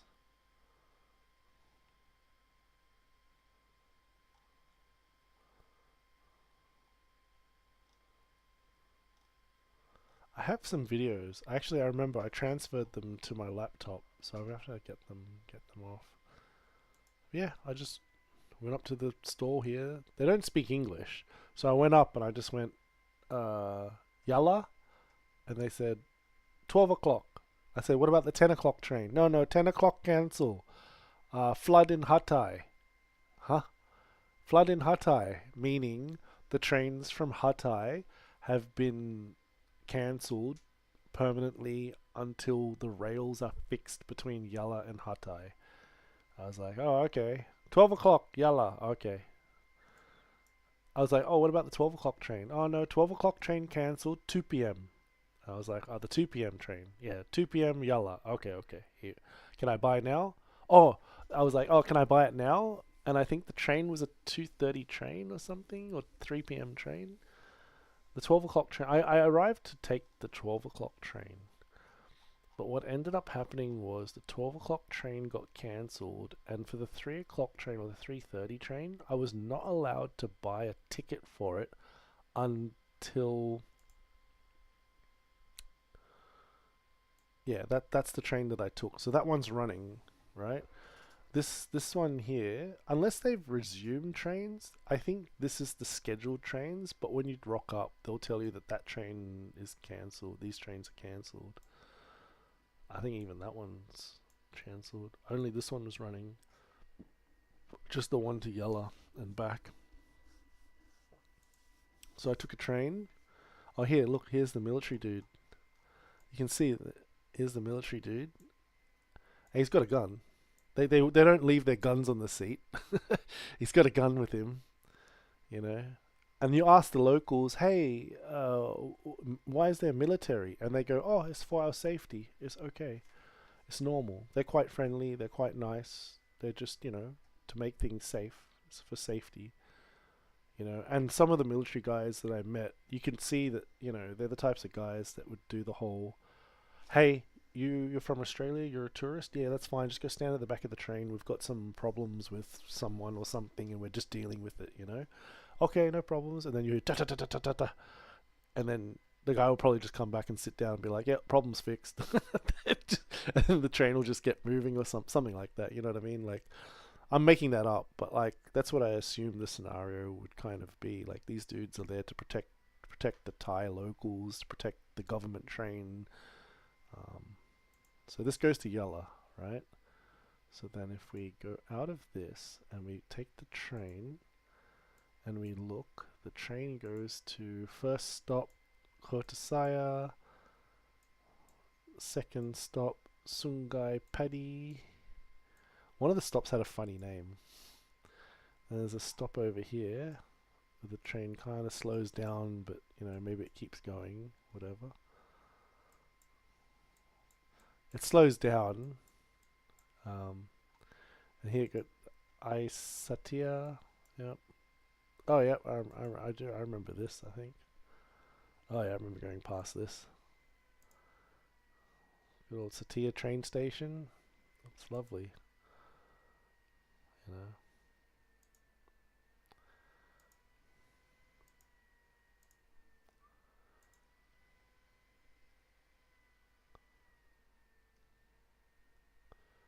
How do we get out of this?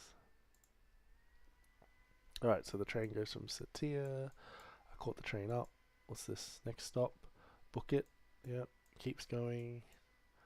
Then here to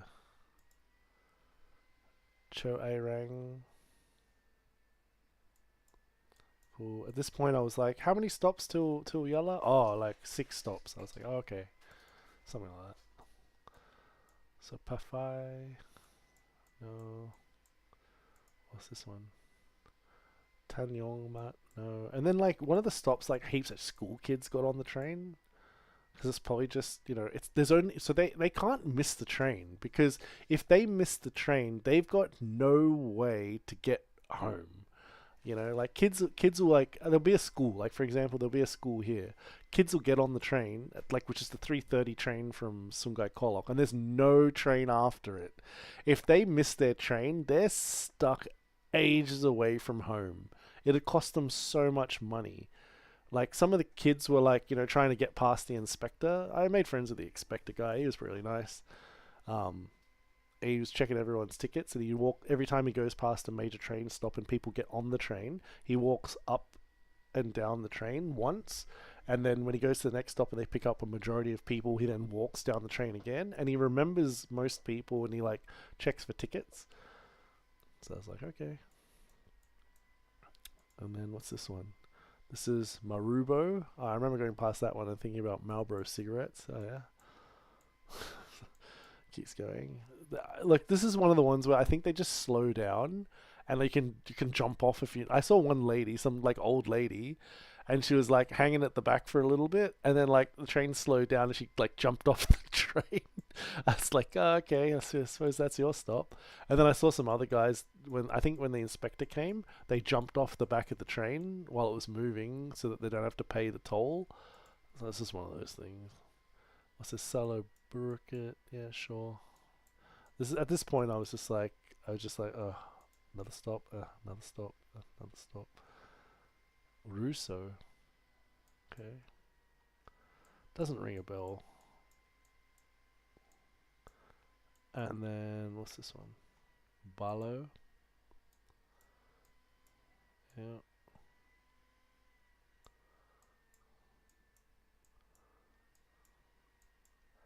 Next one's Raman.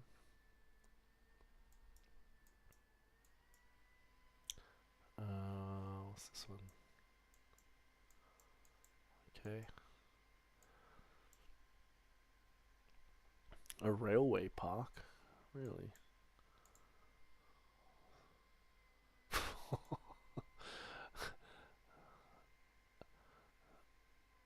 Caillou Bokok Station.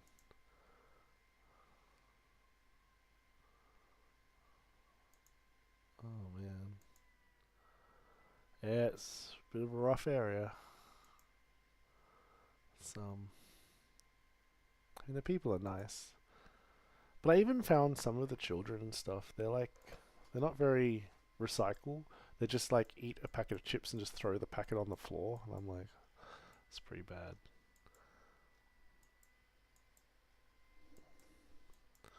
Came up and what's this?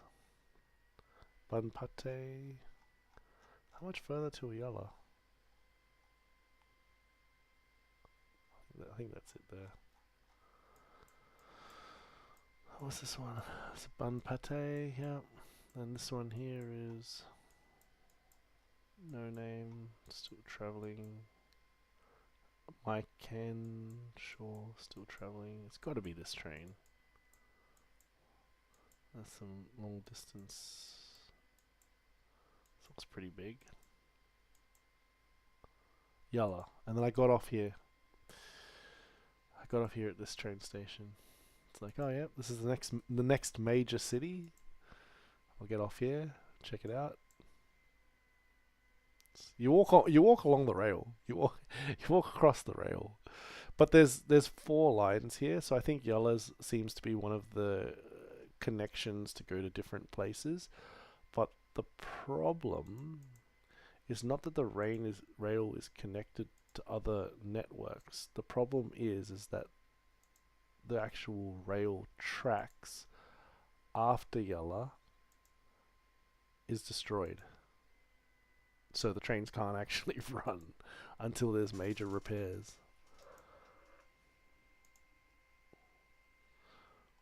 So I got here to Yalla. It's a bit of a strange one when I got off, because the military went into one building and like all the people getting off went into another building. And then I was like, okay, what do I do here? I think I stayed the night here, didn't I? I stayed the night in Yalla. I don't know where I stayed. I don't remember. It was pretty quick. The Parkview Hotel? I think this is where I stayed.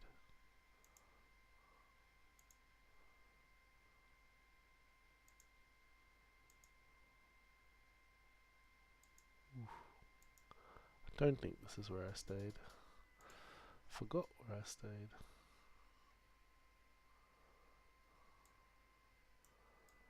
Oh wait, I stayed near Yalla down here somewhere. Stayed down here. Where did I stay? I stayed over here somewhere. The Linux Garden Hotel. Yeah, I stayed here. It was quite pretty. Yeah, it was just a nice little 3-star hotel. Lots of nice ratings. It's pretty cheap. $33 a day. It's really cheap. But it was quite nice. It was nice. It's nothing fancy. Just a nice room. Nice bathroom. Yeah, I think I had a room similar to this. Balcony, air conditioner, bathroom door, front door, some shelves, table, whatever. Oh, I think my room was similar to that sort of thing. Yeah, whatever. So then I was done in Yalla, and at this point here, the trains didn't run any further to Hatay. There's meant to be a train that runs there. So I was meant to take a train for this distance. But because the rail has been deteriorated, probably in this section here. Where is the rail? Rail comes in, yeah, it goes up here. So when the rail goes up this way, right? And Hatai is there. Along this section, the rail is destroyed. And along this section here, the rail is destroyed. And Hatai is destroyed. Like, I reckon, Big C Heavy, yeah, whatever. None of these things exist anymore. Nothing. It was pretty bad when I was there. Yeah, see, like, this is not what the place looks like. This is all changed. All of this is shut down. All of this is shut down. Like, there's no hustle and bustle of city. Everything is covered in mud. Like, this place would have had all the windows blown out and stuff like that. Oh, wow. This would have been nice. Like, cause Big C is their Thailand supermarket. Like, it's such a successful supermarket that it becomes a shopping mall, right? So there's a Big C extra shopping mall here. The thing is, I reckon if we look this up, the Big C shopping mall in Hatai,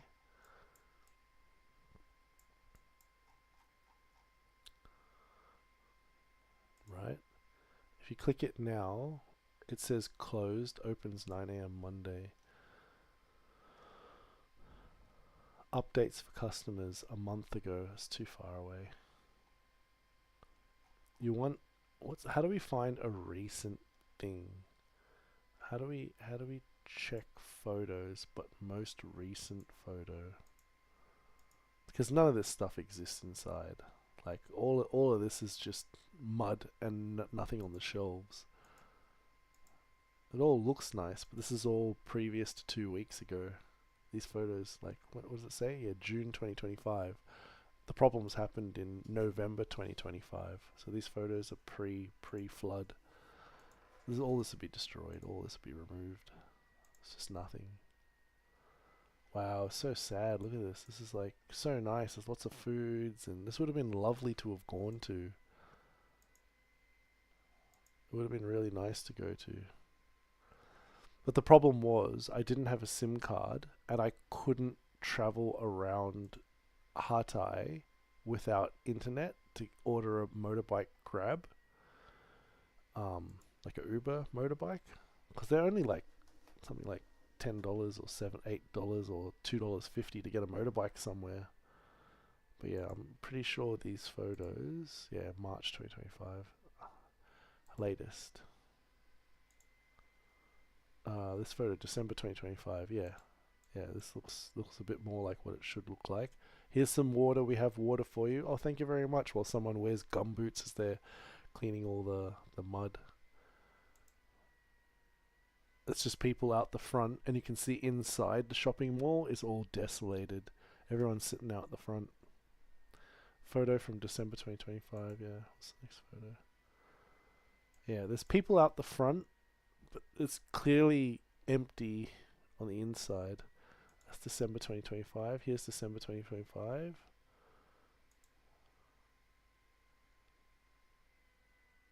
Okay, so someone's taken a photo during the flood or something, and you can just see, like, this is all just like random things. An esky lid, a bag, a wheel, clothes, and sadly you can actually find a person's body, because I think 50 people died and some were injured. December.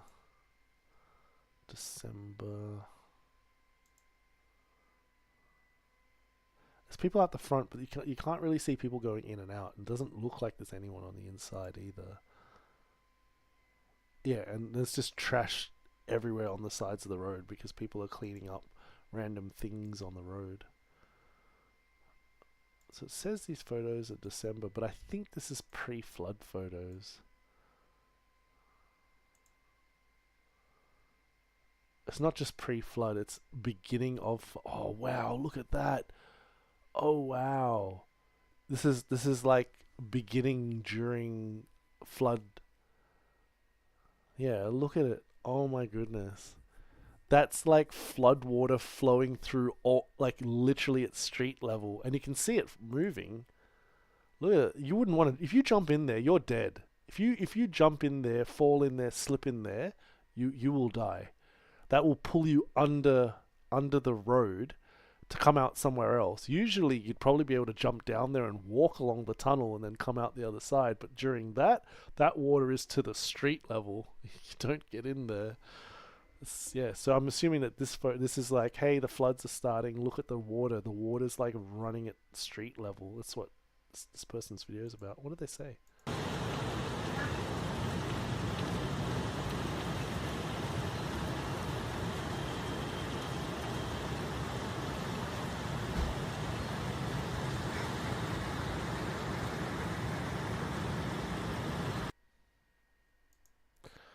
Yeah, some street food,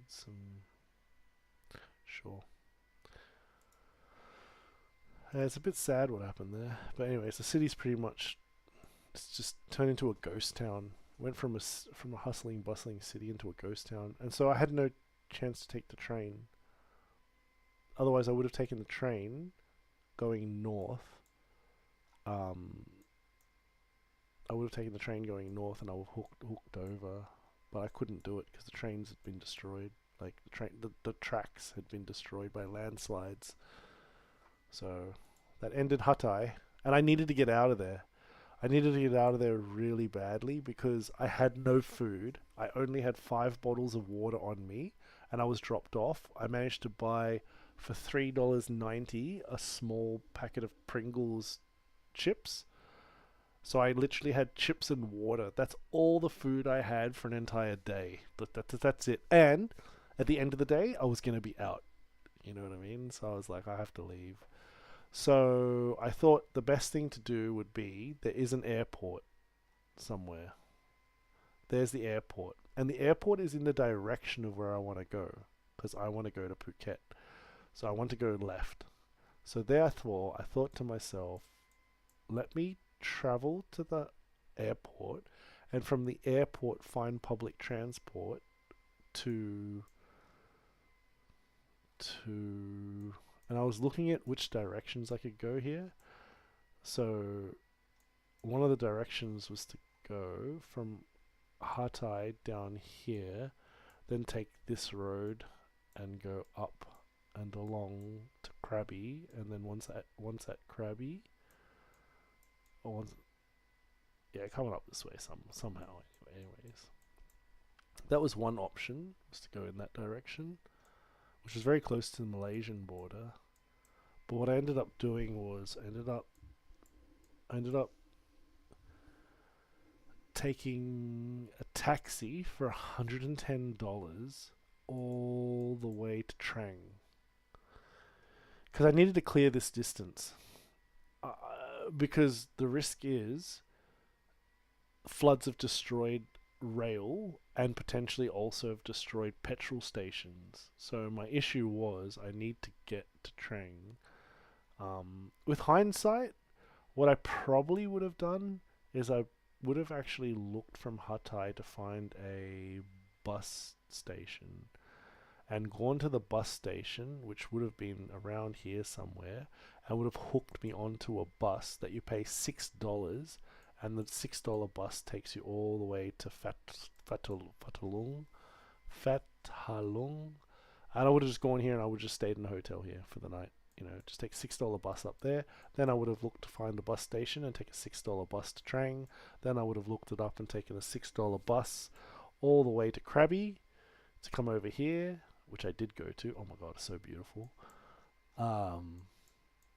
But what I ended up doing instead was I ended up taking a taxi for $110 to Trang just to get out, because I was having problems finding vehicles that were willing to do the distance. I was having problems because they all were saying, like, I think I went through 20 drivers.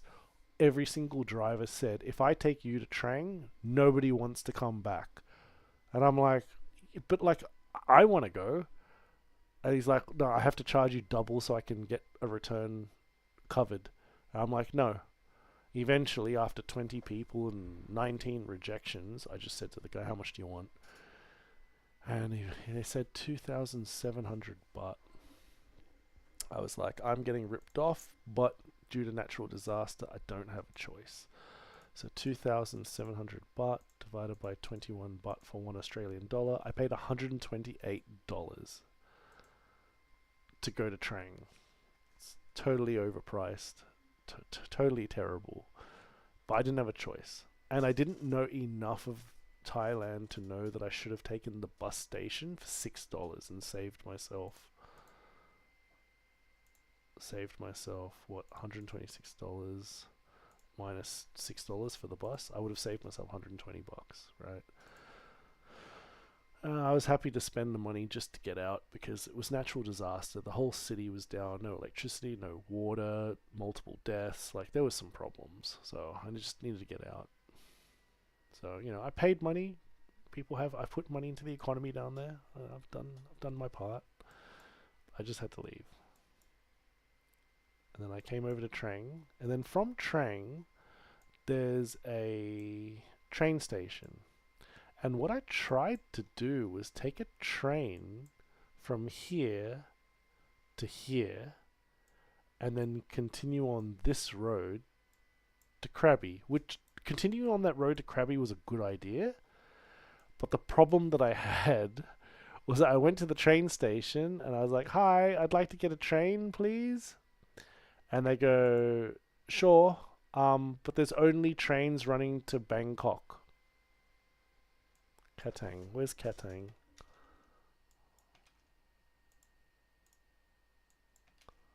Katang.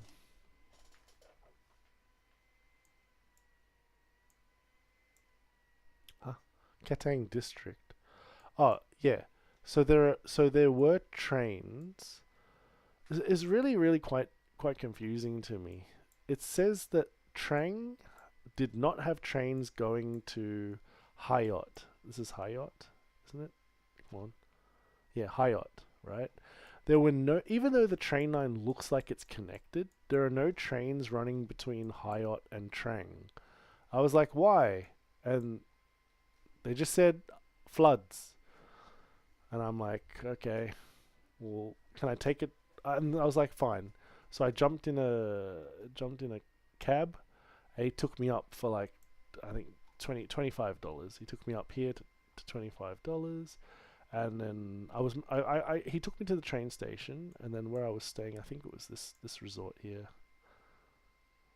I think so. It doesn't look like a hotel. How about this one? No, that's a place of worship. No, there was a hotel here. Yeah, this one. I stayed here. Yeah, I stayed here. $24 a night, right? And lovely host, lovely guest, host of the place. She actually was living in Melbourne, studying English. I was like, oh wow, but she's from here, which is just, not gonna lie, is out in the middle of nowhere. And she's just from here. I was like, oh wow, okay, let's talk to her. She was really lovely. She then hooked me up with, where was I? Here. I stayed here, and then for $24 a night, so cheap. And then she hooked me up with a motorbike that took me across. He cut the corner somehow. I think he took me over here somewhere. I think he took me around here somewhere. What if I type in bus station? Bus station. If there's one thing I now know about traveling around Thailand that I didn't know when I was traveling around, is that the bus stations are the secondary transport for the locals. The main primary transport would be the train, because it costs $1 for a ticket to go 4 hours. The bus costs $6 to go for about 4 hours, right? Let's see if we can find the bus station. No, I want to find the bus station in this area here. Where's the bus station? Yeah, see, this is an issue here. So like, it's not telling me where the bus station is here, but there is one here. It's like, there is one. Hotel transfer? Where's that? No, that's Trang. I left Trang. I was up in Hayot. So this is one of the nice things about that lady at the hotel I was staying at. Can I 5-star them for just being so lovely and helping? Where's the 5-star button? Do a review. Yeah, I'm logged in. Write review. 5-star room. I'll give them 5 stars. It's a basic room. Service 10 out of 10. Location cool.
Yeah, that'll do. I was in Hyatt to travel to Phuket and Krabi, and the lovely staff, specifically the girl who had studied in Melbourne, Australian English in Melbourne, Australia, and spoke English well when others didn't. She gave me advice and called up a cash motorbike to take me to the bus station.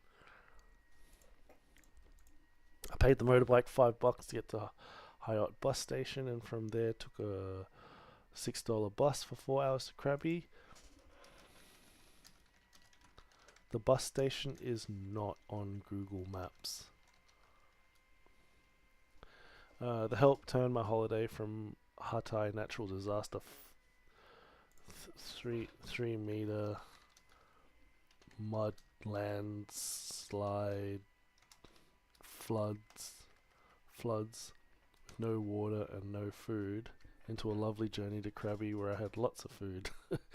Without this advice, spending $11.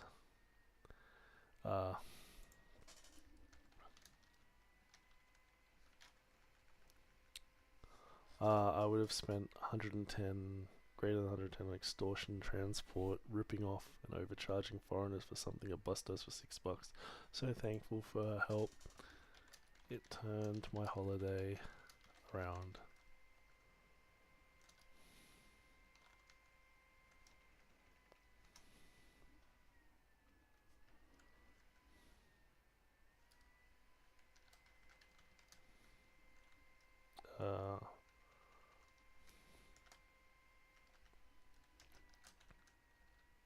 I am so thankful for her help. It turned my holiday around. Cool. That'll do. Done. I'll leave her a review. Nice. And they deserve it. They deserve it. The complaints, I'm assuming I know what the complaints are going to be about. It's going to be like, oh no, the toilet wasn't so good and the pathway was like gravel and my wheel on my bag got stuck and blah blah blah nonsense.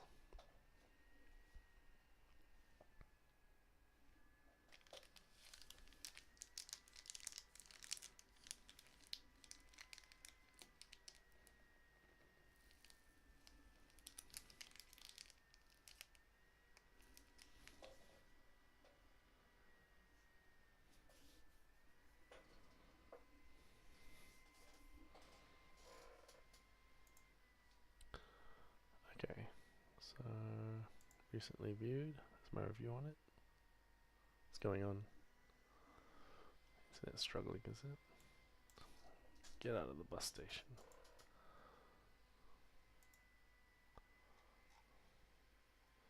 I'll check up and make sure a review is in. And then yeah, I took a $6 bus all the way along this road for like 4 hours, and then he came and he dropped me off down here in Krabi. And oh my god, Krabi was beautiful. The bus station was up here somewhere. Oasis Resort. Here, bus terminal. The Krabi bus terminal. Yeah, see like here on Google Maps it says bus terminal, but I'm pretty sure in that Trang area it's not on Google. Because I couldn't find it when I was looking for it, whatever. As long as I got there and he took me here, and then I just caught a little motorbike down into the city, and then I stayed here, this area. Oh, so beautiful. I stayed next to this thing. Wait, where's my hotel? Where is it? The Riverview Hotel was next to me. The City Night Mark was next to me, and is it this one? Yeah, this one. This is where I stayed. It was so nice. It was so nice staying at this hotel, even though it's like pretty basic. Like it's a 2-star hotel with a pretty high rating. It was so relieving to have food, water, flushable toilets, electricity. And I booked a second night immediately. I just booked a second night, and I just walked next door here to the night markets, and then I walked in. Is it this one? No. Is it this one? No. Is it this one? Oh. Which one is it? Let's see if we can find it. So I walked into here and oh my goodness, the food. Oh, this was the open night market area. Oh, I bought a pair of sunglasses here from a dude. It was $3 for a pair of sunglasses. All that went through my head was, does he have monkeys trained to steal them from people and then he sells them? Because how do you sell a pair of sunglasses for $3? Like, I was like, something's not right. But it's an area where you just sell to tourists and people will just buy stuff and there's just money flying around for foods and I didn't get sick. I was eating the foods and I wasn't getting sick or anything like that because I was quite careful elsewhere. So like these skewer things, they're alright if they're hot and cooked and fresh, but not when they take them completed and put them down here and then they go cold. I'm not cool with that. So it's over here somewhere. I want to try and get to the real good place that I ate. I ate there 5 times. The food was so good on the first time that I literally bought there 5 times. The guy knew my order. The funny thing was the very first time I ordered, usually you order and you pay your money and they give you a receipt and then, you wait for your food. But they took my order, they didn't take any money, and it gave me the food. I was like, thank you. I took the food, turned around and started to walk away. And they were like, hey, you. I was like, yes, what? Hey, you didn't pay. I was like, I didn't? Oh, I'm sorry. Here's your, how much? 70 baht. And I was like, 70 baht? How much is 70 baht? 70 baht divided by 21 equals 3.3 Australian dollars. And I was like, oh, I paid him. And I walked away and I ate the food and I came straight back and I ordered again. $3.30 for this giant portion of food. I think I have a picture. I know I took a picture of it. But I didn't share the picture on Google Maps or on Discord or anything.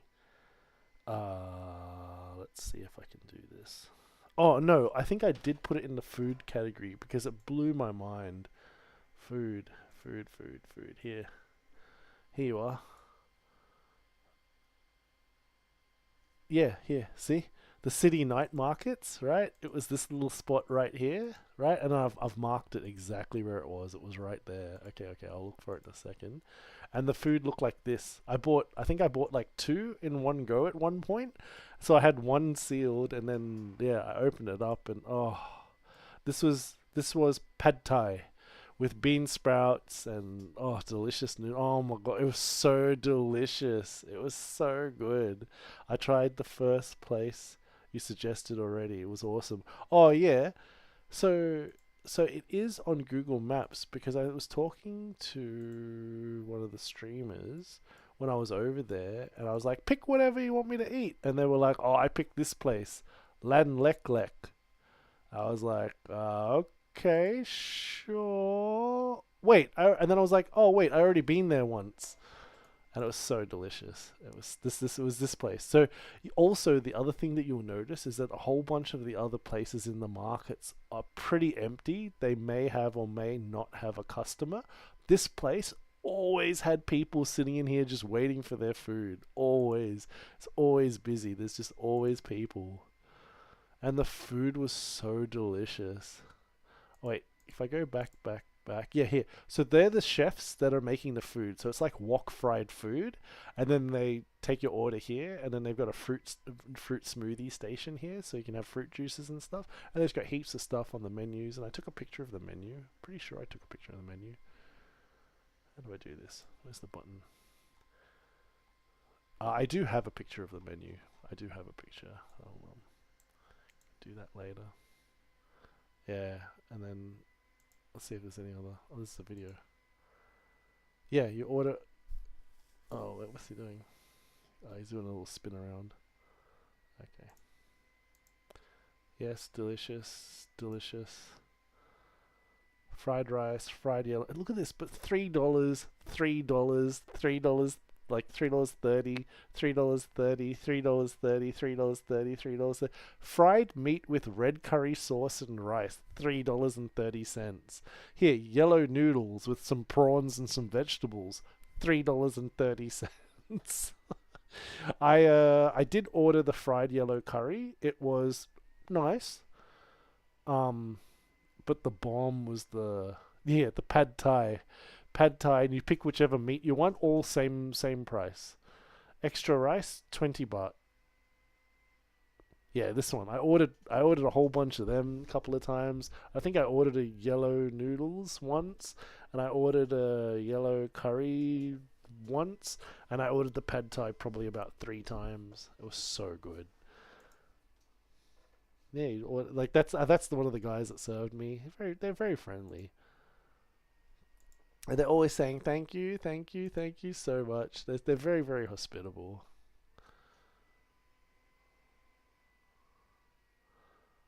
Okay. I mean, it's just, yeah, it's people taking pictures of it. It's just delicious wok fried food.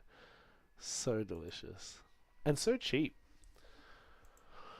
And pretty decent with the hygiene. Like, you know, as long as you're careful, you don't get sick. Like, you know.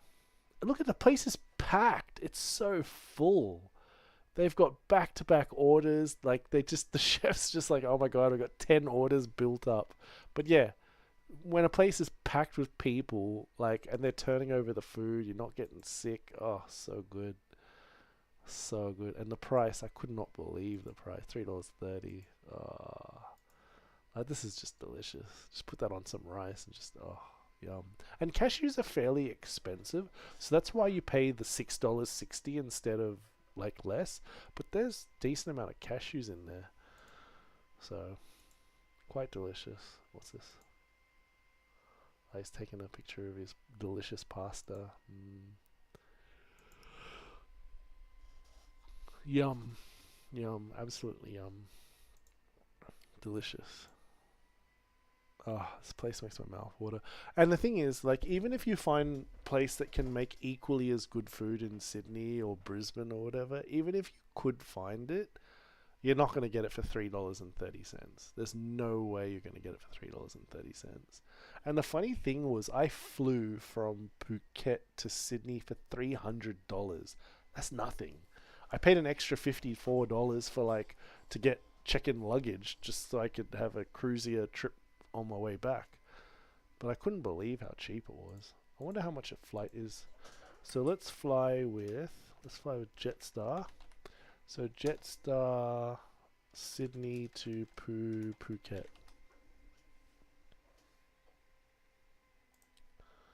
Here we are. Sydney to Phuket. Sydney Club Jetstar, $309. We can go to Phuket for $300. Holy crap. That's nuts. That's really, really, really, really nuts. On the 17th of January, we can fly there. So where's the public holiday long weekend? It'll be this one, the public holiday long weekend. Let me have a little look up. Sydney public holiday. 27th of January. Tuesday 27th.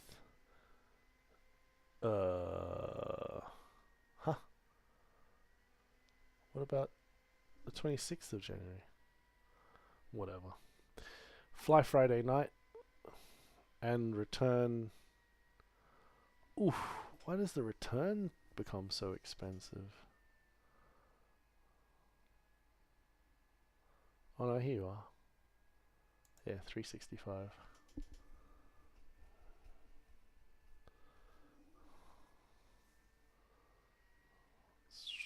What about one way? $300. Cool.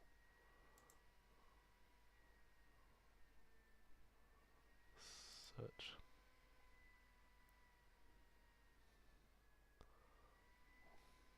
Yeah, that's $294.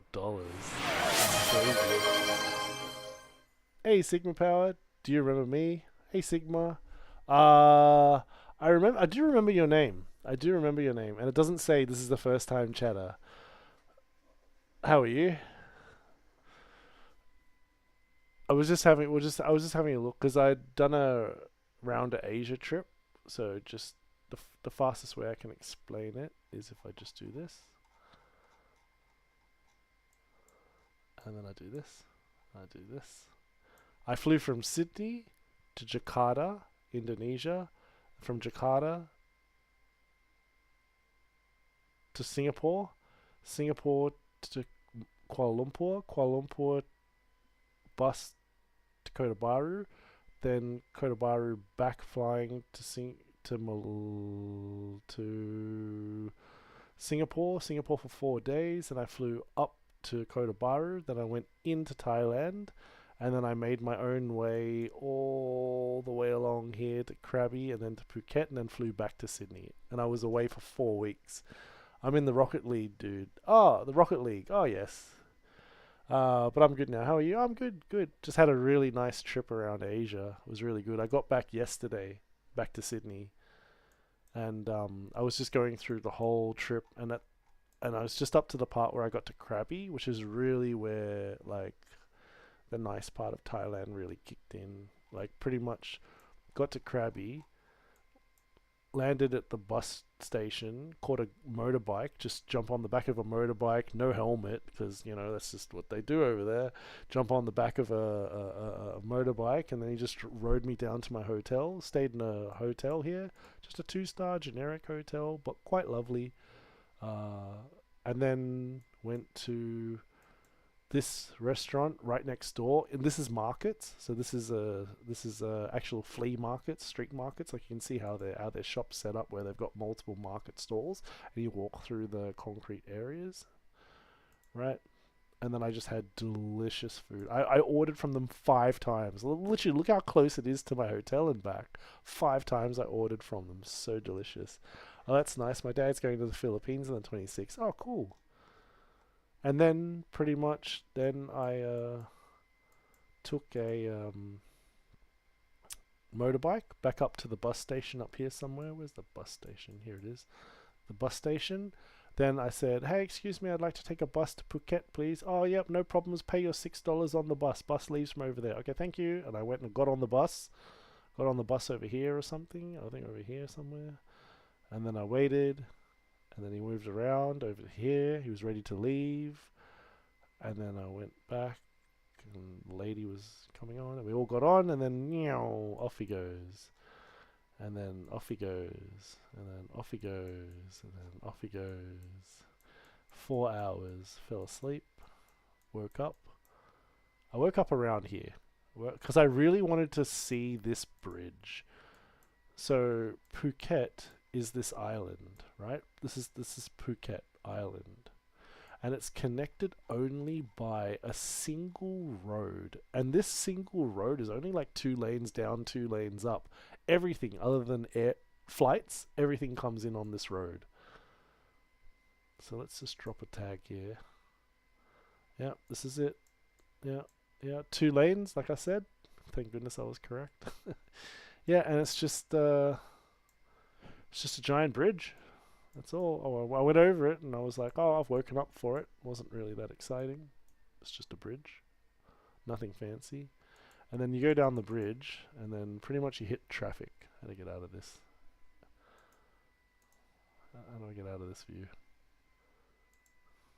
Yeah, and then pretty much you go down and then you come over here. And once you get to around this area, it's all traffic. It's all like gridlock traffic or whatever. Million people trying to go to the same place sort of thing. All the traffic,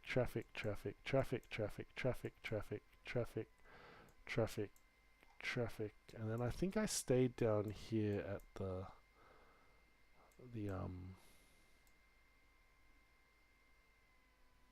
at a hotel down here somewhere.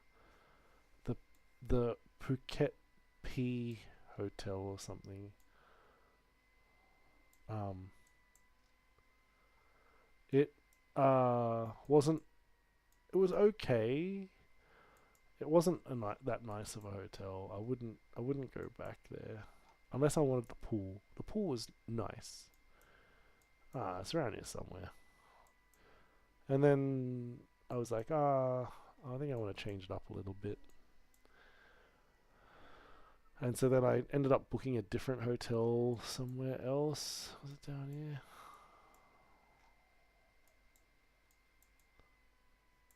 So I'm just randomly looking around to see if I can find the hotel.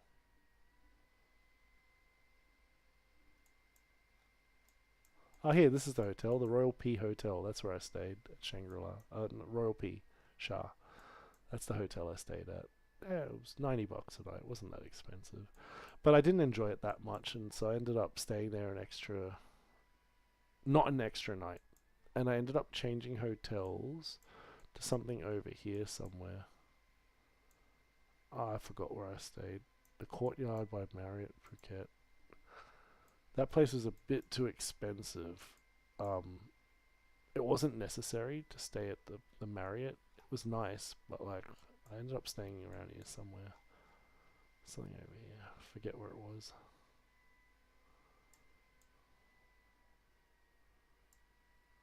Huh.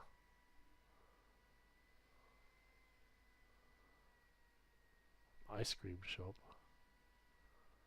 What's this shop?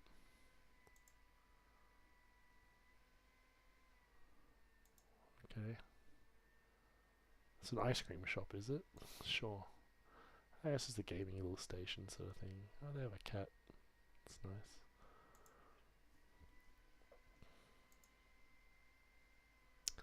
Right. Okay.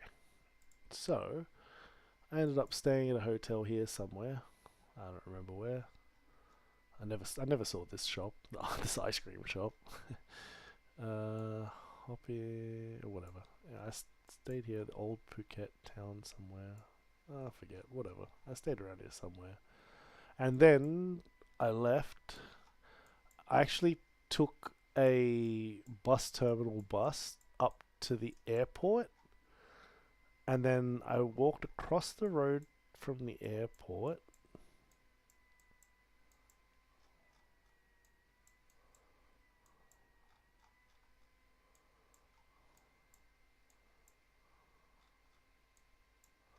I walked across the road from the airport to the 7-Eleven. There was a 7-Eleven around here.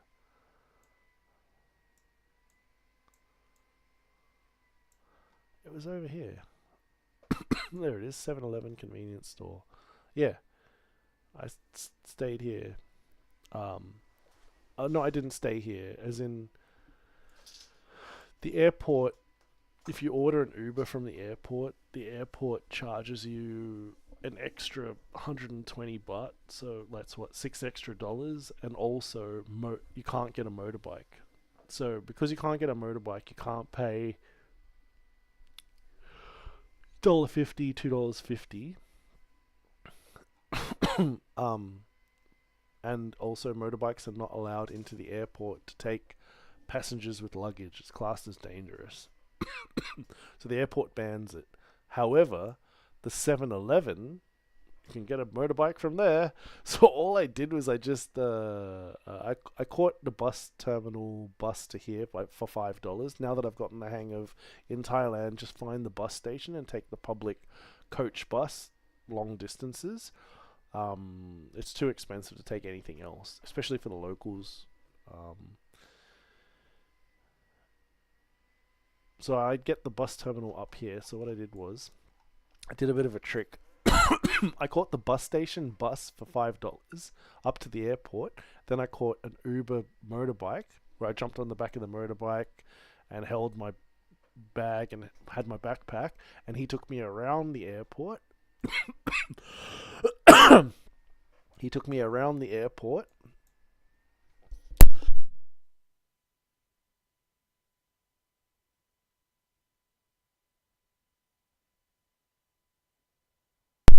Sorry. He took me around the airport to splash jungle water. I stayed at this resort for 3 days and 2 nights.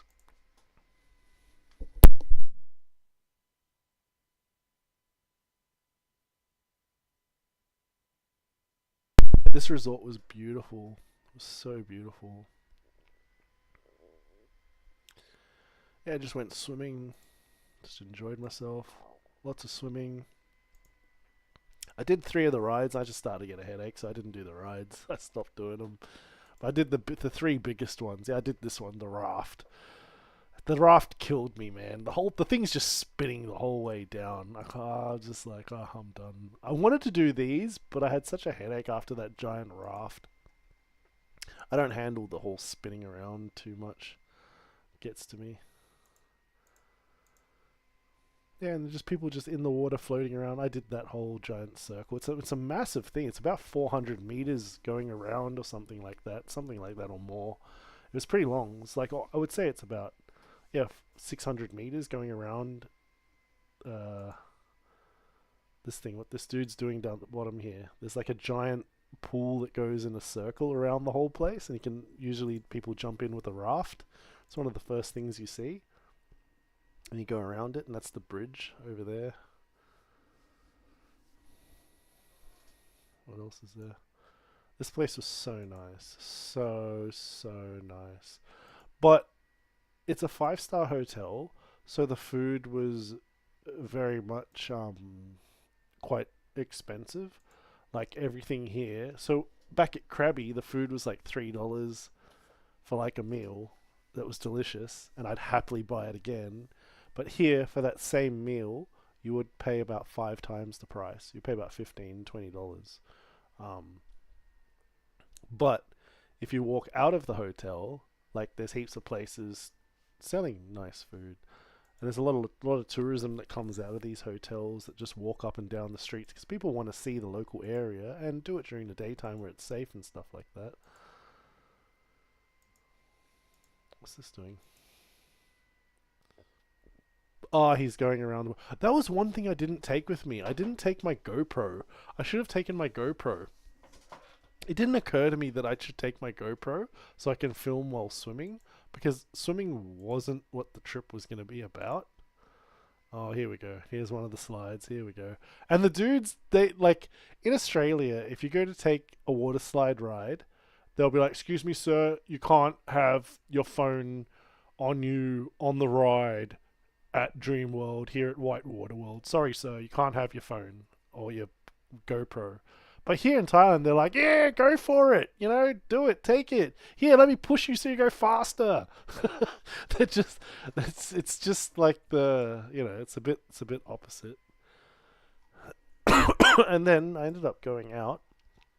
This is the lobby, and then I went out, and then I walked outside, and then here. This is the security gate coming in and out of the resort.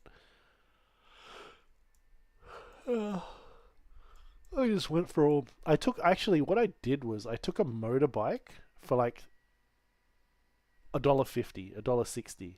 I took a motorbike for like $1.30 or something, and I got him to drive me all the way up here, and then I just walked back on my own, and the whole street is like a nightlife street of Phuket. A golf barber, laundromat. Also, the other thing was no, not there. Here we are. Where was it? Restaurant. What else we got? Come on. Laundry. Come on, you're making this look boring. It's way more interesting. Night market. What's night market? Okay, I don't know what that is. Grocery store? Which grocery store was this one? Okay. Let's pass on that one. What's this one? This place may be closed, sure. Here we are, 7-Eleven. Oh, this was the 7-Eleven across from the mini Big C. And that mini Big C was awesome. This mini Big C was cool. What's this? Yeah, you gonna go in? No, I don't care about this thing. Yeah. The tourists. You can see what the locals look like. Everyone else is just a tourist. You can see it. Lots of cool stuff. So I think Big C is kind of like the, what Coles and Woolworths is in Australia.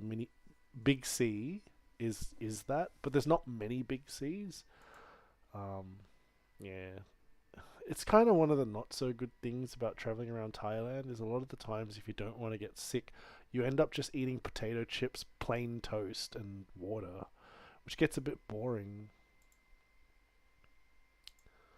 Hey, I want to check the photo. What's this doing? Oh, whatever. So anyways, then I kept walking down. There were so many. There's another grocery store, which is just whatever. Restaurant, Apple Tree Restaurant, crepes, cell phones, school. It was quite a nice walk on this street. It was really nice. Lots and lots and lots of restaurants and juice places and all sorts of stuff. That doesn't look like juice shop, and that's not a juice. What the heck? Ah, okay. Yeah, donuts and juices and foods and stuff. Yeah, sure. What's Lab Isan? I do remember walking past this. I think I saw it. It was like a nice looking restaurant. What's this guy doing? He's gonna eat the rice. You gotta be careful with the spiciness of the food. Salat und Labgai mit Oh, it's the guy speaking German. Oh, I can translate for you. Shrimps und frischen Chili Knoblauch And fresh chili, cloves of garlic. Oh, wrong button. mit Shrimps With prawns.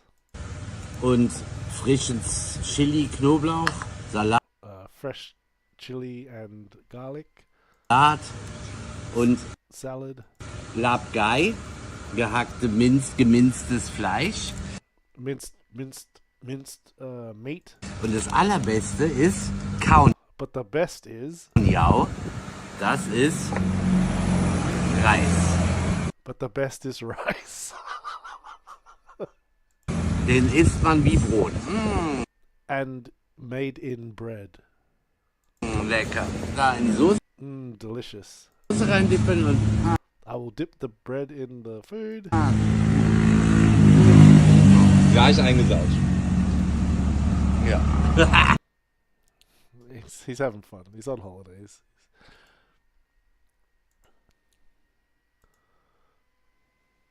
Oh, no, this wasn't the restaurant I was thinking about. Anyways, what rating do they get? 8, 4, sure.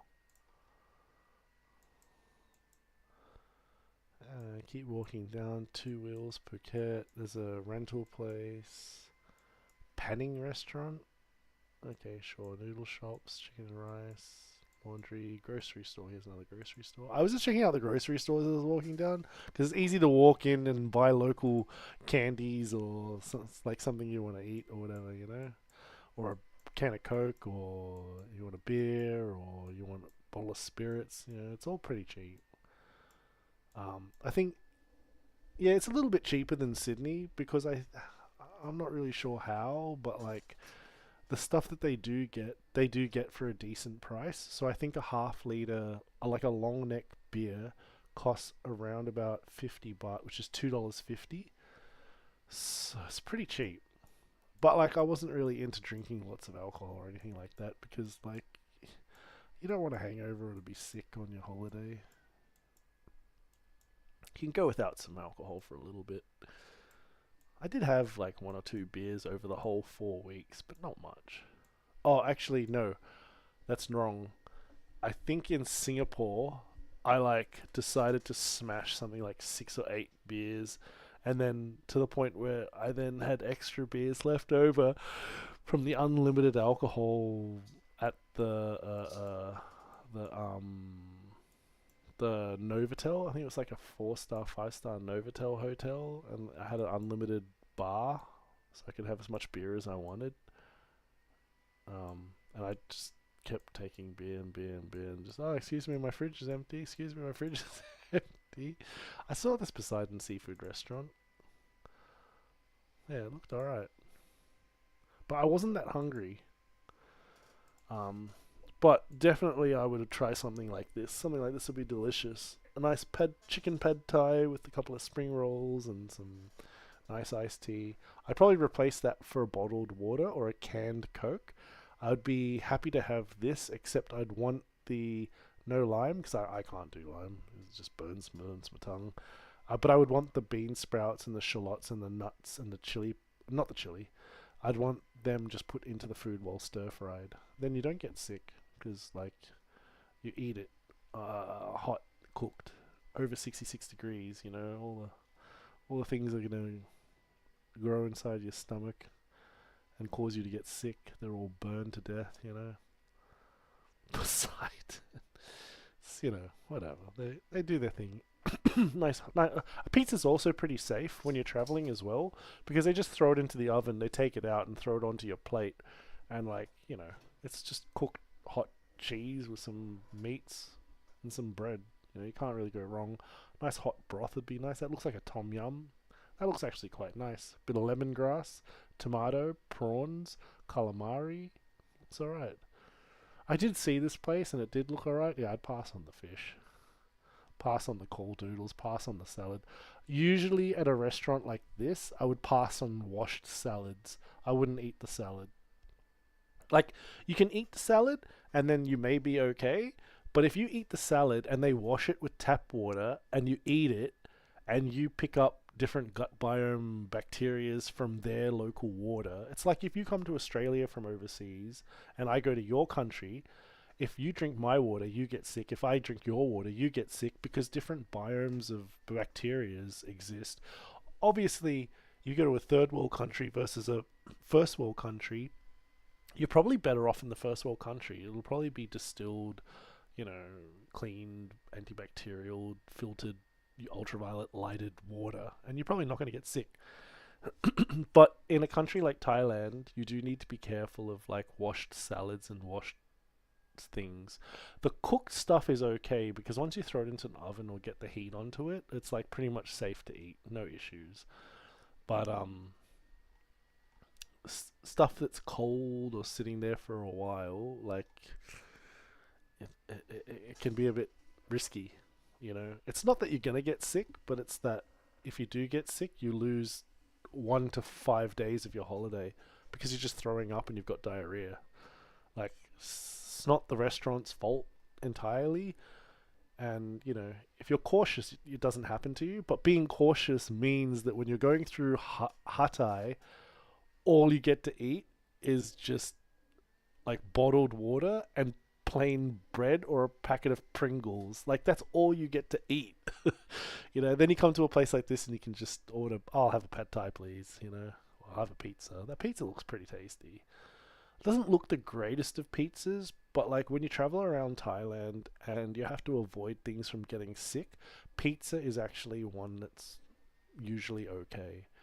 You can't really get sick if that pizza's fully cooked. If it's raw in the center, yeah, alright, be careful. But like, if it's cooked, you'll be fine. I just kept walking down, and then you get to the street that's the hotel street, and then I walked in. I did see this place sold crocodile meat. I saw that and I thought, oh, that's a bit different.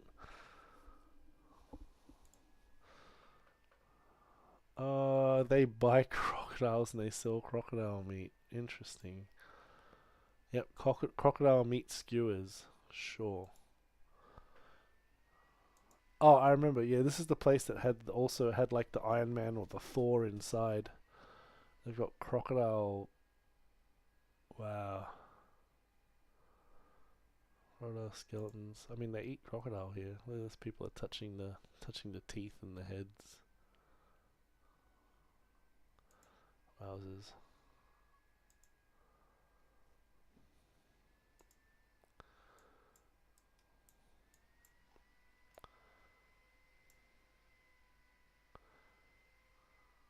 Elephant rafting, zip lining. Yeah, you can do all sorts of stuff.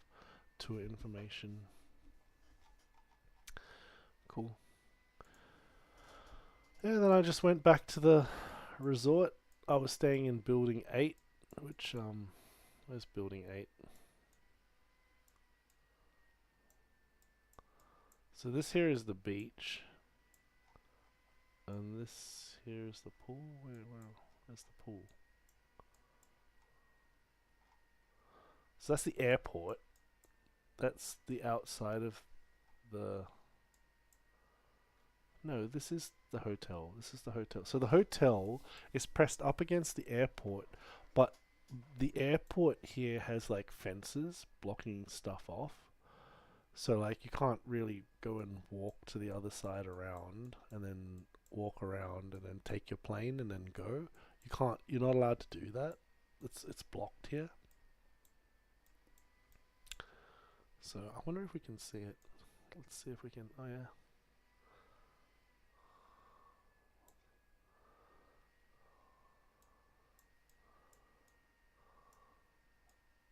It doesn't look blocked, does it? It's got the airport fences.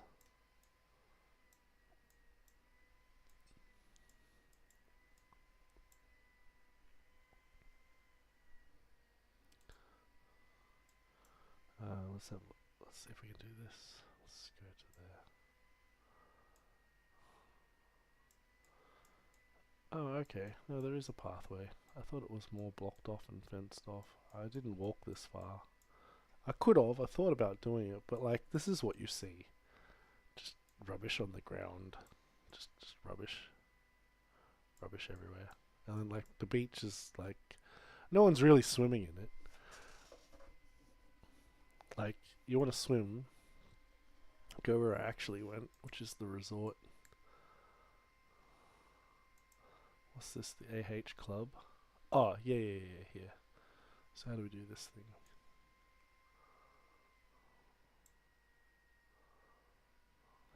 Yeah. So over there is the beach. Over here is a road, small little road. And then we were playing soccer here. We're playing soccer up and down here. And this is the pool. And I pretty much got a nice bench, put my towel down, laid down, jumped in the water, went for a swim, got back out, walked over down here, started playing soccer with the guys, got buggered, jumped straight into the pool to cool off, jumped out, relaxed, and yeah, it was really nice.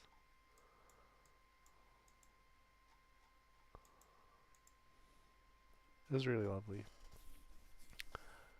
And then, pretty much went back to my villa number 8, which I think is around here somewhere. I'm pretty sure it's over here. It's building 8. And then I dropped off my stuff at the concierge, went back to the pool, swam until about 5:30, and I said, okay, thank you very much. Jumped in a motorbike. Motorbike took me around, down here, across here, and down here to the 7-Eleven. I then got out at the 7-Eleven. That's the 7-Eleven there. Heaps of motorbikes. I think this is where people park for free. I think this is free parking. Something like that. Maybe you can pay for parking to these people or something like that. And then over there, that's the cargo. And then over here is the airport.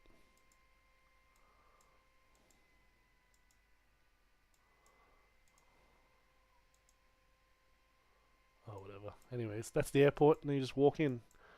And just, there's the 7-Eleven. So you just walk across. Because you can get a motorbike from the hotel to the 7-Eleven, but you can't get a motorbike from the hotel to here. Because there's like an entry here. Like, I don't know what these guys are doing. But there's like an entry. And as you go into the entry, you have to go past, like, I think this is like a security room or something. Something like that. Or maybe the security room is here. Yeah, I think that's the security room. Yeah, this one here. And if you try to come in with a motorbike, like, they'll just be like, excuse me, you can't be on a motorbike, like, here's a fine to them and you, or whatever the case was. So the motorbikes usually just drop you off at the 7-Eleven, is what I did. I don't know what other people do. I just went to the 7-Eleven with a motorbike, because it's $30, $1.50, $1.30. And then I just walked across the road and took the plane and flew from Phuket International.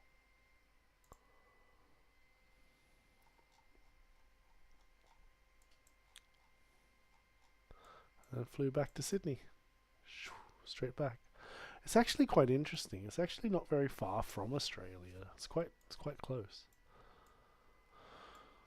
I mean, yeah. I mean, this is all kind of Asia, right? Including Australia. I class Australia as also part of Asia, I mean, Northern Territory is so close to these islands and stuff. Here's Bali. Bali. Oh, so maybe I go to Bali. Maybe I'm a bit afraid of Bali. Not gonna lie. Then there's Papua New Guinea. That's massive, Papua New Guinea. Solomon Islands, New Caledonia, Norfolk Island, New Zealand. I've been to New Zealand. Tonga, Fiji, Niue, Wallis, Samoa, Tonga. Where's Tonga? There it is, tiny little Tonga, tiny little island. There's Samoa. Then, did I see a second Tonga?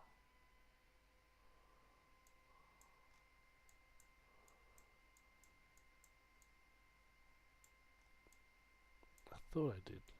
Oh, they're there. No, I did see it. There's another Tonga.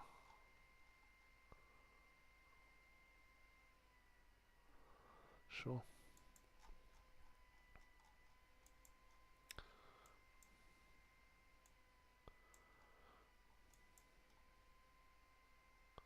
French Polynesia. Oh my goodness. These are just out in the middle of nowhere.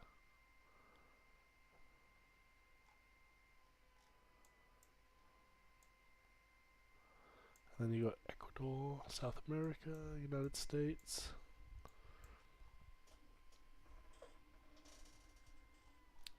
And then you got, what's this?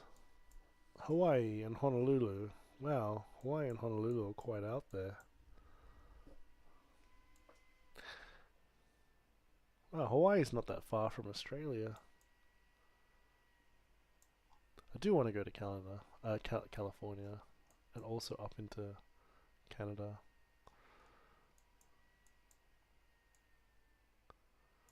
Is this Alaska? Yeah, I'd love to go to Alaska. Really nice. I wonder if you can cross from Alaska into Russia. That'd be a cool travel.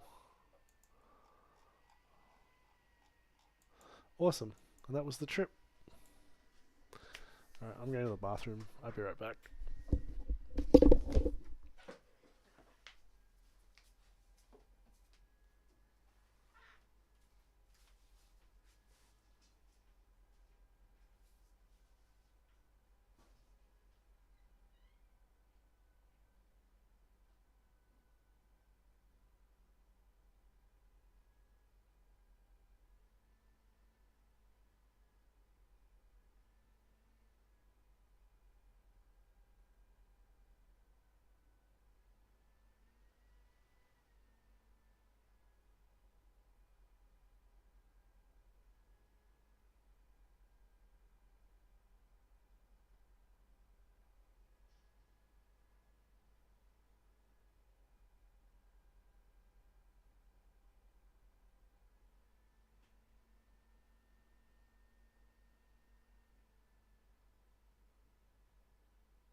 yeah, that was the trip, which was quite nice.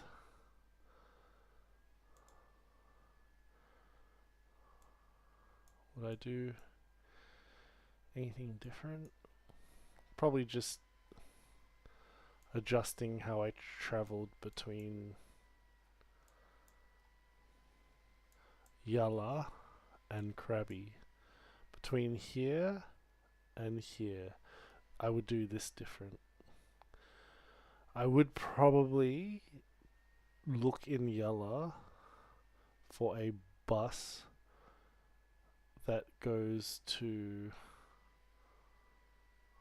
Hatay. From Yala to Hatay. I probably would have done that by bus and potentially just skipped it and went straight to train.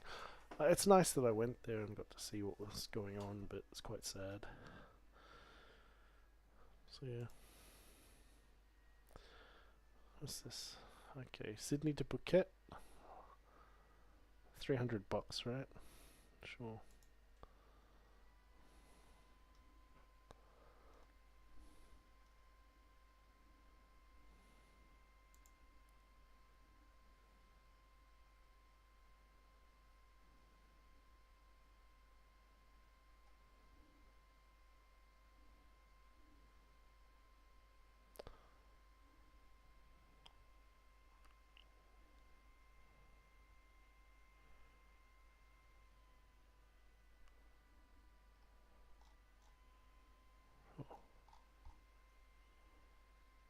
Anyway. Anyways, I did fly for $300 from Phuket to Sydney. So it is possible just to fly in for $300 and fly out for $300, $600, and then not only that, but pay like $22 to $250 per night for a place to stay. Yeah, I mean, I think I was paying like at the 2-star hotel in Krabi. I think I was only paying about $22, $24. So cheap. It was so lovely. So Jetstar will do that, and then what's the other one? It was pretty nice.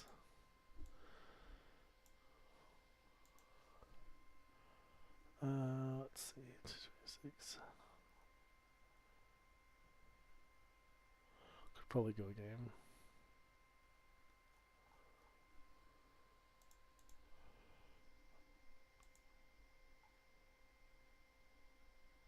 Cool, but I think I have some nice pasta ready.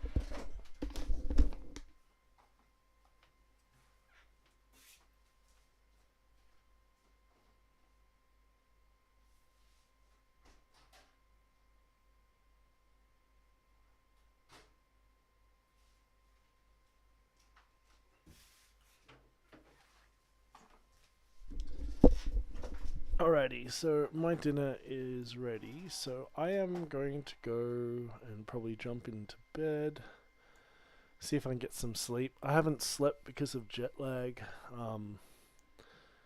so I've been awake. It's now Monday, 2:30 a.m. I've been pretty much awake since Saturday, 10 a.m. Just having like weird micro sleeps, but not actual sleeping. So 48 minus 8, 40. Yeah, I've been up probably about 40 hours, and I've had like terrible 4 or 5 hour terrible sleep and a couple of micro sleeps as I'm just dozing off while I don't know, I'm in the car or something. So, but I'll adjust. Hopefully by when I wake up after going to bed now, I'll adjust my time zone and I'll get all good again. But yeah, it was a lovely trip. So much delicious foods. Like, these foods were so good. What else was there? What other food was there that was nice? They made.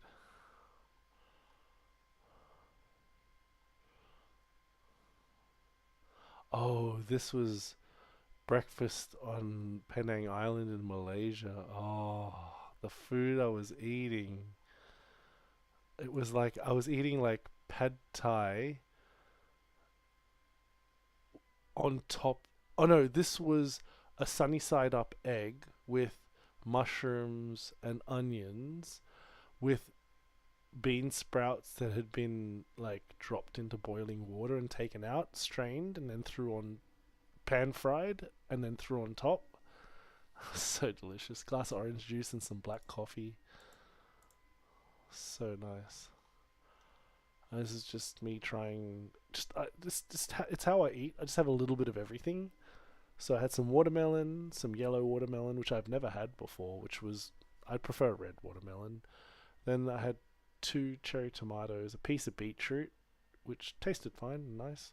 A whole bunch of capers. Capers are delicious. They're kind of like an olive, salty olive sort of thing with no seed. Some bits of banana, which is not great. But the banana was super ripe. That was nice. And this one here is just onions and mushrooms on a sunny side up egg. And here like, the buffet, the breakfast buffet had prawn dumplings. I was like, I'll have 3 prawn dumplings. Piece of, I don't know, what is that? What even is that? I don't know what that is. I don't know what that is either. Not sure. And a little bit of some stir fry, some curry chicken, and some prawn thing. No idea. What are these 2 things? Oh, I think that's a piece of cucumber. I think this here is maybe also cucumber. I think these 2 are cucumber. I think.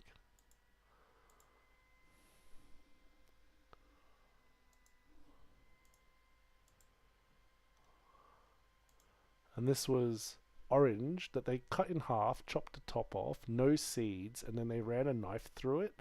So when you go to eat it, this orange part pops into your mouth, but you can hold it by the skin. And then on top of it, a couple of pieces of watermelon, then some hazelnuts, and some olives, 2 pieces of carrot, and a piece of cucumber. And a coffee and water, black coffee and water. And here we're having breakfast and looking at the beach. That was lovely. So lovely.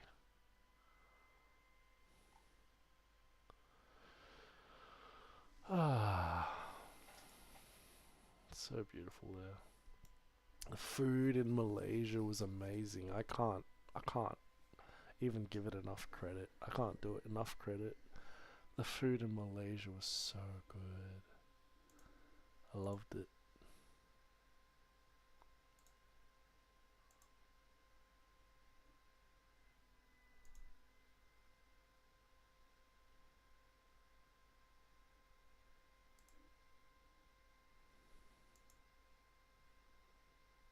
So yeah,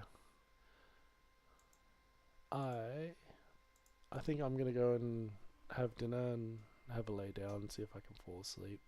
I'll put on some of that Avatar 2, The Legend of Korra. I'm up to season 3 of 4 seasons, so I'm almost at the end of it, but it's not as good as the first season, but it's going alright. Anyways, have a good one. I'll catch you later. Thanks for dropping by. Thanks Sigma Power. Thanks Vidge. Thanks Stod for the sub. You're a legend. Thank you. Thank you very much at Chinawa. Maybe at Chinawa streaming. Let's have a look. Let's take a little look. So let's have a little look. Is he streaming? He is streaming. We'll drop him a raid, and I'll probably end up talking to him for about 15 minutes. So let's drop him a raid, and then I'll call it for the night. But thank you very much for joining me. Have a good night. /raid space Achinawa. I will catch you all later.